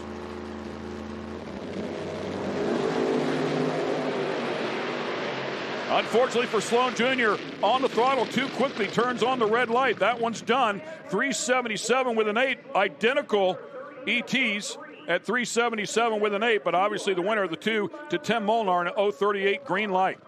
Yeah, you said it may come down the Christmas tree, and it sure did. A little too early for Jackie, and Tim, 038, 377. Look how close the competition is. 377.8 to a 377.8. It's definitely going to be decided on the starting line. Yeah, in the final round, 376 to a 377. Should be a great final here as well. Boy, that track is getting hot. You can see those cars dancing around there. And the atmospheric temperature, 87 degrees out now. They got their work cut out for them. Tony Wilson satisfied with his car despite the temperatures outside. You told me a moment ago 3 weeks of this. Not only did you guys race in Ohio, but you tested last weekend. Is this car where it needs to be? I think so. I think we're proving that every run we go down the racetrack, whether it be hot conditions, overcast, we are making good runs. So 2 finals in a row with IHRA. We won the first one in Columbus and hoping to repeat here. Looking to go back to back, guys.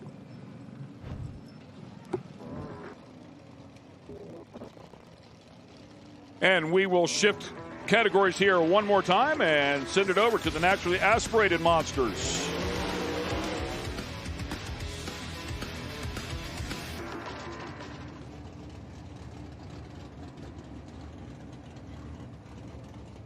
Dylan Voss and Tony Pontieri will be our first pair. Semifinals here.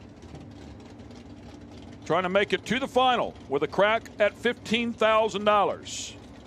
Pontieri had issues last round and had a 429. I mean, he had issues. Good thing he was on a single. Had a single run because he wouldn't be here in the semifinal round if it wasn't for that. Yeah, said they missed the track. The track was a little bit better than they were anticipating, so they were going to have to pick up the pace. We'll find out if they did it enough. The car did put down a 411 in round number 1. We know it can get there. We'll line up alongside a tough Dylan Voss, who put a 417 on the board. 018 light, by the way, to go along with that. Last time out, Pontieri a little bit quick at the starting line with a negative 004.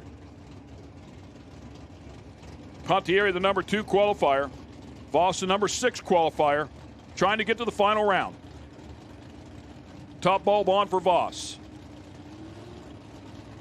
Voss in the near lane.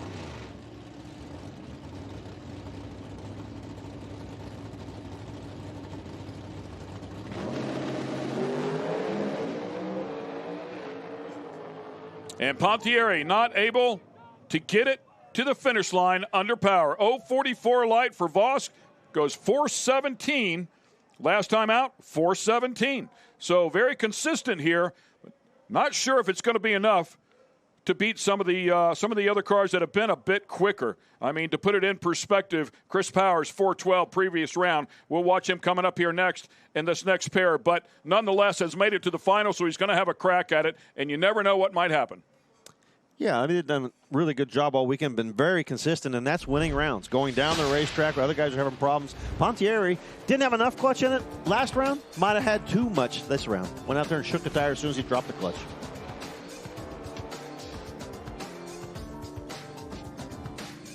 Tim, this class is stacked. So many talented drivers. How have you guys been holding up? I think we're in pretty good shape. I mean, it's a tough group. Everybody left was good on a tree. I was probably the latest of the whole group, but got the job done and going to the next round. What will you be telling yourself moving into that round? Just stay calm, run my lane, just don't overthink it. Tim, thanks so much and best of luck. Thank you. Best of luck to him. We'll see that final coming up in a bit. Next pair coming up here, Kurt Neighbor and Chris Power. Power's low ET of the round, 412 of the 6. Top speed, 174.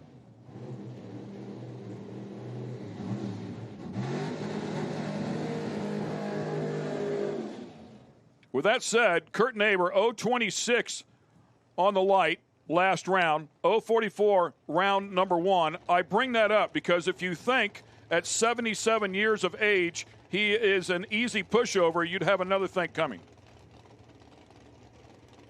Yeah, you're dealing with experience there. A lot of experience. Chris Powers, I mean, this car's kind of been the dominant car at both races. He was runner-up at Columbus just a couple weeks ago. He came in here running well again, dominating this race. I like his confidence. He's going to be tough to beat. He wants to go one better than he did in Columbus and just kind of take over this class right now.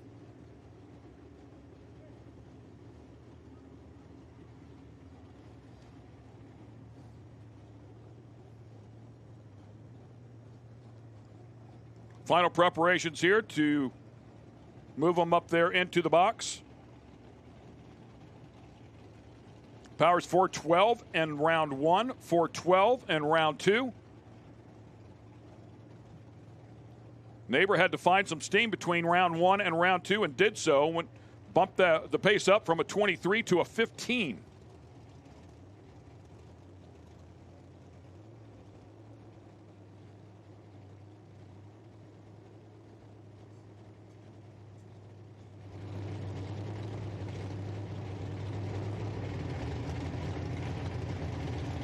Powers taking his time here to turn on that top bulb out of Carlisle, PA. Rolling it forward. Here we go.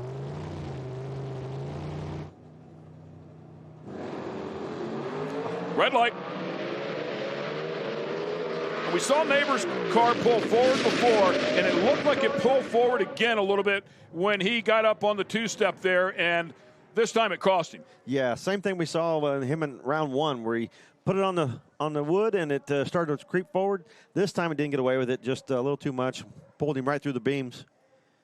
Chris Powers, 4:15. Nice solid run, especially in the heat conditions right now. I think he also reacted to that red light, 01 or 017 red, but early, I should say, not red, for Chris Powers.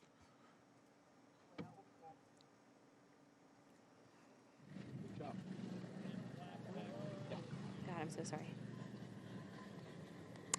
Dylan Voss securing his entry into the final. Now having seen what Chris was able to do, do you guys have some work in front of you? For sure.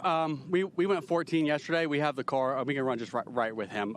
He's been really good on the trio weekend, so it's going to be a dogfight in the finals. I'm really excited to be here. IHRA's done a killer job. It's been a phenomenal thing to be back here at IHRA. Congratulations. We'll see you in the finals. Best of luck. Just as we would expect in Mountain Motor Pro stock, it will be a battle. No gimmies in that category. Yeah, the guys are, it's getting a little tougher out there because Friday, a lot of clouds on Friday. We dodged rain, but a lot of clouds. And then all day yesterday, we had clouds in here, a cooler racetrack. And this is actually the most sun that we've seen the entire weekend we've been here. So track conditions are getting a little tricky. They figured out the weather conditions, how to make the power, but now the track's throwing them a curve on how to get power applied and get it down through there. I'm guessing that's rosin or gold dust in what would be the far lane. Certainly not two bald spots, right? No, it looks like a little bit of a rosin.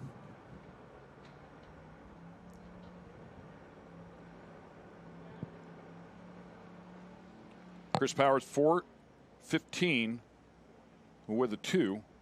Dylan Voss 4:17 with a 7. Easily can be made up. Oh, line. So close. Chris Powers' car has just been consistent. Going down the racetrack, no issues. Yeah, I think you're probably right. A nice adjustment here in the heat of the day. A lot of track temp, sun out. Pull it back just a little bit, and again, it goes right to the finish line. Let's go to the top with Kristen Beat. Chris, your car has been so consistent since the moment you guys unloaded. All weekend long, just consistent runs and passes. What do you attribute that to? Oh, Chuck Samuels. He's the best tuner out here in Mountain Motor. These guys know it. He's won 7 or 8 championships between a few different drivers. So with that Sonny power and him tuning and me driving decent, hopefully we can just get one more win night. One more to go. What are you telling yourself?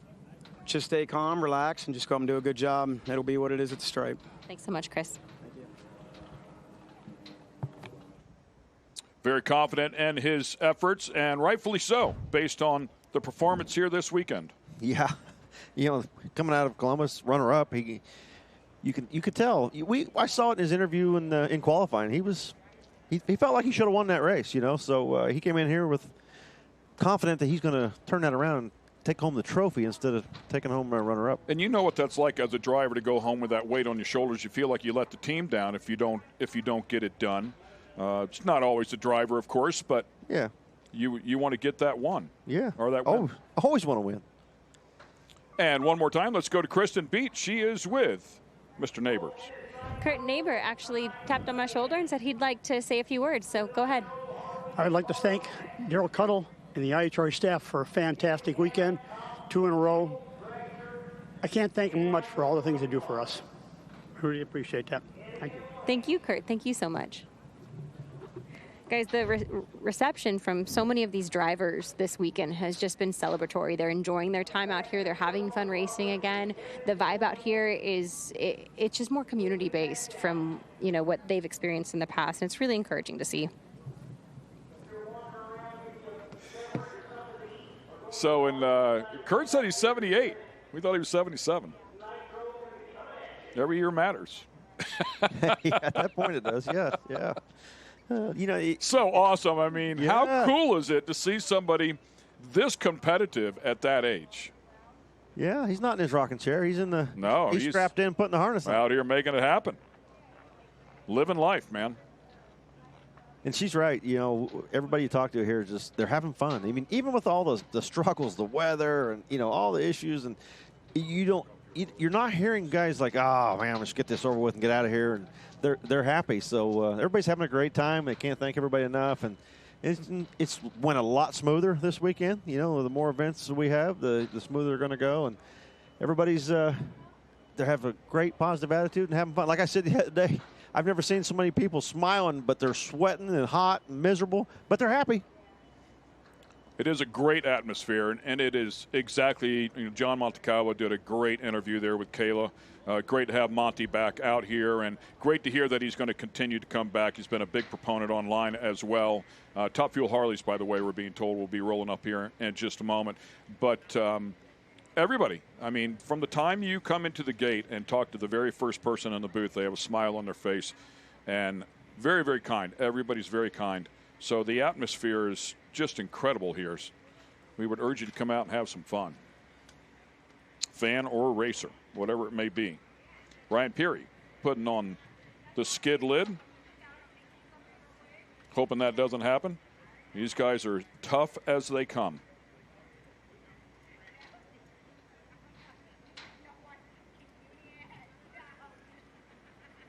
Peary with a 5:57 in round number 1. 0:49 light. Paired off against Chris Smith, who put a 5:77 on the board, and 0:49 light as well. So it was a good battle. Just a couple of tenths at the stripe. He'll square off against Jordan Peterson. Peterson with a 5:39 on the board. So we'll see if Ryan can find a little more steam. On the other side, the champ, Jay Turner, was able to grab the win. We'll have a bye run into the final.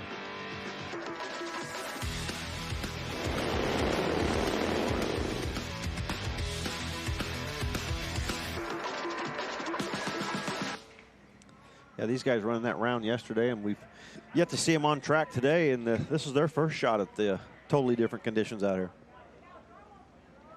It has changed so much even from the time we started racing here today. Yeah, the temperature shot up there. The sun's been baking on the track all day, and I looked at the density altitudes up 400 feet from when we started a little while ago, so have to make some tuning changes now on the engines to keep them running good, and the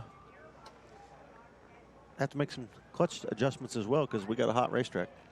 These guys have run on a wide variety of racetracks with these bikes, so not much they haven't had to deal with from one time to another.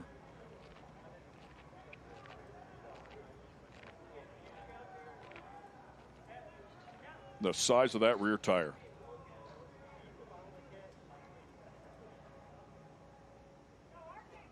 Flak jackets underneath, part of the rule requirement for this category. If they lift one of those cylinders off, it's pretty interesting. Some guys have lost their lives back in the day, earlier in the day, before those things were required. So now rules in place to help keep that to a low roar. Safety straps on them as well. They are violent engines on nitromethane.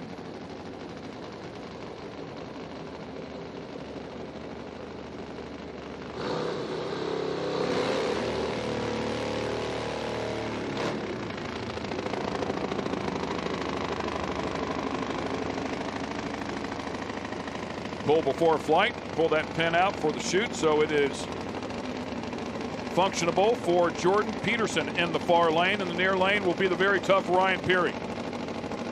It's interesting watching the rider there adjusting the idle himself. You know, opening the air bleed up a little bit there and adjusting the idle himself, because in the top fuel cars and the funny cars, they're doing the same thing, but it's crew chief doing it for you.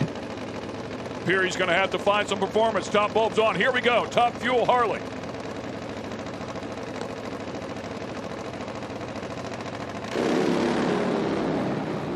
Both bikes load them up. Front ends up in the air. Great drag race. And the edge is going to go to Peterson. 5:44 to a 5:56. Reaction times almost identical, just different by 0.04 of a second. The better of the two going to Ryan Peary with an 0:55, but Peterson had enough steam to drive back around him with his 0:59 reaction time. Wow, what a great drag race. The heat out here, I was worried about. They're going to, you don't drop cylinders, you drop a cylinder out here, and you can hear them. They struggle to keep those things lit like that. So they did a great job coming out here. Both bikes, front wheel in the air, going down through there. Got that leg dragging out there as a rudder, and what a great drag race. They had a good setup, and we watched them knock cylinders out, and it seems like when the track has been really good and air a little bit better, they struggle a bit, but man, they both found the setup today. Look at the front ends up in the air. How cool is that? Yeah, that's really nice. It looked like Peary got out of it. Maybe was going over towards the center line a little bit. That front end way up in the air. Probably not much steering it, even with a lot of body English at that point. So out of the throttle, save it for another day. Peterson goes across the stripe to grab the win first. Here comes the champ, 11-time champ. One of the best to ever get on the back of one of these. We were in here just chatting a little bit, Dave and I, last night, talking about some of the greats. And Bill Furr, Romine is out there as well here with this gang. But going back, talking about Johnny Mancuso, a multi-time champ that ran with the IHRA. Doug Vansel, of course, came out here, a vicious competitor for Jay Turner all along the way. Just some incredible riders that we've seen out here with the IHRA in this category.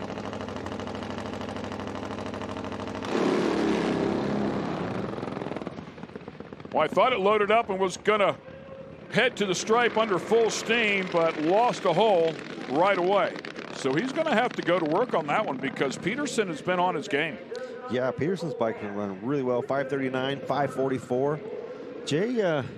Jay's got his work cut out for him. He's going to have to figure out why it dropped the cylinder and make the adjustments because it's getting. I don't think it's going to get any cooler before we get to the final round.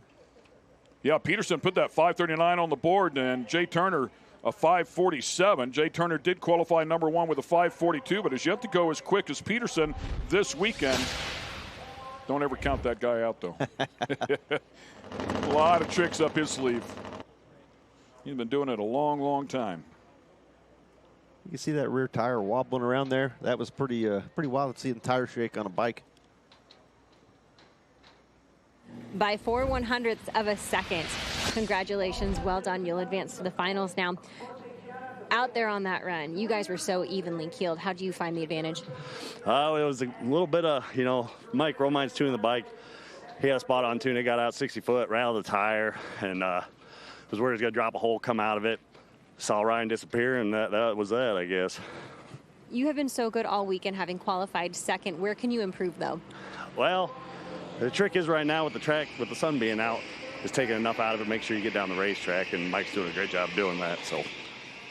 Thank you so much. We will see you in the final. And guys, it is so hot out here. Just a moment ago, Jordan Peterson was actually taking what is a gas can filled with water, pouring it all over the bike, trying to cool things down a little bit. And I'm also kind of curious, Jordan, you can head back to your bike. I know you got things to do. But guys, I can't imagine his size would help him in this sport. Usually when we interview two-wheel guys, he's shaking his head. He's saying, nope, it does not. Usually when we interview any guys in two wheels, they're about my size. Jordan is not my size.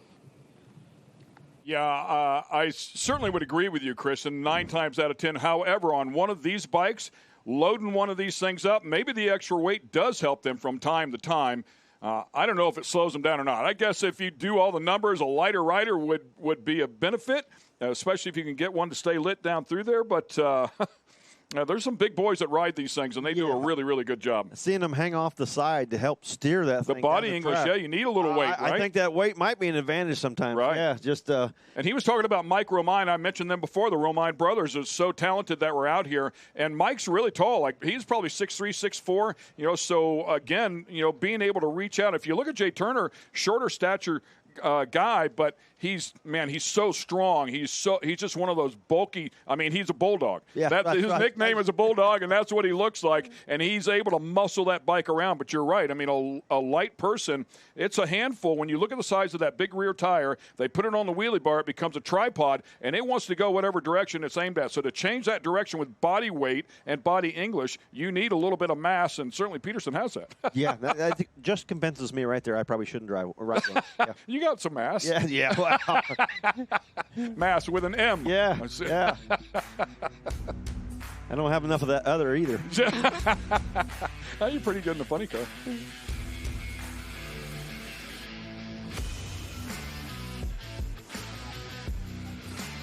going to take a layout here for just a moment. Looks like they're grooming the track here one more time, prepping some stuff after the bikes went to the finish line there.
And welcome back once again as we are getting ready to run Top Fuel. It will be the semifinals. Mitch King will have a bye run into the final. Scott Palmer and Lex June will square off. We talked about these two in qualifying, had a bit of a moment. It was, by the way, welcome back to the IHRA Outlaw Nitro Series. Kents out Tommy Johnson Jr., Kristen Beat, Kayla Zdell also helping us out. Kristen Banks could not make the rain-out day here.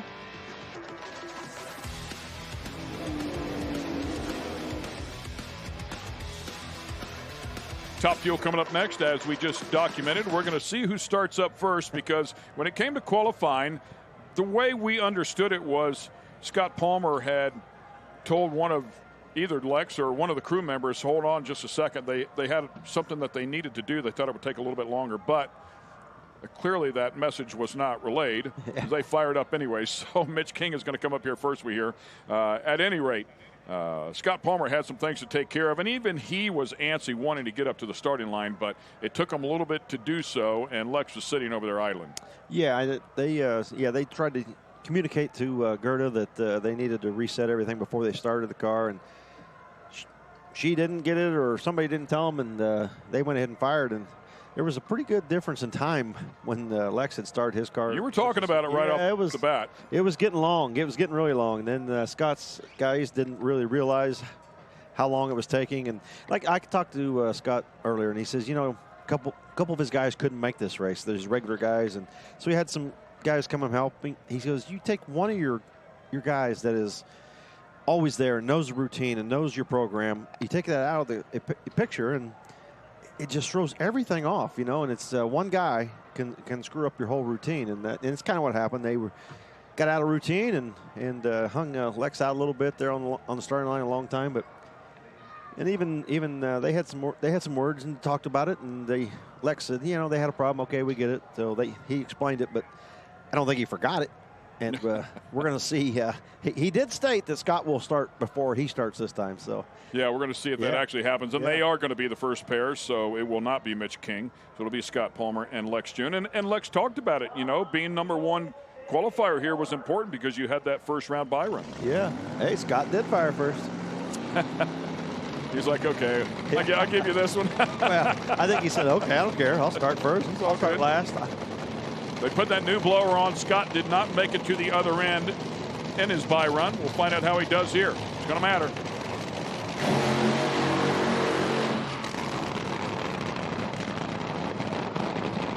He's going to go the other way. Now Lex is having trouble. Go, Lex. You can see Lex telling him, we got to go. We got to go. So you know it's not intentional. This is never an issue. But that's fate at work right there. Yeah.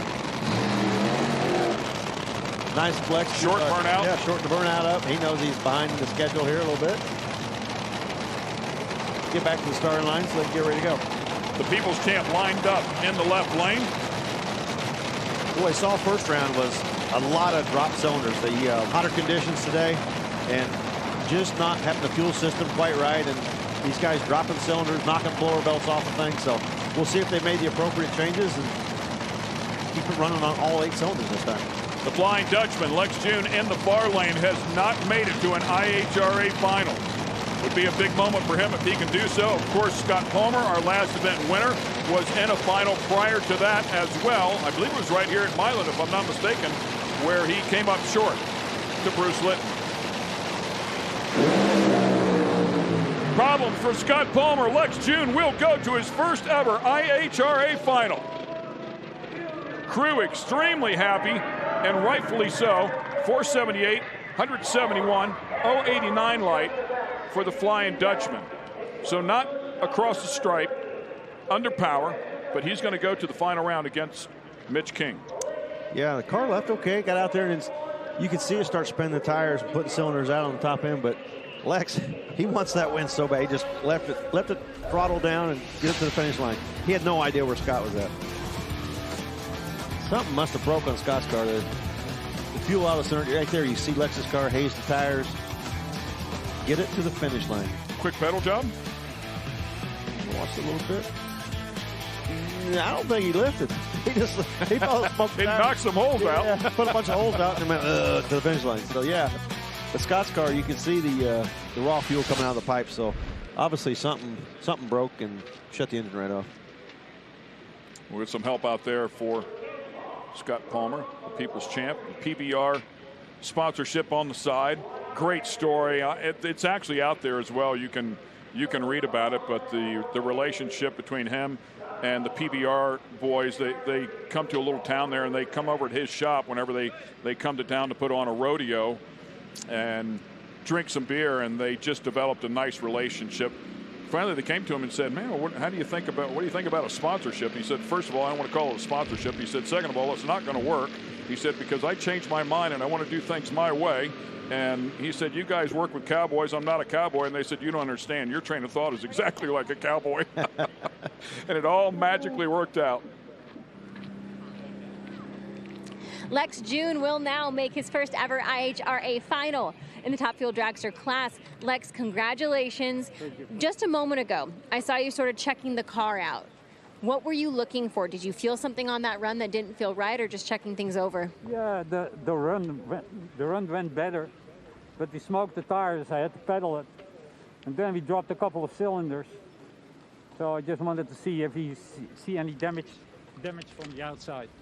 Lex, moving into this event, you brought on 2 new crew members, Yep. former members for John Force. It was a big investment not only into your program, but on bettering the team. Has that paid off for you?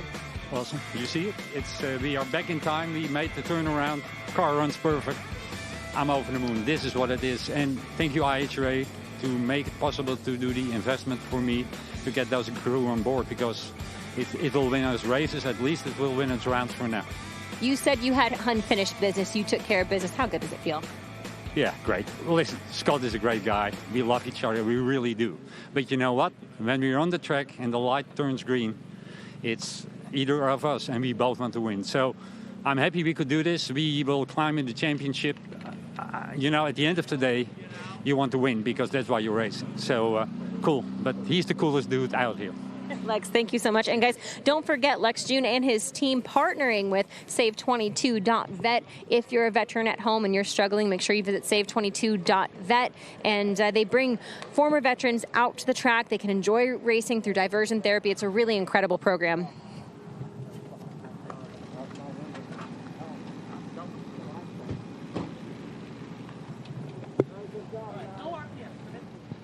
Thanks a lot, Kristen. Appreciate that. Good luck to him in the final round. He will square off against Mitch King, and Mitch King is going to keep him honest here this weekend. Had a really nice lap in qualifying.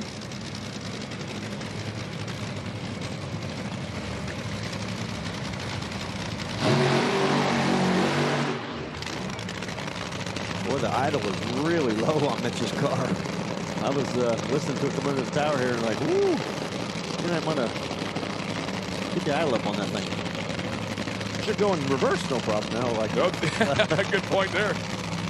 He will make his way to his 36th national event in Top Fuel. He's at his 36th national event in Top Fuel, and will advance to his second final here. Race 12 of them in funny car. Was at 7 events where he ran in Top Fuel and funny car at the same event.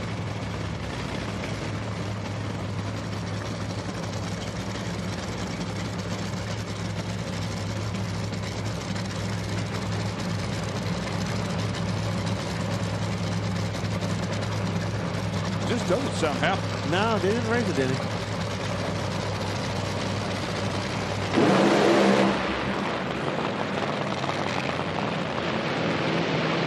Quick hit did not knock the tire off. I'm not too sure that wasn't just a plan to pick the throttle and shut it off. It'd be interesting to see. Might have Chris to ask him, was that in the plan, or did something break? Belt come off? No, you didn't see any fuel out of the pipe, so I don't think the belt come off of it. So it just looked like he shut it off, and maybe he thought it was idling too low and shut it off. I don't know. It didn't appear to break anything.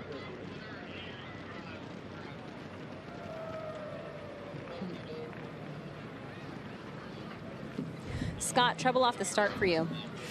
Yeah, pretty much it sounds like, I thought it kind of threw the belt off at the hit.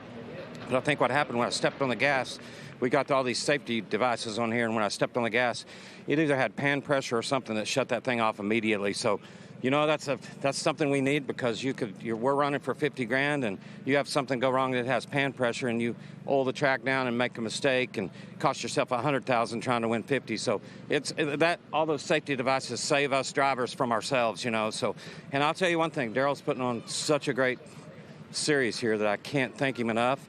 And I want every single one of these racers to win one of these races, so it's not my turn this week.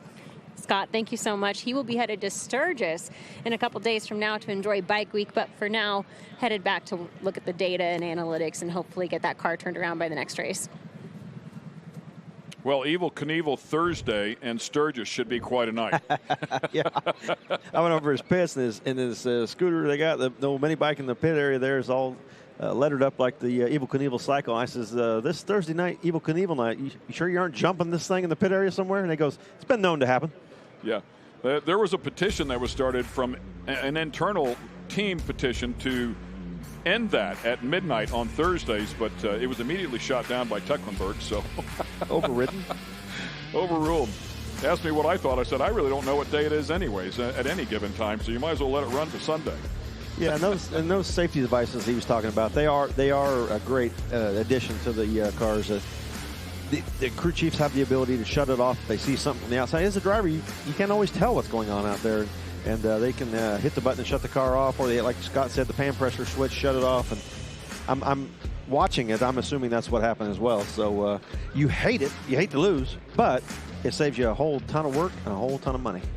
Let's go to the top end with Kristen and see if she can get an answer from Mitch, if that was planned. Yeah, I was just talking to Mitch, and he told me that session was planned. They were trying to get a gauge for that lane, knowing that moving into the final, they might be in that position. What did you learn? Well, we learned a couple things, but I can't say because our competitors might be listening. But we think we got something for them in the final, and we're going to go for the throat. In a session like this, how valuable is that added track time in a bye? Well, that was important for us to get a good test on that lane and make sure it didn't smoke the tires at the hit with this temperature, because the next round is going to probably come up pretty quick.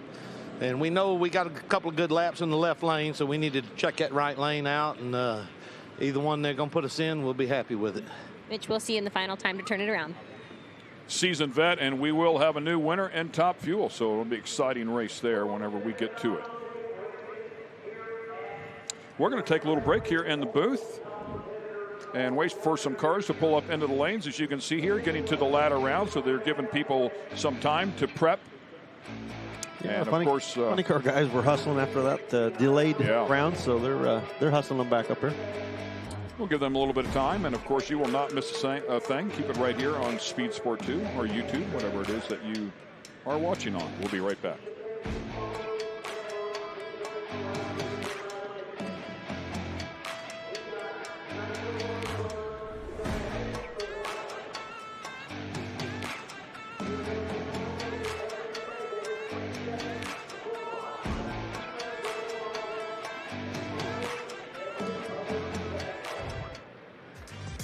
Looking for a quick fix of motorsports news? The Speed Sport Daily is what you need. It's a free racing newsletter delivered directly to your email every day. We'll cover the winners and the losers and tell you who's making news off the track. It's NASCAR, NHRA, World of Outlaw, IndyCar, and so much more. Go to speedsport.com today and get signed up for America's free racing newsletter and get your daily motorsports fix. The Speed Sport Daily. Speed Sport 1 is the place for the Hunt the Front Super Dirt Series, the premier dirt super late model tour of the Southeast. To just about 4 wide for the lead. Watch the series on Speed Sport 1 as it travels to some of the South's best tracks. Founded by racers, the Hunt the Front Super Dirt Series is a professional touring series, and you can see the entire season on Speed Sport 1. It's free to watch. Go to speedsport1.com for details and viewing options. Speed Sport 1 has racing 24/7. Double trouble. Lost the right front hard. Each week, find new episodes of Prime Cuts, grassroots racing from America's short tracks. Oh, look at one upside down into turn number 1. Speed Sport 1 is the place to satisfy that itch for racing. Checker's going to wave. Who's it going to be? Go to speedsport1.com for a complete guide to what's coming your way next. Speed Sport 1, the live racing network. Monday Mayhem is on Speed Sport 1. Every Monday starting at 7 p.m. Eastern. Things get a little crazy. We've got some of the best demolition derby action from across the country. Figure 8 racing, enduro racing, and anything else that takes you to the unusual side of motorsports. Oh, no! And they both go! Monday Mayhem is on Speed Sport 1. It's free to watch. Go to speedsport1.com for details and viewing options. Each week on Speed Sport 1, get the very best in grassroots racing with Prime Cuts. Every Thursday night at 7 p.m. Eastern, we'll serve up a new episode. And around goes the 9, and we're going to pile them up. From coast to coast and all points in between. 3 wide off of turn 2. Prime Cuts is choice racing action cut down to the very best. Oh, great. And holy goodness! Join us for new episodes, Thursdays at 7 p.m. Eastern on Speed Sport 1. Race fans have a home on Speed Sport 1. As we'll cover the Strongpool drag race to it. From water to the desert, Speed Sport 1 has a variety of competition that will spark your inner racer. Look at the number 10 machine. Oh, boom, we got a flipper. We're going to have her, and right back on his wheels. Speed Sport 1, the live racing network. Doing the tap dance, rat-a-tat-tat. All the leaders real bumper. Go to speedsport1.com for details, viewing options.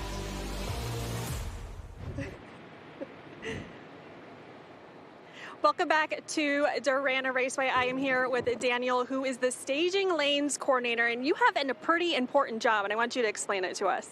Yeah, I mean, it's fairly decently important. You know, we usually get all the sheets and run sheets down from the tower, and I got to be down here and pair everybody the right way they want, make sure they know they're in the right spot, and so we're not making anybody upset out here. So, yeah, I keep them separated, and they get paired up towards where their pits are at, and they just got to make sure they're in the right spot. Okay, so I want you to take me step by step what you do in order to get everybody paired up in the lanes behind us. Yeah, so we've got a guy out there, Billy runs out there, gets cars to the lanes. I sit down there towards the back with all of our run sheets, and depending on what run order that they come in, we pair them up back there and we shoot them up here towards the lanes, and when they're ready to go towards the track, where we send them out. Does it matter if it's qualifying or eliminations? Are things handled differently? Qualifying and eliminations, they have their own set pairings. They go out. It's usually based off how they've run per qualifying order. So yeah, that's really about it for those. And now, do things ever get heated back there in the lanes? Yeah, a good amount. Yeah. So sometimes we get some guys that want to change their pairings when they're not supposed to. So we just got to keep them at a level head, and you know, when it gets hot out here, some things can go loose when you don't want it to. So you just got to keep everybody at a level pace, make sure you know what you're doing, and just don't change your mind 100 times out here, and you know, they're fine with it. Speaking of changing your mind, how soon or what's the cutoff time, I guess, for them to change their mind as far as like what lane they want, whether they want the right lane or the left lane? Yeah, so right where we're standing at is our cutoff line. So when they come up into the lanes up here, they're allowed to choose whatever they'd like, and then once they pass this line is when they choose their lane. Okay, awesome. Well, Daniel, I appreciate you taking some time chatting with me. Yeah, no problem. Thank you. Thanks, guys.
icon in racing, a visionary, a pioneer for women. Shirley, it's so nice to be able to have you here at the IHRA race in Michigan. First of all, a whole lot of fans. How does it feel to have this kind of warm reception? It's pretty much the way it always is. Every place we go, the attention is always there. You know, the respect is wonderful. I'll take it any day. And the following has been great. It's kept us, well, it's been great for Shirley's kids. The following has been wonderful. Tell me more about Shirley's kids. Well, it's a charity geared around kids with a challenge of some sort, whether it be health or at family, at home, with family. And it was founded by a Texas businessman. Stan Holt owns all the Lupe Tortilla Mexican restaurants, the best Mexican food anywhere. And of course, it's located in Houston, Texas, and a few other towns in and around Houston. And he formed the charity and named it after me, and supports me with a car that allows us to go, follow the NHRA races. I cover about 8 a year, and that's pretty much, that's a lot for me now. It's been wonderful for the kids. We've supported. We had an open heart candidate at the Texas race last year, and it was a heart replacement, if you will, and just a young lady in Houston that had no air conditioner.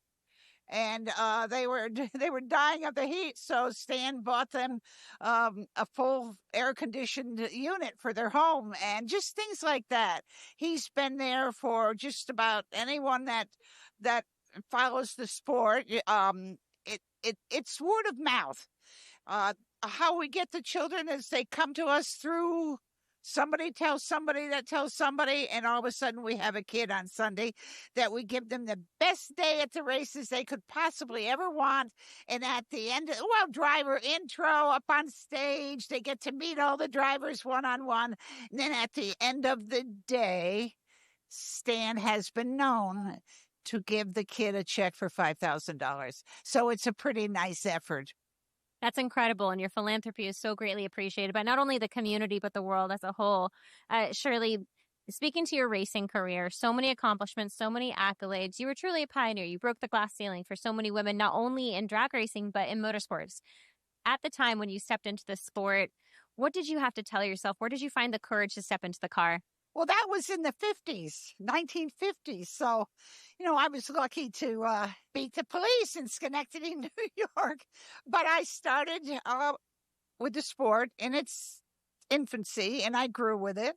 And I had no idea. None of us had any idea what this whole thing was going to turn into. And it's been a wonderful journey for me. I had no idea. I grew with the sport. Do you realize how many women you inspired? They come up to me and they try to start talking to me and they start crying. Yeah. And through, tears of joy. I've been waiting to meet you for 20 years. Well, where have you been? All this time. We counted the racetracks that I've actually drove through the gate, and the number was 890. That's a lot of mileage. And, I've covered a lot of miles, met a lot of fans, gained a lot, learned a lot. And the sport has taught me a great deal how to deal with people, fans. I meet all kinds. But it's a wonderful sport. I think the best form of motorsports, the best show. And my love, of course, is with the nitro cars. And people come up and they want to talk to me about alcohol classes and up and coming some of the door slammer classes, and that's all fine. But, since once you get into nitro, nothing else. It's like a sickness, if you will. And it's been my life for just about 50 years. Well, Shirley, thank you for sharing that life with us, all of your fans. We love having you here, and thank you so much for the time. It's been my pleasure. Trust me.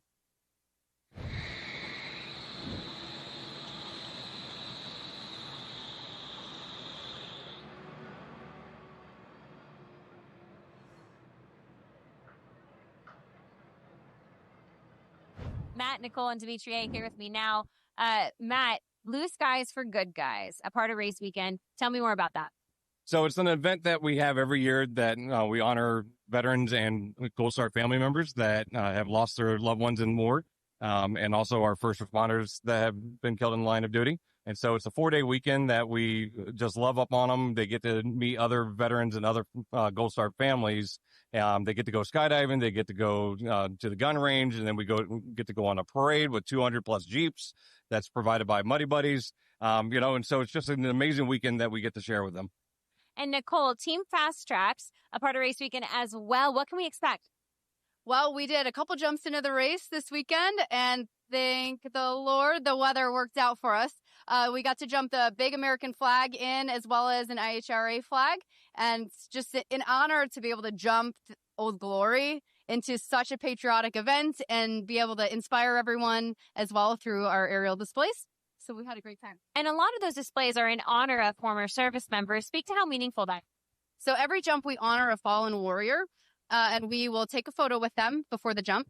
We will fold them up, put them in our jumpsuits, and then take a photo with them on the ground after so that they're never forgotten. And we often will leave that photo with perhaps a kid or a veteran in the crowd so they can carry on their memories. Dimitri, what is it like to jump from a plane and skydive into an event like this? I think you're going to have to try next time with me, and then you can tell us better. It's wonderful. It's a wonderful feeling. And an amazing impact that Blue Skies for Good Guys and Gals is having, not only in the race community, but in the community as a whole. How can people learn more information? Where can they go? So you can go to the website, bsg3.org. BS3G. BS3G. Let's get a nice under. bs3g.org, and they can go there and find more information for it. Thank you so much for everything you guys have done. Thank you for honoring our service members and being a part of race weekend. And guys, enjoy the rest of your race weekend. Thank you. Thank you so much. Such a great group of people. Great to have them out here with us, and phenomenal skydivers as they land right on the spot, carrying a huge American flag as well. 26 pounds of weight on the bottom of that flag to help keep everything in order whenever they come down through here. I just can't imagine having something that large. So to land, and they hit it on the spot. I can't imagine jumping out of a plane to begin with. So right. Dragging something down would be no issue after that, yeah. I mean, it's a huge American flag, and takes a 26-pound weight to keep it down, stretched out below the skydiver. And they've done an excellent job. We've seen them jump several times now at both races, and just an incredible job. A target, I see the target out here, and they come down right on top of it. Okay, let's get it down to Kayla. She has more on the Madman. Hey guys, so I had a chance to catch up with Frankie Taylor, and if you remember, his car shot off at the starting line in the last round. Like I said, I ran over to his pits and found out what was wrong. This is what caused the problem. A fuse blew. He said one of the main wires started rubbing, and it created some sort of grounding effect, which blew this fuse right here, which in turn turned off his car, which was a sad day for Frankie the Madman Taylor, because if you remember, he is our winner from Columbus, and he did want to go back-to-back, but I guess we'll just see how the cookie crumbles for the rest of the Pro Mod class. Yeah, speaking of the Pro Mod class, the Pro Nitrous class would be the only one where we have a chance to have a back-to-back winner. So Tony Wilson will have a crack at that, as he won in Columbus and is still in the hunt. Yeah, it's hard to believe. We had a bunch of people. We had some winners that came in here, number one qualifier. Yeah, Tucker had qualified number one. Yeah, we're thinking, all right, looks like we're going to have some guys that are just going to dominate. And here we get down close to the final rounds in most of the categories, and we have one car that can go back-to-back. Yeah, the racing gods do what they do.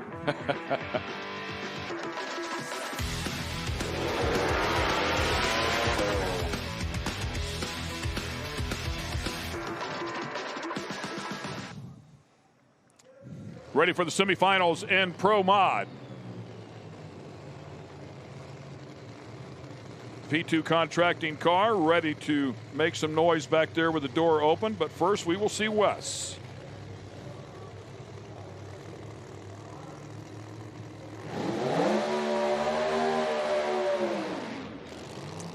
We heard him talking earlier after that win on the interview that he has a single, and he was asked whether or not he will just take the tree and idle it down there, save the parts and pieces. But he said, no, we need the information. These guys are quicker than us, so we need to go out here and see if we can improve and get the car's performance a little better. So I don't think he's going to take the tree. He's going to make a full pass and see what they got.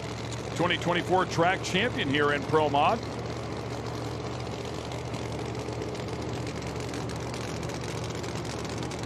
RichardsAutoParts.com, sponsorship on the side of that beautiful 72 Oldsmobile that has been deadly fast and consistent all weekend long. 367 in round 1, 368 in round 2, 370 in round 3 with a 000 reaction time. He was on the tree. He was ready. Yeah, the round before that, an 012 light.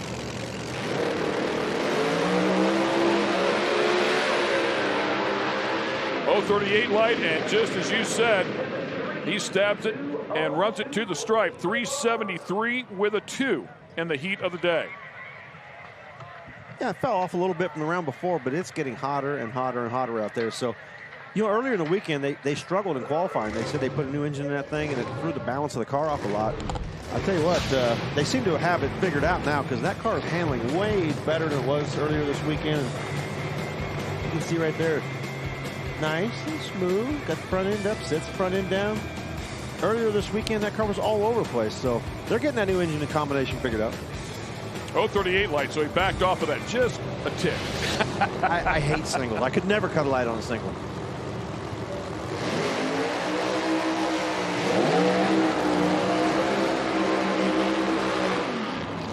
P2 contracting car does the burnout in the far lane. That is Kurt Stedding out of Pennsylvania.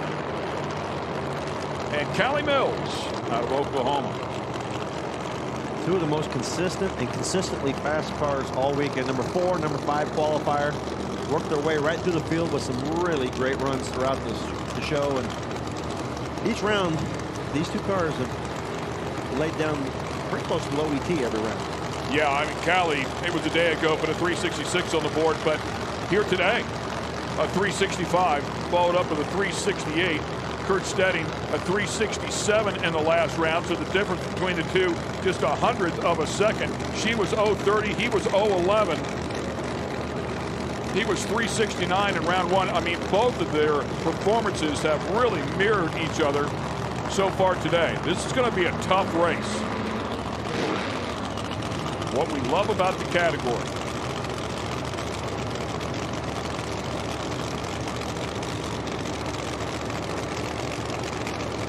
Stedding in the far lane. Mills in the near.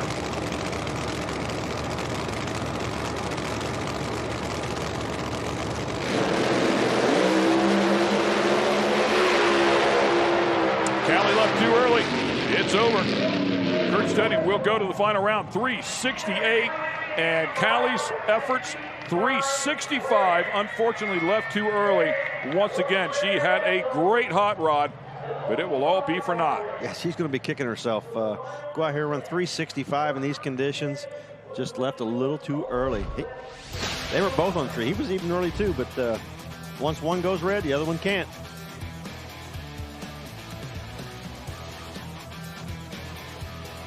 Nice pass for both cars. Just a little too early. She's going to be hating that, but like she said, a couple weeks, big money in a couple weeks here in Pro Mod. So they've got a good car. She's had this is great testing for it for sure.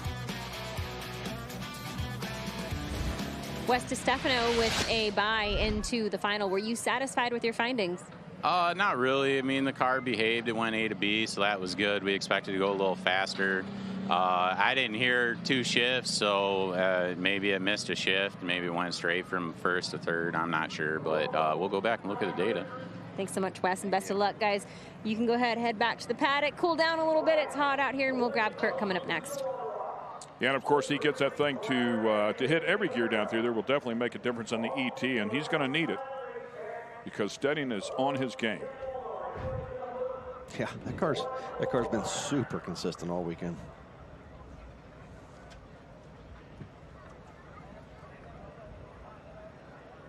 I think a Pro Nitrous might be coming back up here. We were talking about Wilson having a shot at back-to-back.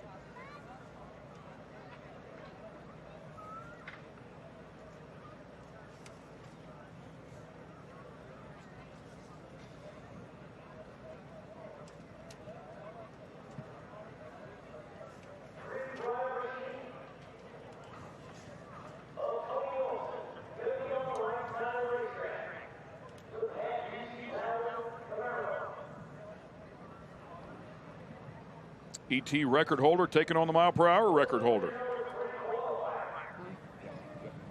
Kurt Stedding will face off with Wes DeStefano in the final. You both run the same engine, teammates, so to speak. So how will you find the edge over Wes? It's going to be left on that tree, to be honest with you. Whoever gets the tree and doesn't go red. I just sort of got lucky. She went red, went faster. I'm pretty sure I was on my light. I thought I missed it, but then they radioed to me and said, you won. She red lit. So sometimes when you red lit, it's no fun. As you shift your attention now to taking on Wes in the final, what are you mindful of? Just to make sure I get a good light, and we're going to run down. I'm going to rely on Todd and my team to get the rest done. Thank you so much. Be a great battle. Looking forward to that one. Looking forward to this one coming up. Tell it's a little warmer out there today. Yeah. I bet track temp is probably the hottest we've had all weekend. By far hottest.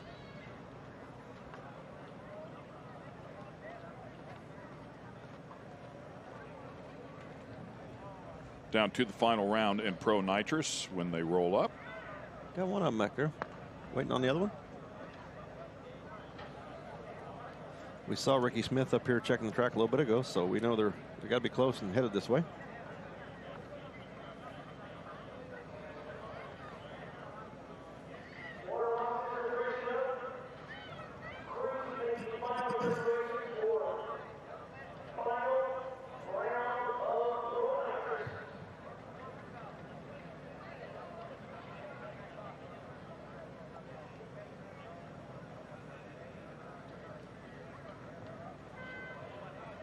Ah, there he is. He's sitting back there. I see him. Getting strapped in and probably getting ready to push around.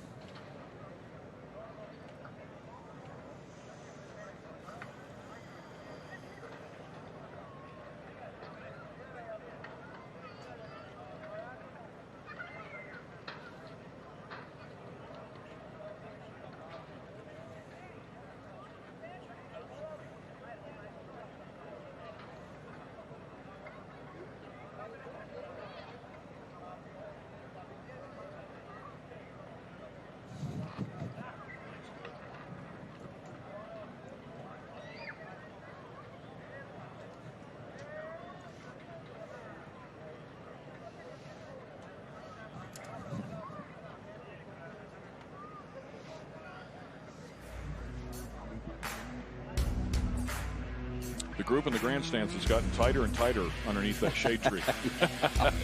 Yeah, I thought, why is that section in the stands so popular? And then I'm like, oh, yeah, look at there. There's some smart spectators up here. Yeah. A couple of them bringing umbrellas, good for shade or rain. It is warm. Here's one of them firing up.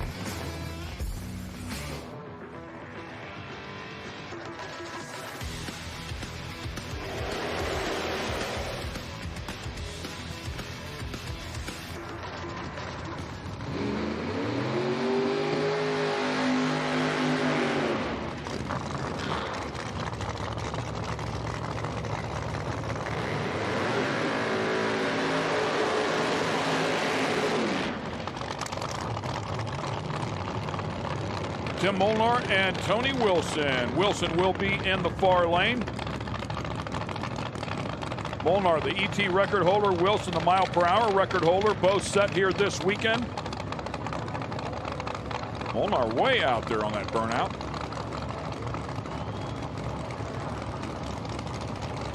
Molnar last time down the drag strip. Put a 377 on the board with an 038 light, an 010 light for Wilson, and put a 376 on the board. Yeah, just a 100th of a second separating these two cars. So both of them will have to be on their game, and crew chiefs will have to make it go down through there without shaking or spinning. Yeah, they've been on the game at the starting line all day. Wilson 007 light, round one. 014 light for Molnar. This should be quite a battle. This will be to see if we have a repeat winner from Columbus. The only one has that shot. That music power underneath the hood for Wilson.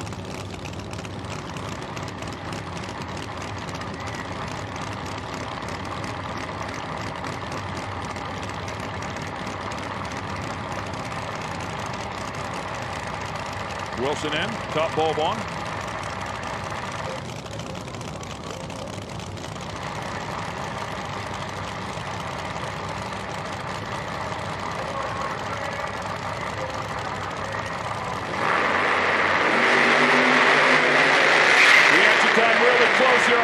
For Wilson has to lift, and that's all it takes for Molnar to take the win. 376. How about an 023 light for Molnar? Better there as well to an 036 light. Still very tight, but at the end of the day, it was Molnar who's able to stay in the throttle to the stripe.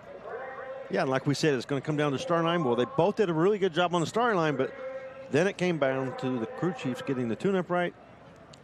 Wilson's car just couldn't get down the racetrack in these hot conditions. Molnar, that tricky Ricky, he's been down a few hot racetracks, doing that thing right down the racetrack to a win. Right down Broadway, as they would say. So Tony Wilson did have a shot at the double. Unfortunately, not able to seal the deal.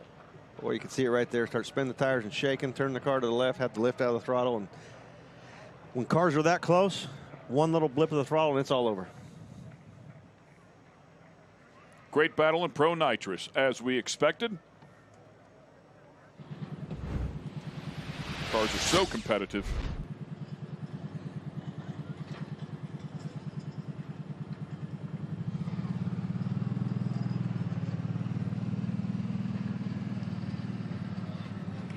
There's that smile.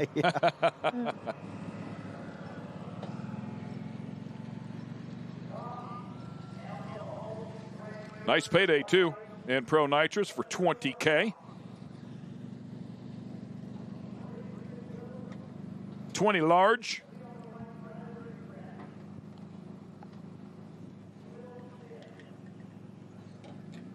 I'll dust that thing off and get it ready to go for the big money here in a couple of weeks. Standing by. Tim, congratulations taking home the Ironman here today. What enabled you to outrace your competition? Ricky Smith. That's all it takes. Ricky Smith, Chad Hester, my wife. You know, we put this car together a week ago, and this is the first time out with it. Couldn't have gone any better. They always say sometimes it's the driver, sometimes it's the car. Which was it today? Well, I was just trying not to screw up. I was counting on the car. I knew the car would be there. Thank you so much, and congratulations, Tim. Enjoy the moment. How straight that thing goes, man. Yeah, and that's we've seen that be the difference in a lot of races. It's who can navigate that track without shaking and spinning and going down the track nice and straight.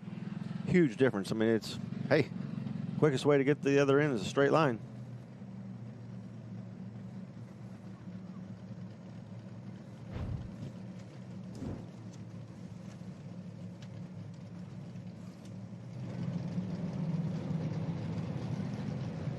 Looks like we will go to Top Alcohol Dragster.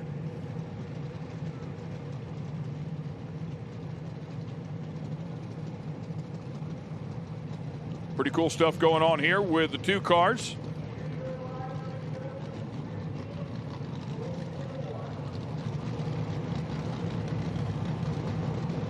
Into the water box they come.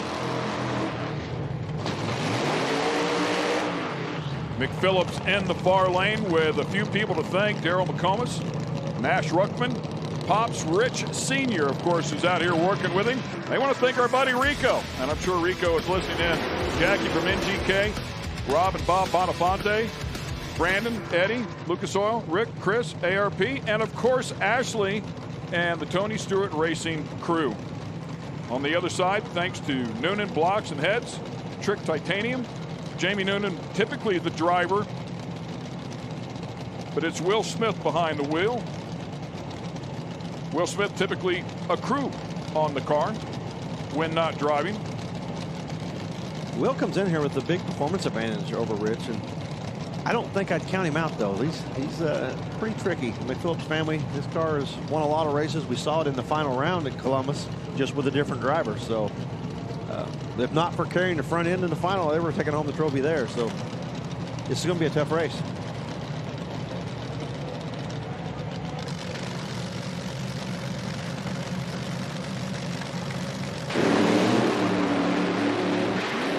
McPhillips hits the tire right off the bat. That's going to let Will Smith send it to the other end. Under power, 539 will get the win, 269 miles per hour. Congratulations to Will Smith. Yeah, Will was ready. 0:15 light. Yes, he was. 0:43, I mean, not bad for Rich at all, but 0:15 is on it. Yeah, and they said earlier that they just couldn't get that car to leave with this new combination and probably pushed it a little further than they should have with these hot conditions and blew the tires off. But even Will sounded like he had to pedal it out there in the middle of the racetrack. Be interesting to see on the replay here. Rich's car just come loose right away. You can see a little chatter there. Doesn't appear to see anything as it goes down track, but you could hear him pedal the car at some point on the racetrack out there. Just a little bitty rattle there. Quick slap, away it went.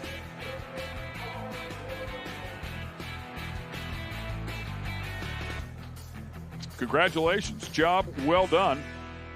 Top Alcohol Dragster, $7,500 to the winner. And excited, rightfully so. Get all the gear off. Yeah, great job, great driving job for sure.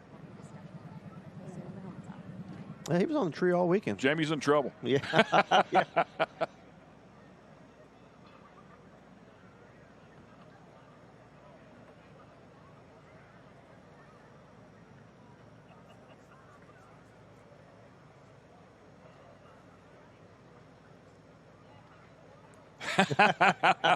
That's what you like to see right there. That's pretty cool stuff. Out here waiting to present him with his trophy. He's saying hi to everyone from the IHRA here to congratulate him. Will, prior to that run in the semis, you were kind of unsure of where you'd come in because you had mentioned all of your competitors being so good here today. How'd you get it done? I told you, don't count these Samsel boys out. A lot of hard work. It's first national event win for me, and gosh, I've driven this car twice, and we've won both races, and they just gave me a great car. And Noonan Power, Trick Titanium, NGK, everyone that helps us out, it's great.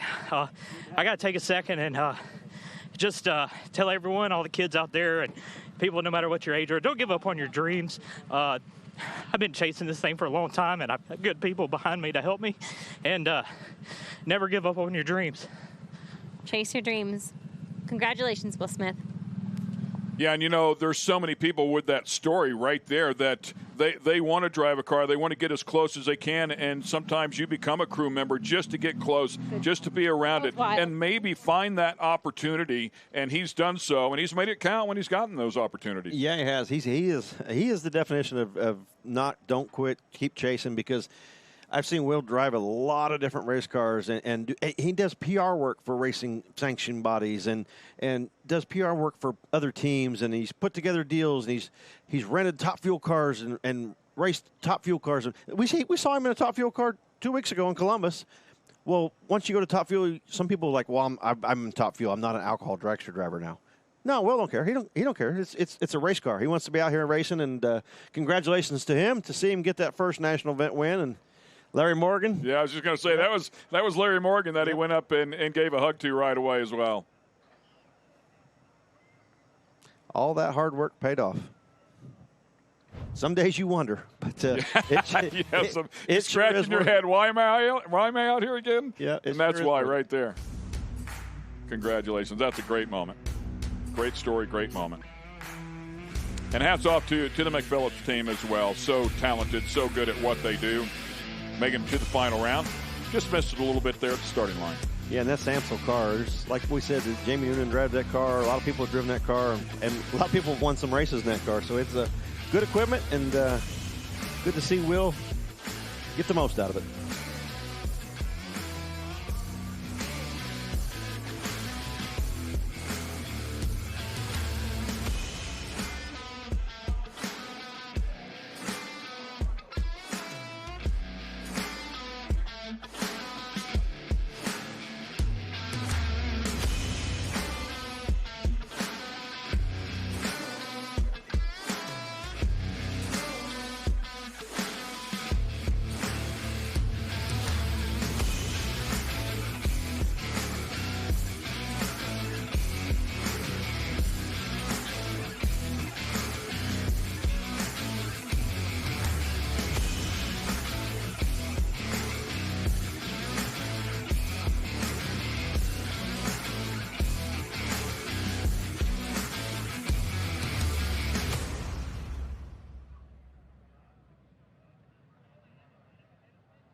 Sounds perfect. Mike McIntyre had a hot rod in Columbus.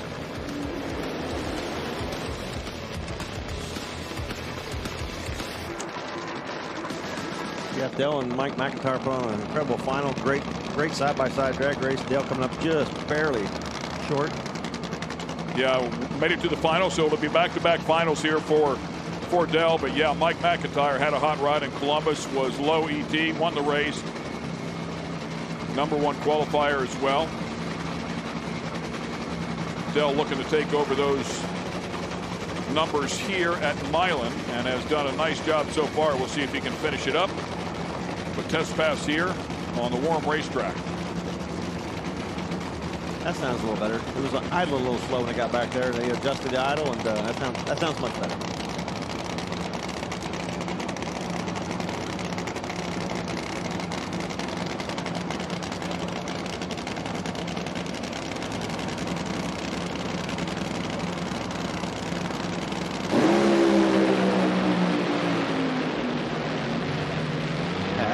To the other end he goes. 422, 309 mile per hour. So that is top speed for the event, 309.92. Yeah, 422. Dale did the smart thing, just back the tune off a little bit. The racetrack is way hotter than what they saw out here earlier. Just get it down there, get some numbers, get some data. little slow early. I mean, the 60-foot was a little slow, but ran really good out the back. He's going to make him work for it. He's going to put a race car over there beside him. We'll see if he gets lane choice.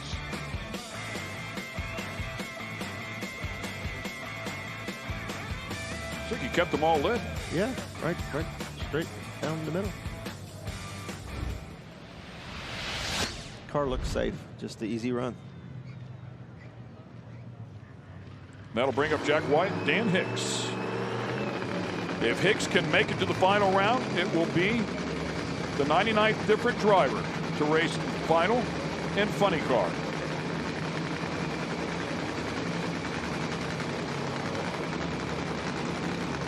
I'm looking at the numbers on Dell's run, and there's something off about it. They said he red lighted. I watched him leave the start line. He did not red light. So I'm thinking it might have pulled out of the beams. That's why the 60-foot is so slow. That's why the ET's off. 309. That car ran way quicker than it.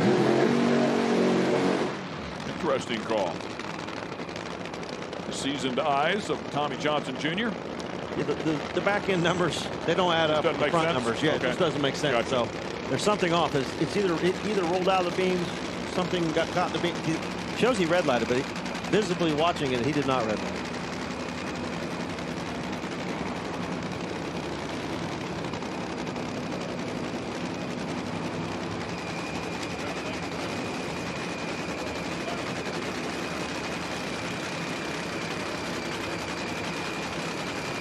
Jack White in the near lane, Dan Hicks in the far lane. I love the look of Dan's car. That's just a really good looking funny car. First race. We'll see if he has the magic to get to the final round. Dan Hicks with a nice lap in the previous round. With 434, does have lane choice.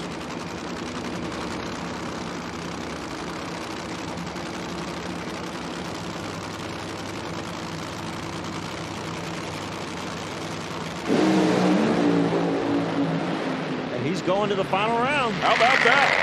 Congratulations, our 99th different driver and funny car to make it to a final round. 441, 289 miles per hour, 080 light.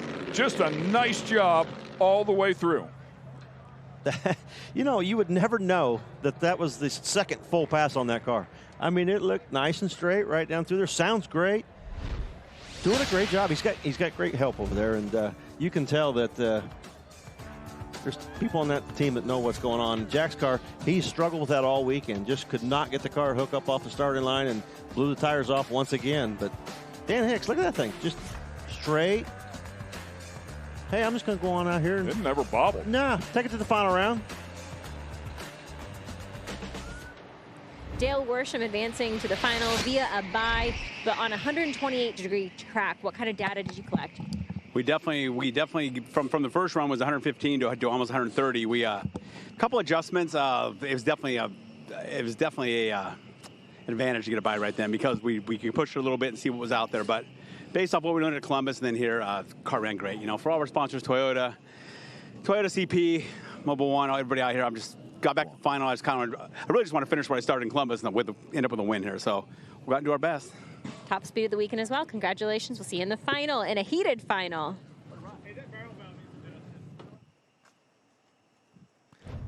Yeah, I think Dale gets back and looks at the computer and looks at the time slip and is going to go, something doesn't add up here.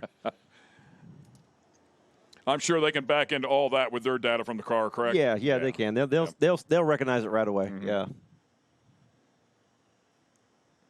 And just visually watching the car go down the racetrack, I thought, boy, that's a really good looking run. And then to see the number come up on the board, I'm like,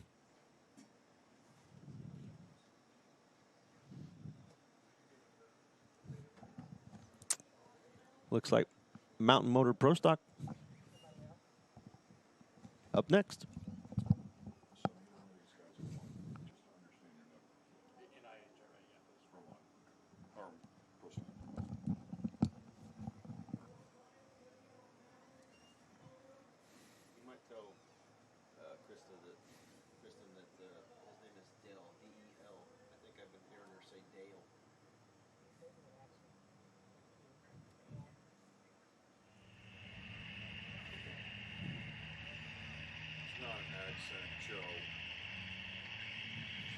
Wait.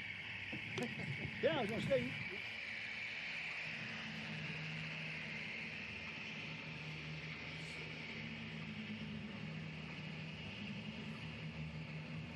Oh, look. And once again, it looks like they will prep the track here just a bit. Mountain Motor Pro Stock coming around the horn. They'll put 15K on the line for these drivers.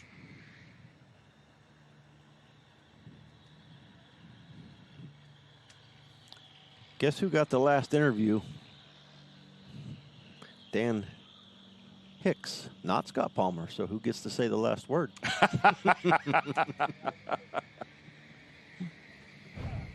Dan, a little confusion down here on top end in regard to speeds and finishes, but you did get it done. You advanced to the finals and only the second time out in this car. What are the emotions? Second full pass on this car. First event we've attended this.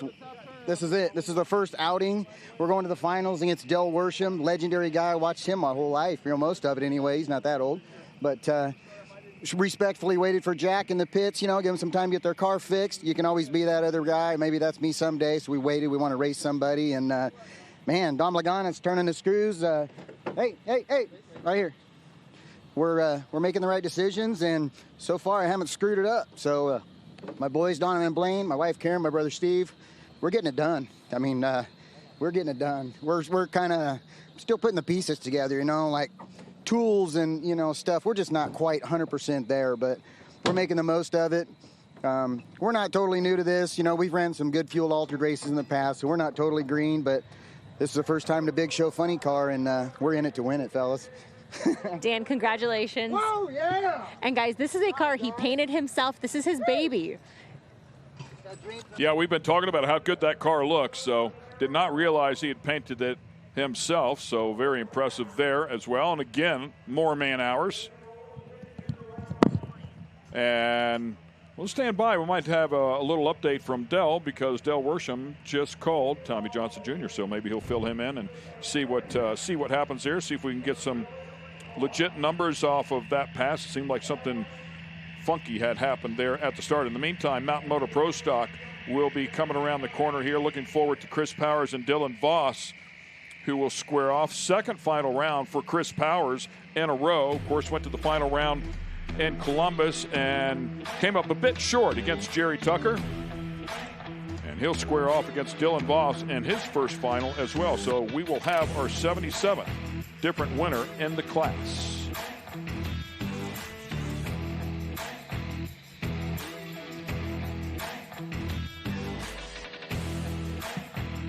What you got, buddy?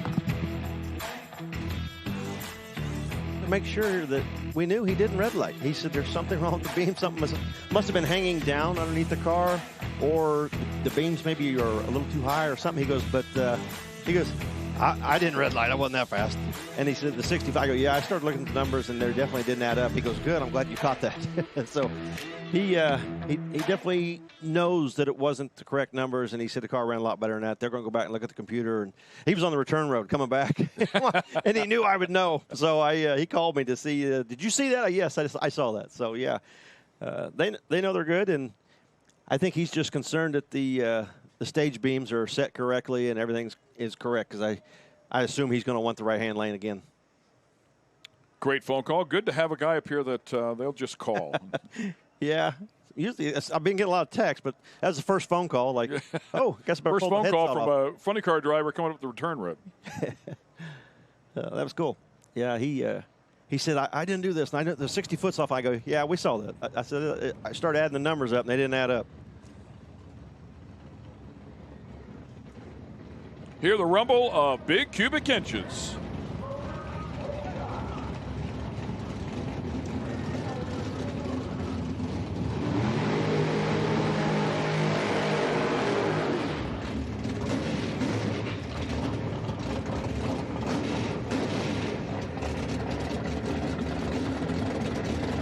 Trouble with burnout for Dylan Voss. Back up, gets the tires wet, try it again.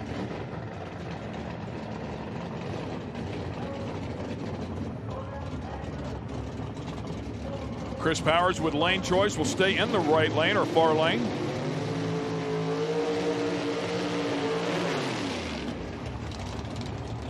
And Dylan Voss gets the burnout completed. Last time out, Voss with a 4:17, 0:44 light. Powers with a 4:15. Left a tick early.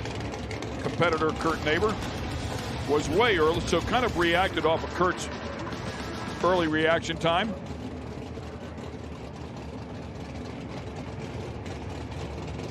Chris really good though in our first round of competition here today with 0:22 light.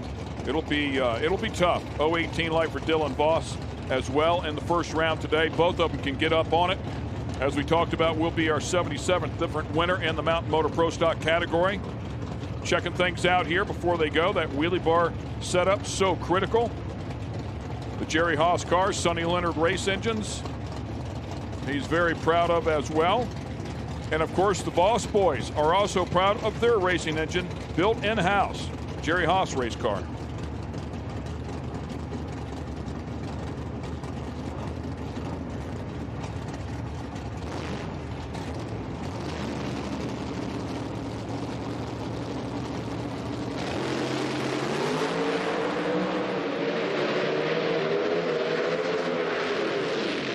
And how about that, man? A massive starting line job done by Chris Powers. A double 05 light goes 4:17 with a 2 to an 0:22 light and a 4:17 with a 5. 200ths is the margin of victory, but that was an incredible side-by-side drag race.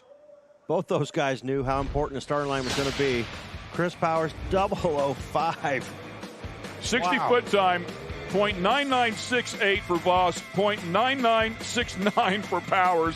I mean, they were locked together side by side. At the 330, 2.742 for Voss, 2.746 for Powers. I mean, it was a heck of a battle. That was a really, really good drag race. The Mountain Motor Pro Stock cars have done that every round, both races. Just great show.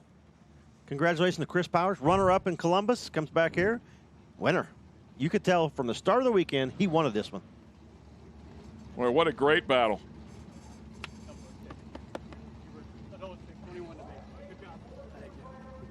Chris Powers, what a drag race. The outside of your car just Oh, I'm stoked. I mean, with Sonny Power, Chuck Samuels tuning. This is the only thing left that we were trying to get for Sonny, but IHRA stopped running years ago. But we've won championships in PDRA. We've won races NHRA. We got Wally's. Now we got an Ironman. I am pumped. Thanks to my son, everybody that's helped us. My daughter's here, my wife Diane. Sonny's, I can't thank them enough. They work on these motors nonstop and turn them around within days. Chuck Samuel, Rob Bielko, ATI Performance. The owners of IHRA, everybody here, thank you. This would not be possible without any of you guys and the fans. Enjoy that Ironman.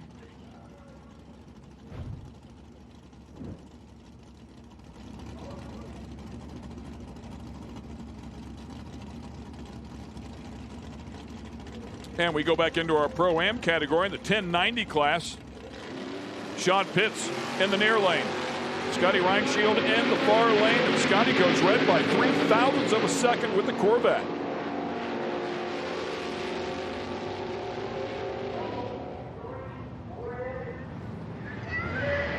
.1092 on the 1090 dial-in, so plus 0.25. Reaction time 0.23 as well for Sean Pitts. Grabs the win. Excellent job.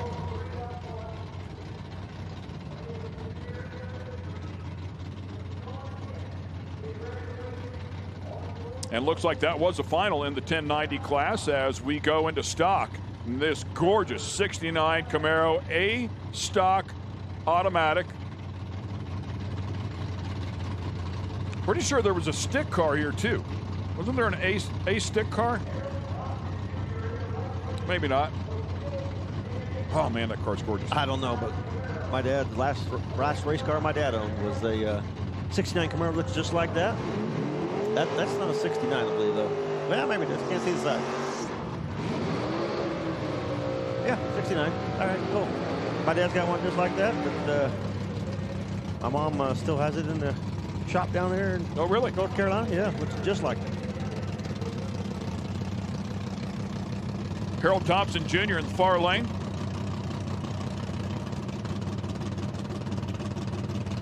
Aaron Allison with the 85 Camaro in the near lane.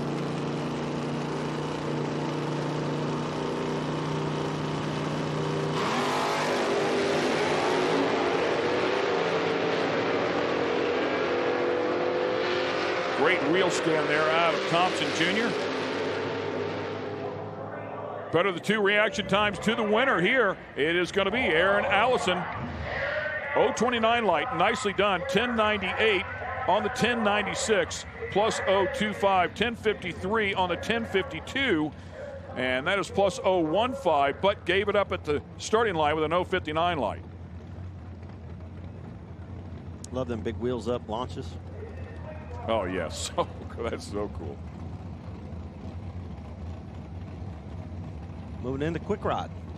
890.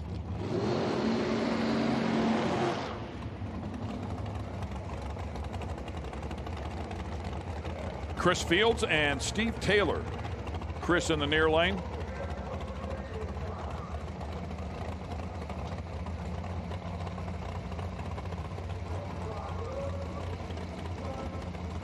Taylor out of Ohio, Fields out of Carlton, Michigan.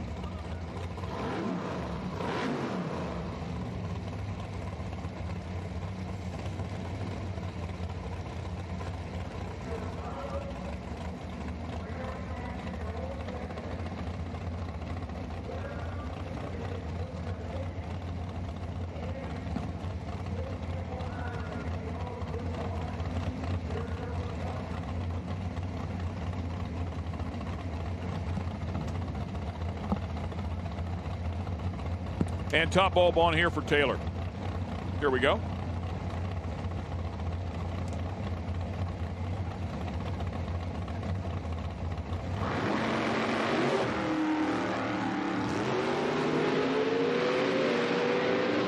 Hot rod in the far lane. Throttle stop came on, went off for a while, and then launched again. Goes dead on with a 2 and an 029 light. However, on the other side, Chris Fields, an incredible reaction time. 002 at the starting line, but then went 889 with an 8. Goes under by a thou. That is tough. That's tough. Take 002 light and 2 thou. Yeah, 2 thou. Just barely breaking out. The wind going to the right-hand lane. Yeah, had a big advantage at the start. And, well, we say big advantage. And you look at the numbers, big advantage. In the real world, out there on the racetrack, it's just a fraction of an inch.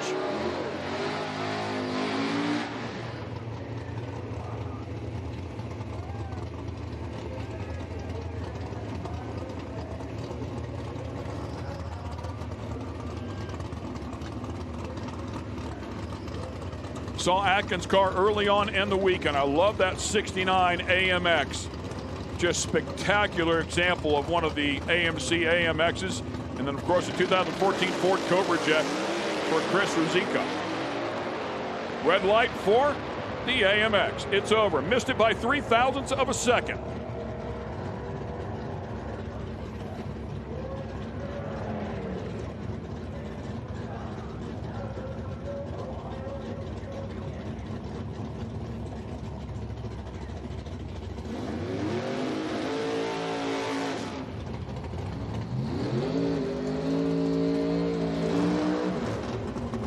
Couple of roadsters in the 990 class. Brock Haas and Bob Prost.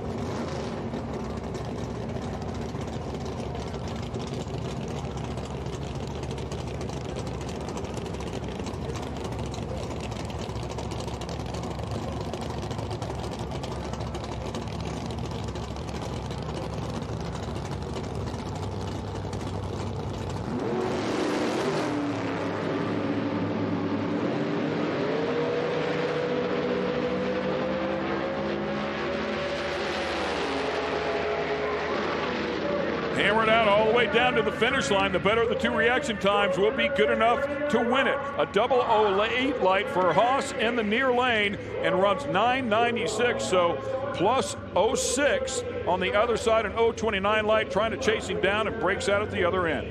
Yeah, it just took too much at the stripe. Broke out.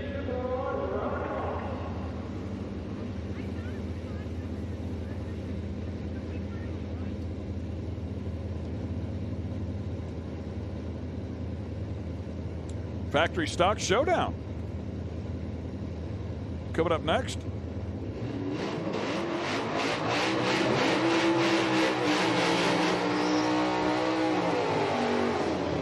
Brother and sister.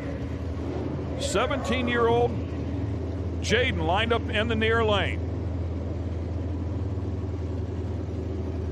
You know she wants bragging rights. For sure. Dad got him in Columbus.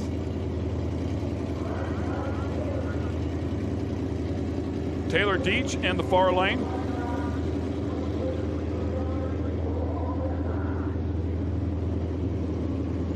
Heads up race. Here we go. Red light. She did one pretty bad. Missed it by 300. Congrats to Taylor. And thanks to that entire family for bringing out 4 really cool hot rods. Hopefully Hamp can get his hot rod fixed up for the next event. He knocked a motor out of his early on in the weekend.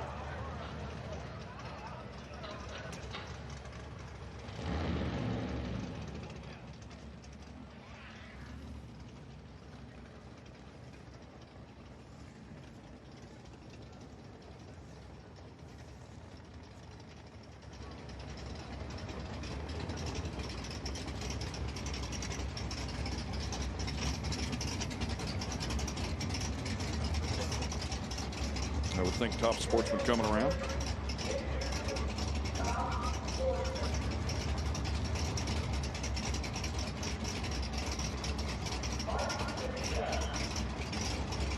Yeah, cool story here coming up in Top Sportsman. Killer Brooks, part of this final round. And Mike Badia.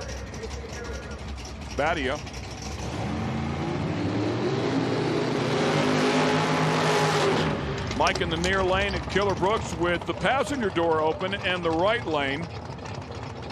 Killer Brooks, one of the originals to compete in Pro Mod, runner-up at Norwalk back in 1990, winner in Ontario in 1992, and yes, this is the same car.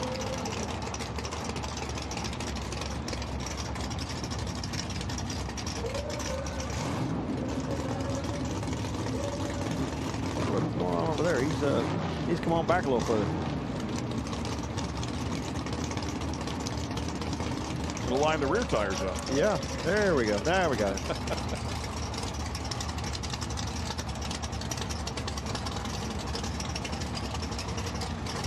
He would have figured it out shortly because that tree would have been awful close. 438 dial in, the quicker of the 2 cars in terms of dial-ins in the near lane. Brooks with a 452 dial in. The Predator, as it has been named for many, many years.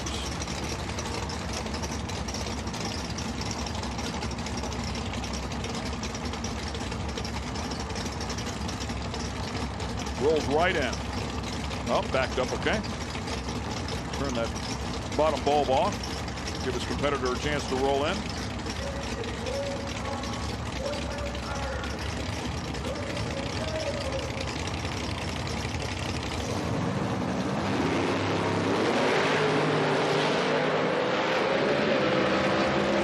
Battle.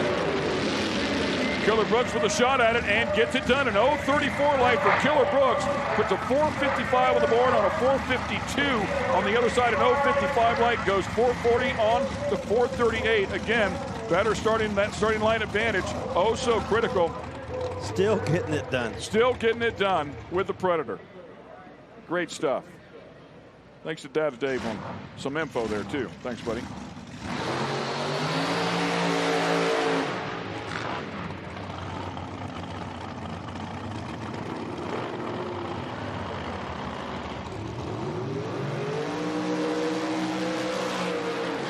And the hot rods and top dragster. What a gorgeous car. I mean, these things just look like show vehicles. Blown with zoomies. Well, that's how you back up from burnout. Woo. He was smoking it back. Kirby McLennan Dial in 424 in the far lane. We'll have to wait patiently as Jeff Smith Jr. will get the head start with the 444 dial in.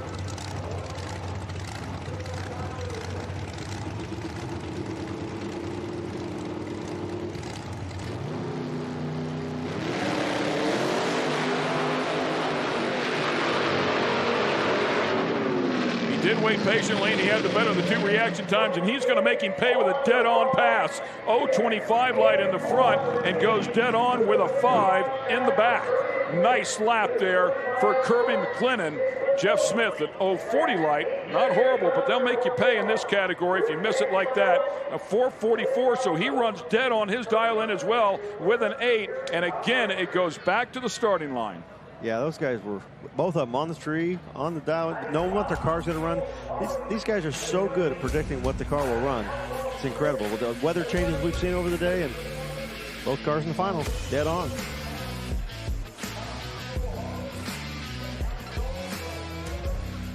Love our Pro-Ams.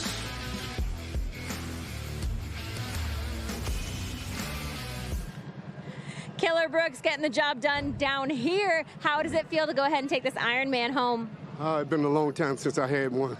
I've had one back in the day. Feels great. IHRA is back, and I love it. I love it, every bit of it. I want to give so many thanks to all the people that helped me, my sponsors, and all of them, Tri-Rate Electric, Streamline, Powder Coating, it goes on and on. All of them. It's been a long weekend and been hot, but it's a beautiful thing. And you told me earlier you were going to see me in victory lane, and that you did. Well done. I can't hit fast. I see it. Okay. Thanks a lot. Killer Brooks, yeah, it's been a while. Once you know how, you never forget. Congrats to him. That's great. It has been a long weekend. It has been hot. Everything he said spot on. But he got it done. Got it done. Our Doug Foley Jr. out there evaluating some stuff. Looks like he's going to look inside of the box. Exactly what Doug Foley Jr. is doing out there. He's probably got a phone call from Dale Worsham as well and said, hey, go check the height of your beams. And I'm glad they are. You know, that was something off on that one. So whether it be Dale's front end maybe a little too low or the beams too high, but giving it a quick check, and that's great. Kirby, well done. Congratulations on such a hot day with so many variables on the car. How did you figure out the setup? I was a little concerned about the track, but it's been consistent all weekend. I got to say, IHRA did a great job on the track. Looking at the car, looking at how competitive this weekend has been, how were you able to take the win? Just, I don't know. I'm normally a bracket racer, so this is just like a normal day. Just a normal day. Well done, Kirby.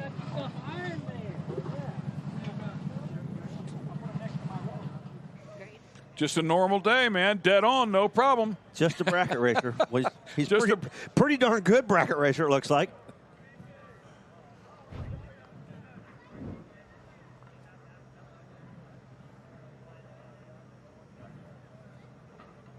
.161 miles an hour in the 8th mile. Those things are fast. I mean, the top sportsman cars and top dragsters to bracket race them, basically. But, boy, they're so quick and hard to make a car consistent when it runs that quick, and they do it and make it look flawlessly.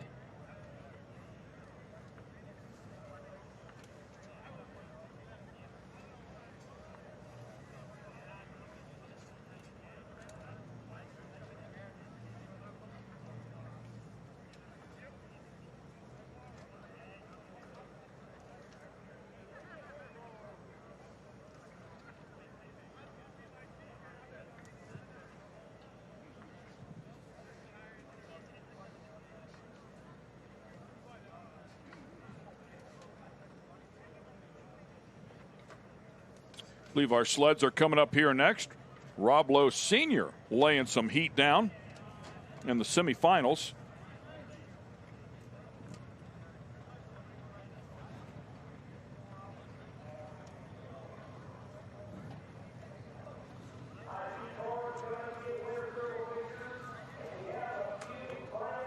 Reestablished a mile-per-hour record. It was his son that set it at Columbus at 160. And Rob Lowe Sr. was chasing it, actually, because Anthony Minnie had gone 161 in the semis, and then Rob Lowe Sr. followed him up with 164. Okay.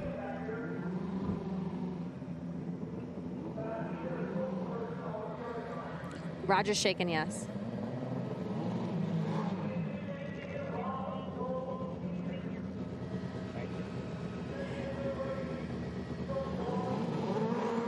Taylor, congratulations. Well done on taking the win here today. A long weekend, but you were able to withstand all of the obstacles, not only the weather, but the car threw at you. How does it feel? It feels great. I got the best crew chief in the business for this class here, Kim Mape, so I want to give him as much thanks as possible. And I want to say one thing to all the factory stock drivers that got a car that's sitting out here, that they could be racing this weekend and competing with us and having a good time, that you need to come out here. This is a great time for racing. You get a lot of good data, and you get to go race that other series with the same rules as we got right now. So just come out here and race with us and have a great time and win some Ironmans. Great side-by-side battle here with our Outlaw snowmobiles. 164.35 miles per hour for Rob Lowe Sr. will reset that mile-per-hour record, but the win is going to go to Anthony Minnie. 4:35 with a 5. Great lap there for Anthony Minnie. 0:11 light, 0:34 light. I mean, these guys are unbelievable. Great side-by-side battle. Yeah, Minnie, 0:11 light, 4:35. And just Rob Lowe Sr. just couldn't run him down. He had a 0:36, 0:34. Wasn't like he was slow, but look at the speeds. I mean, the speeds. We were talking earlier. We hadn't seen over 160 yet this weekend. Well, here we are, semifinals and final, all over 160. And that 4:35 with a 5 also resets the ET record by 0.04 of a second. So nicely done there for Anthony Minnie, the quickest and the fastest in the category so far this year. In the heat. In the heat of the day. Great job. Couple of wicked, bad, fast, turbocharged sleds.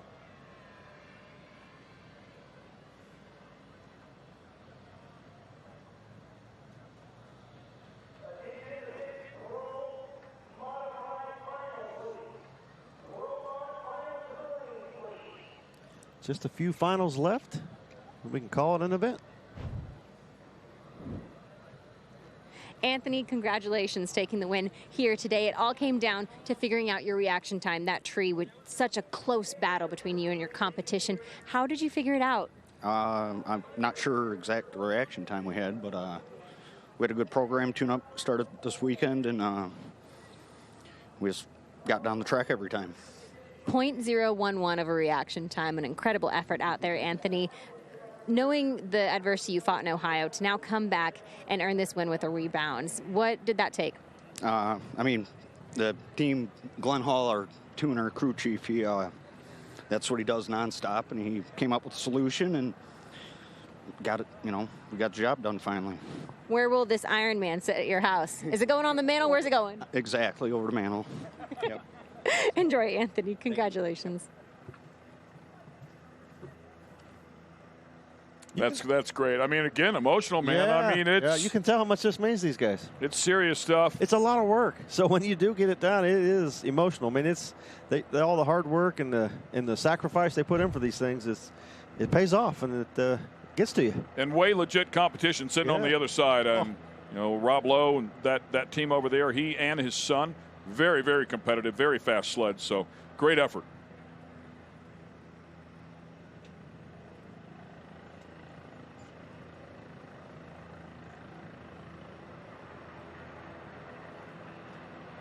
See Harley sitting there. Top fuel Harley. Final round coming up shortly. See if the Bulldog can get it to the other end. Yeah, after the last round. Being the favorite, then coming in the final, not the favorite. Yep. Or with lane choice. Yeah.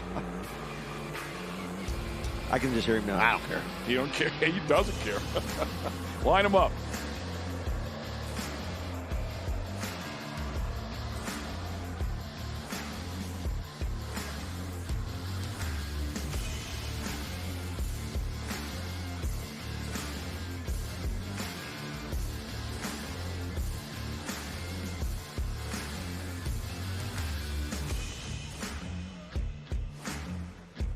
Special thanks to our entire staff here with Windy City Productions, all the camera ops doing a great job and during very, very hot days as well.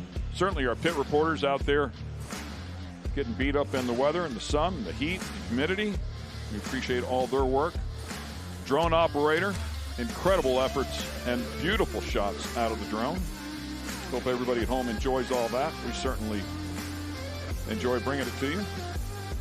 Beautiful job by the gang inside of the truck.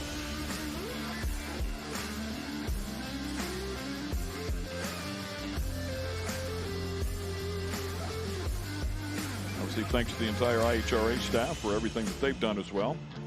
Relentless at just keep digging, just keep digging. We've certainly proven that.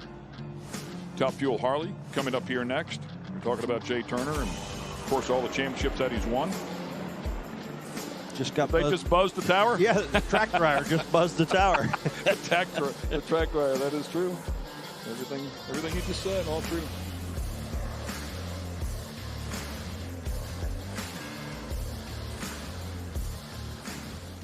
Jordan Peterson, a very accomplished racer. Oh, there's a look at the track dryer. Yeah. And thanks to those guys in that thing, because they have sped up the track drying process tremendously, not only in Columbus, but also here yesterday. Be nice if they just land that thing and buzz us to Indy real quick. We leave our trucks here. We'll be back in a couple of weeks. Yeah, we'll be back in a couple of weeks. Come pick us up.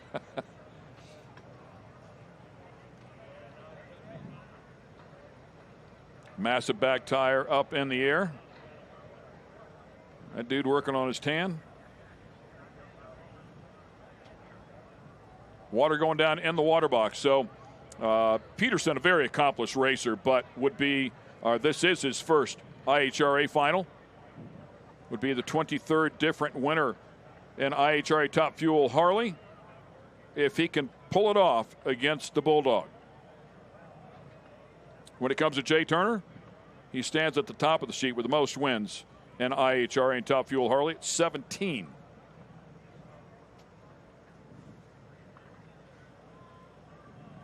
And I promise you, has done it from either lane. He's okay with that. Looking at Jay Turner there.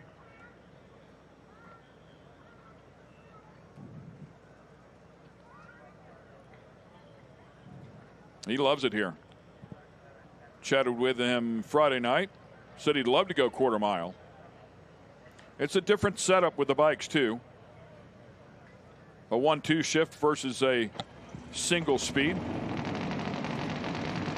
They're going to run 1,000 foot. Probably will put a single speed in it at some point if they continue at this distance. $7,500 on the line. They're cackling.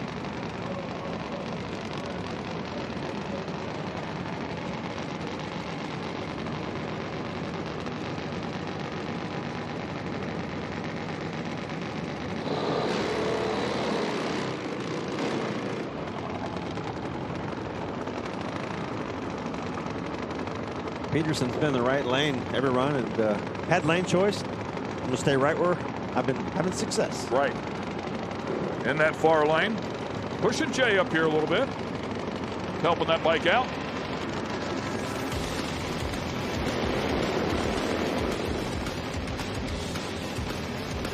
Pat on the back. Here we go. Top Fuel Harley. The final round. $7,500 on the line. Jay Turner, Jordan Peterson.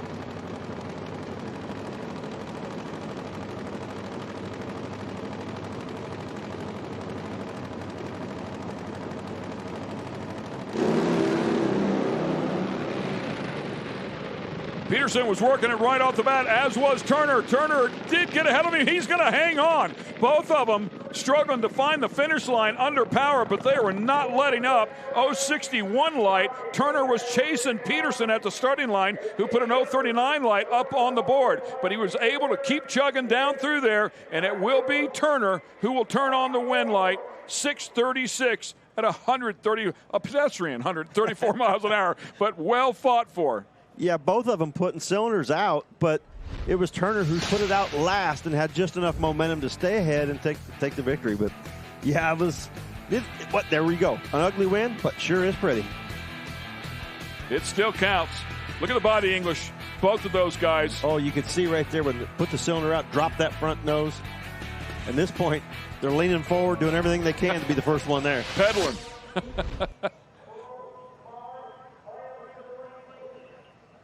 Jay Turner short on words typically, but man, nobody works any harder. He's a great driver. He has that magic to find the stripe before anybody else, especially when it comes to the finals. Final number 18. A win number 18, I should say. Here with the IHRA.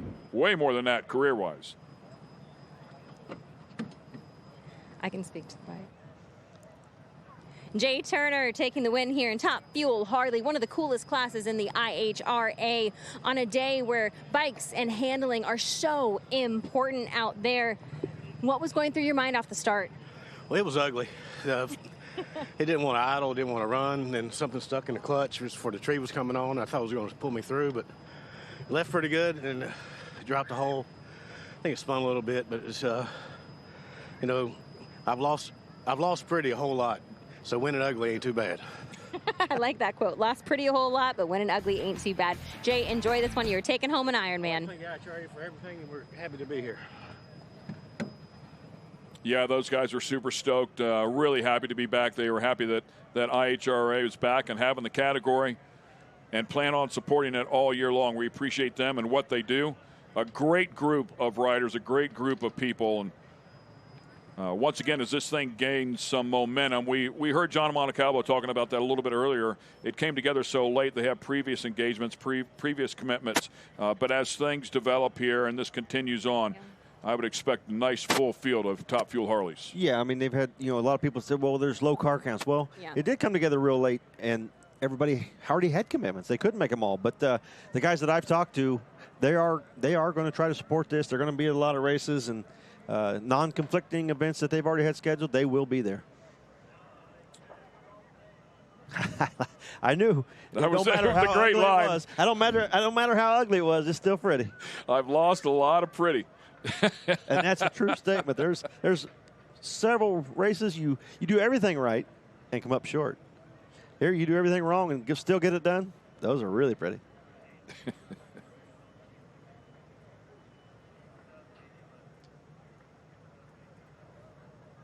It don't make those losses feel any better, though. Makes you hungry, though.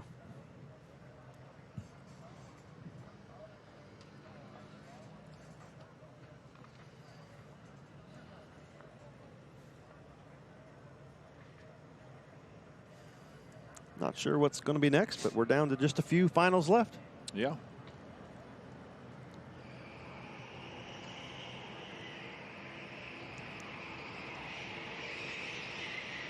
I think we have our fuel classes, right? And should have Pro Mod yet. Speaking of Pro Mod.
And we welcome you back. Pro Mod coming up here next.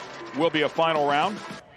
Inside of this one will be Bert Stedding out of Pennsylvania.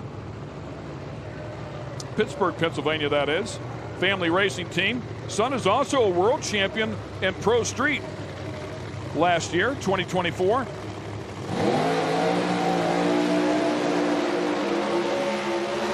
The P2 contracting car. Family contractors building a bunch of buildings throughout Pennsylvania and Ohio. Todd Tutterow, as we heard before, crew chiefing on this car. He's a bad man. YO Motorsports, the engine builder. Jerry Bickle chassis.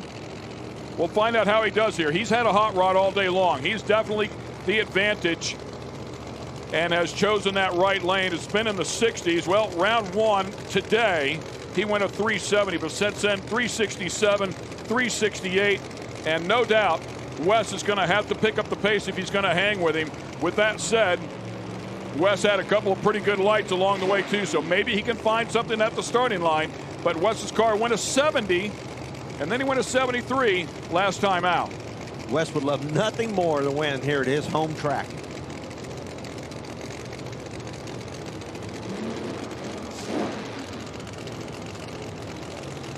Wife Heather, all the kids here for Wes. We'll see if he can bring home the hardware.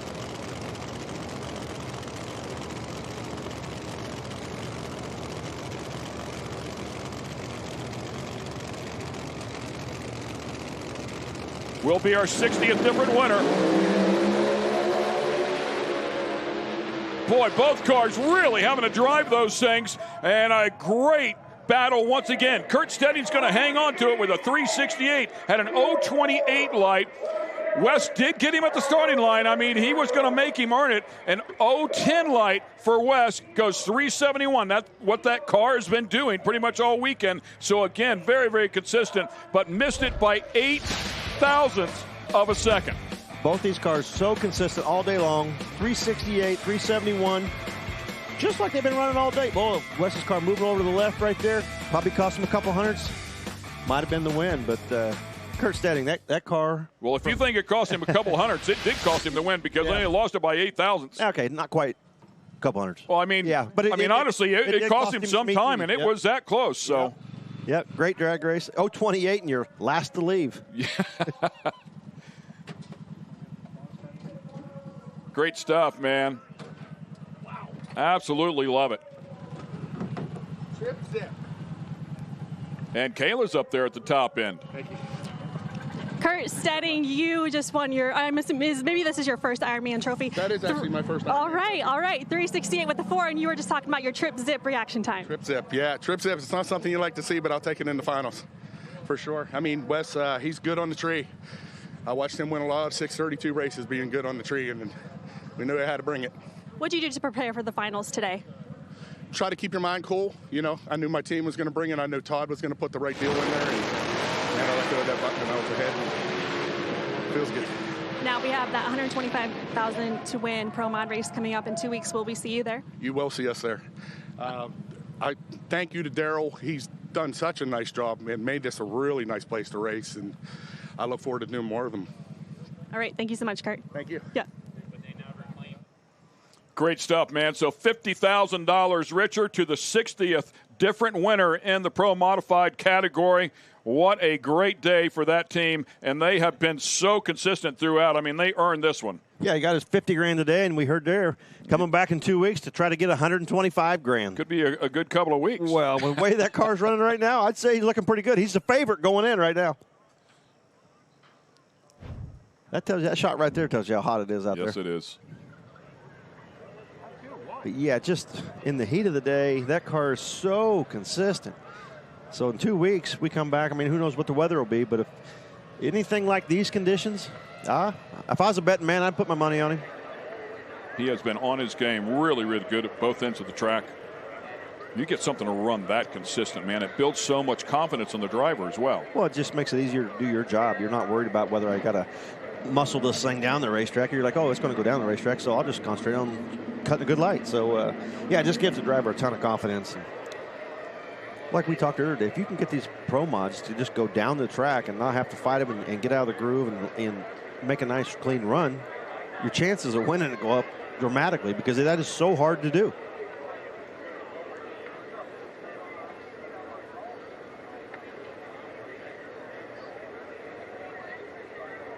And that's what makes that class fun to watch. That's why we love to watch them.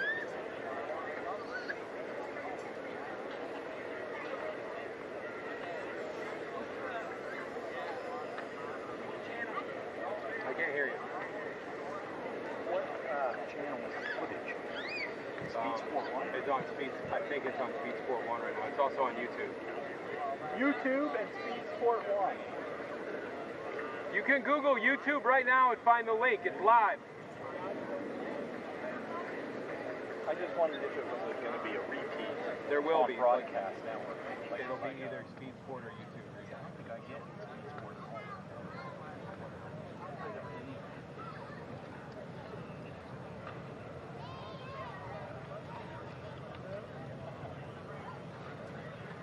You want a hunk of a blower belt from a Top Fuel car?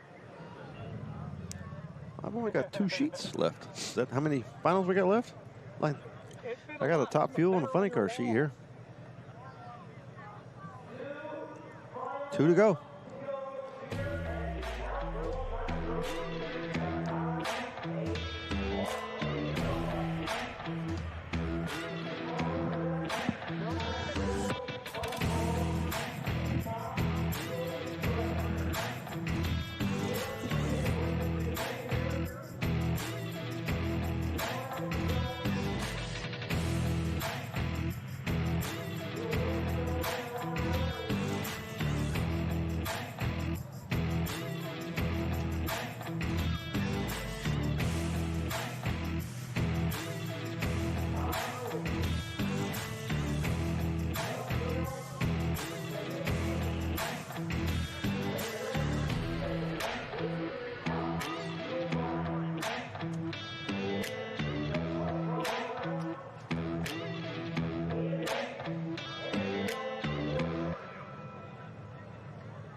That's fun.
And we do apologize for the lengthy wait. For those of you who are still with us, we are bringing around the fuel cars for our final two races of the weekend.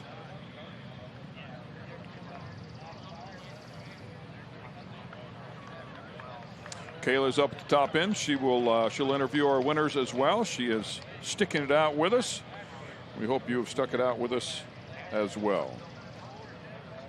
I know Mitch King's car has been in the staging lanes for a bit, but I think Lex June needed some extra time to get that one back together. As you recall, went down to the finish line and knocked some cylinders out, so probably had some damage. I believe the funny cars are back there in the staging lanes as well.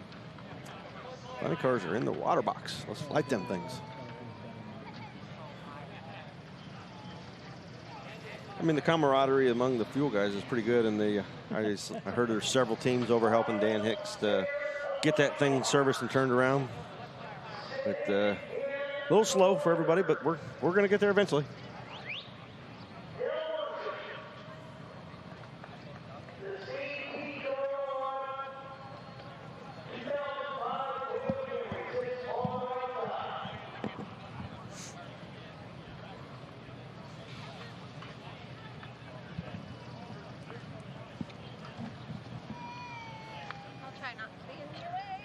No, you're fine.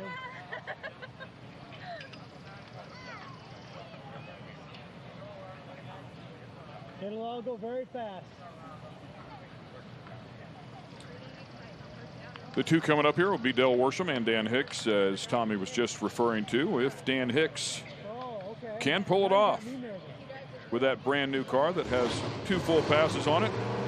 It's his first final, be his first win here with the IHRA, and he'd be the 59th different winner in the class to do so. On the other side, the very accomplished Del Worsham has a win at Top Fuel going back to 1995 in Norwalk, and last win in Funny Car was the Empire Nationals in 1992. 2 wins in Funny Car, tied for 22nd in the all-time list. And that one just thunders to life. Sounds good. Yeah. I mean, there's no mistake about it. I mean, Dan Hicks is going to need Del Worsham to have trouble. Del's car has outperformed Dan and by quite a big margin all day. So Dan needs Del to have an issue with smoked tires, you know, have a drop a cylinder or something. So to have any realistic shot at this. And we've seen it happen all day. It's happened all day, and anything can happen. But Dan's car's run really well. I mean, like you said, a brand new car, everything new. It's going down the racetrack. That's what's getting him wins. That's what he's got to do this time. He has to go down the racetrack one more time. Yeah, just keep him honest, and it is what it is. Yep. 434 in round 1, 441 in round 2. I mean, he's going to the stripe, and if he can get to the stripe again under power, it's going to force Del to put together a decent one. Yeah, what he wants to do is he don't want to be the guy that smokes the tires or has a problem. You've got to go down the racetrack if you have any shot at beating Del Worsham this time, and Del has to have a problem.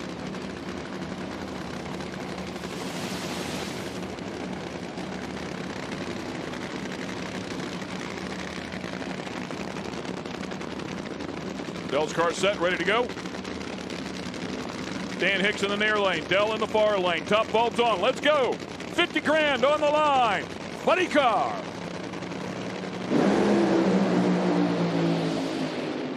It took a long time, and they go side by side.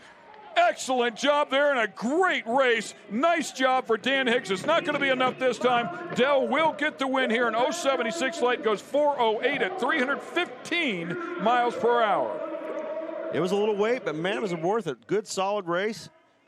Both cars, a little slow. I think Del stuck her in there a little bit, probably, and a little soft just to make sure it went down the racetrack. But boy, what a great race. 408, 315. So we talked all weekend you need to get the top end of the track figured out to quit smoking the tires on the top end. He did. 315 in the final. Yeah, and let's give Dan Hicks some love here, too. An 086 light. Yeah. Doing a good job driving. 932 at the 60-foot mark. 908 for Del. So, I mean, the car was there. If Del, we said it, if Del stumbled at all there, Dan Hicks was there for the taking. Dan did exactly what they needed to do. They had to go down the racetrack and hope Del had a problem, and Del didn't have a problem. Del laid one down, 408, low ET of the event, top speed of the event, and a win. Del Worsham, you are the Nitro Funny Car winner. It took a little longer than we expected, but here you are from runner-up last event to winner this week. How does it feel? Hey, it feels amazing. I was kind of bummed we didn't lose the last event. We didn't win the last event, but it was a good race, and we had a great opponent. But this time, came here with just one thing in mind. Anything less than just a win was not going to be enough. Got to thank my sponsors first: Toyota, CP Carrillo, all them. And I want to thank Darryl, Larry Morgan, Doug Fox, everybody, Foxworth, everybody out there who just gave us. I'm really proud to take this trophy and win this race. Let me see this baby. Yeah, look at it. Haven't won one of these in 30 years. September of 1995 is my last IHRA win, so this is This is really special and really cool. Thank you, guys. My wife's here. She suffered it out through the heat and the long days, and the crew did a great job, and they really wanted to win, and there it was. So what a good job everybody did. I appreciate it. These guys did an awesome job. When they showed up and I saw a pretty car, and they're like, hey, ask guys to build your headers. Thank you. Nice job, Del. Thank you. Guys. Good job. Congrats to Del on that third win in funny car. Lex June fired up. Mitch King on the other side in the near lane. Whoever wins it will be a different winner in this category. 80th different winner in Top Fuel for the IHRA.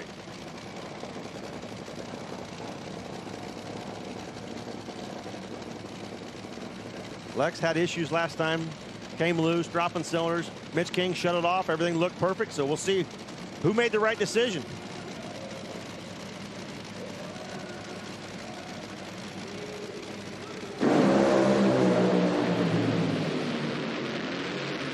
Two great races. Lex popped his at the very end, but it won't matter because he's going to get the win. He'll have plenty of time to fix it up. The crowd goes crazy at the starting line. Nice job for Lex June. 0.52 light, doing his job as a driver at the starting line. And at the stripe goes 396, 289 miles per hour. Yeah, Lex's car was on a really nice run going down through there, and looked like it banged the blower right before the finish line and hung on just long enough to get the win. But really good job for that team. They struggled. We were waiting on them to get up here, and the wait was worth it. Lex's first win in the U.S. Wow, excellent job.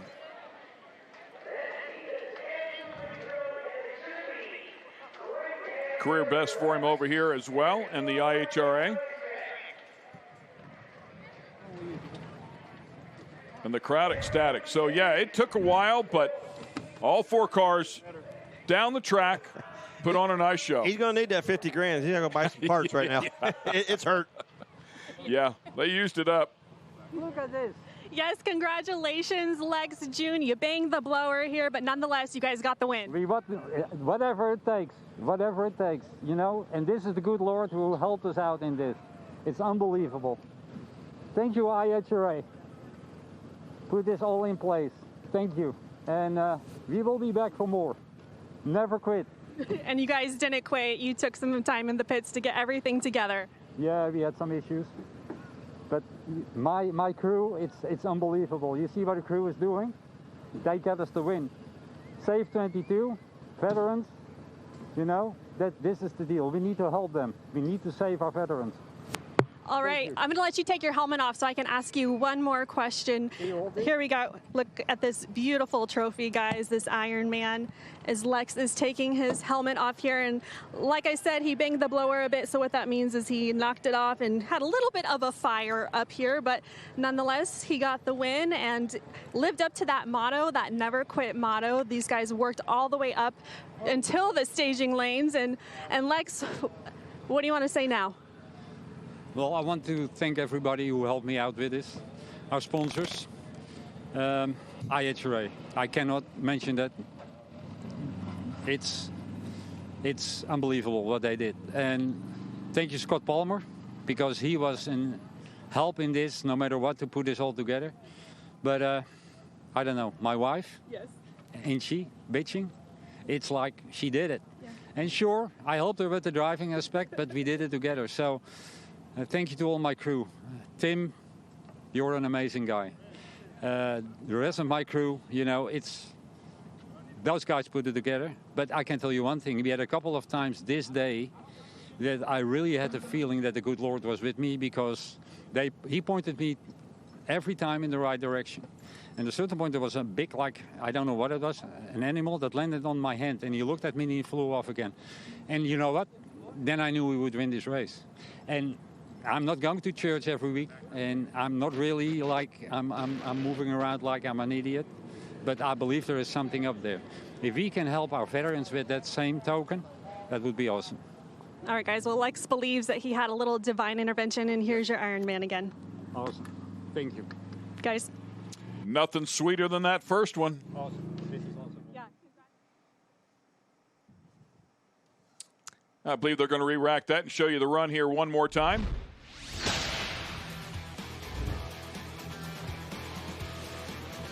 Mitch King's car had a hole out right that hit the throttle there on the left-hand side.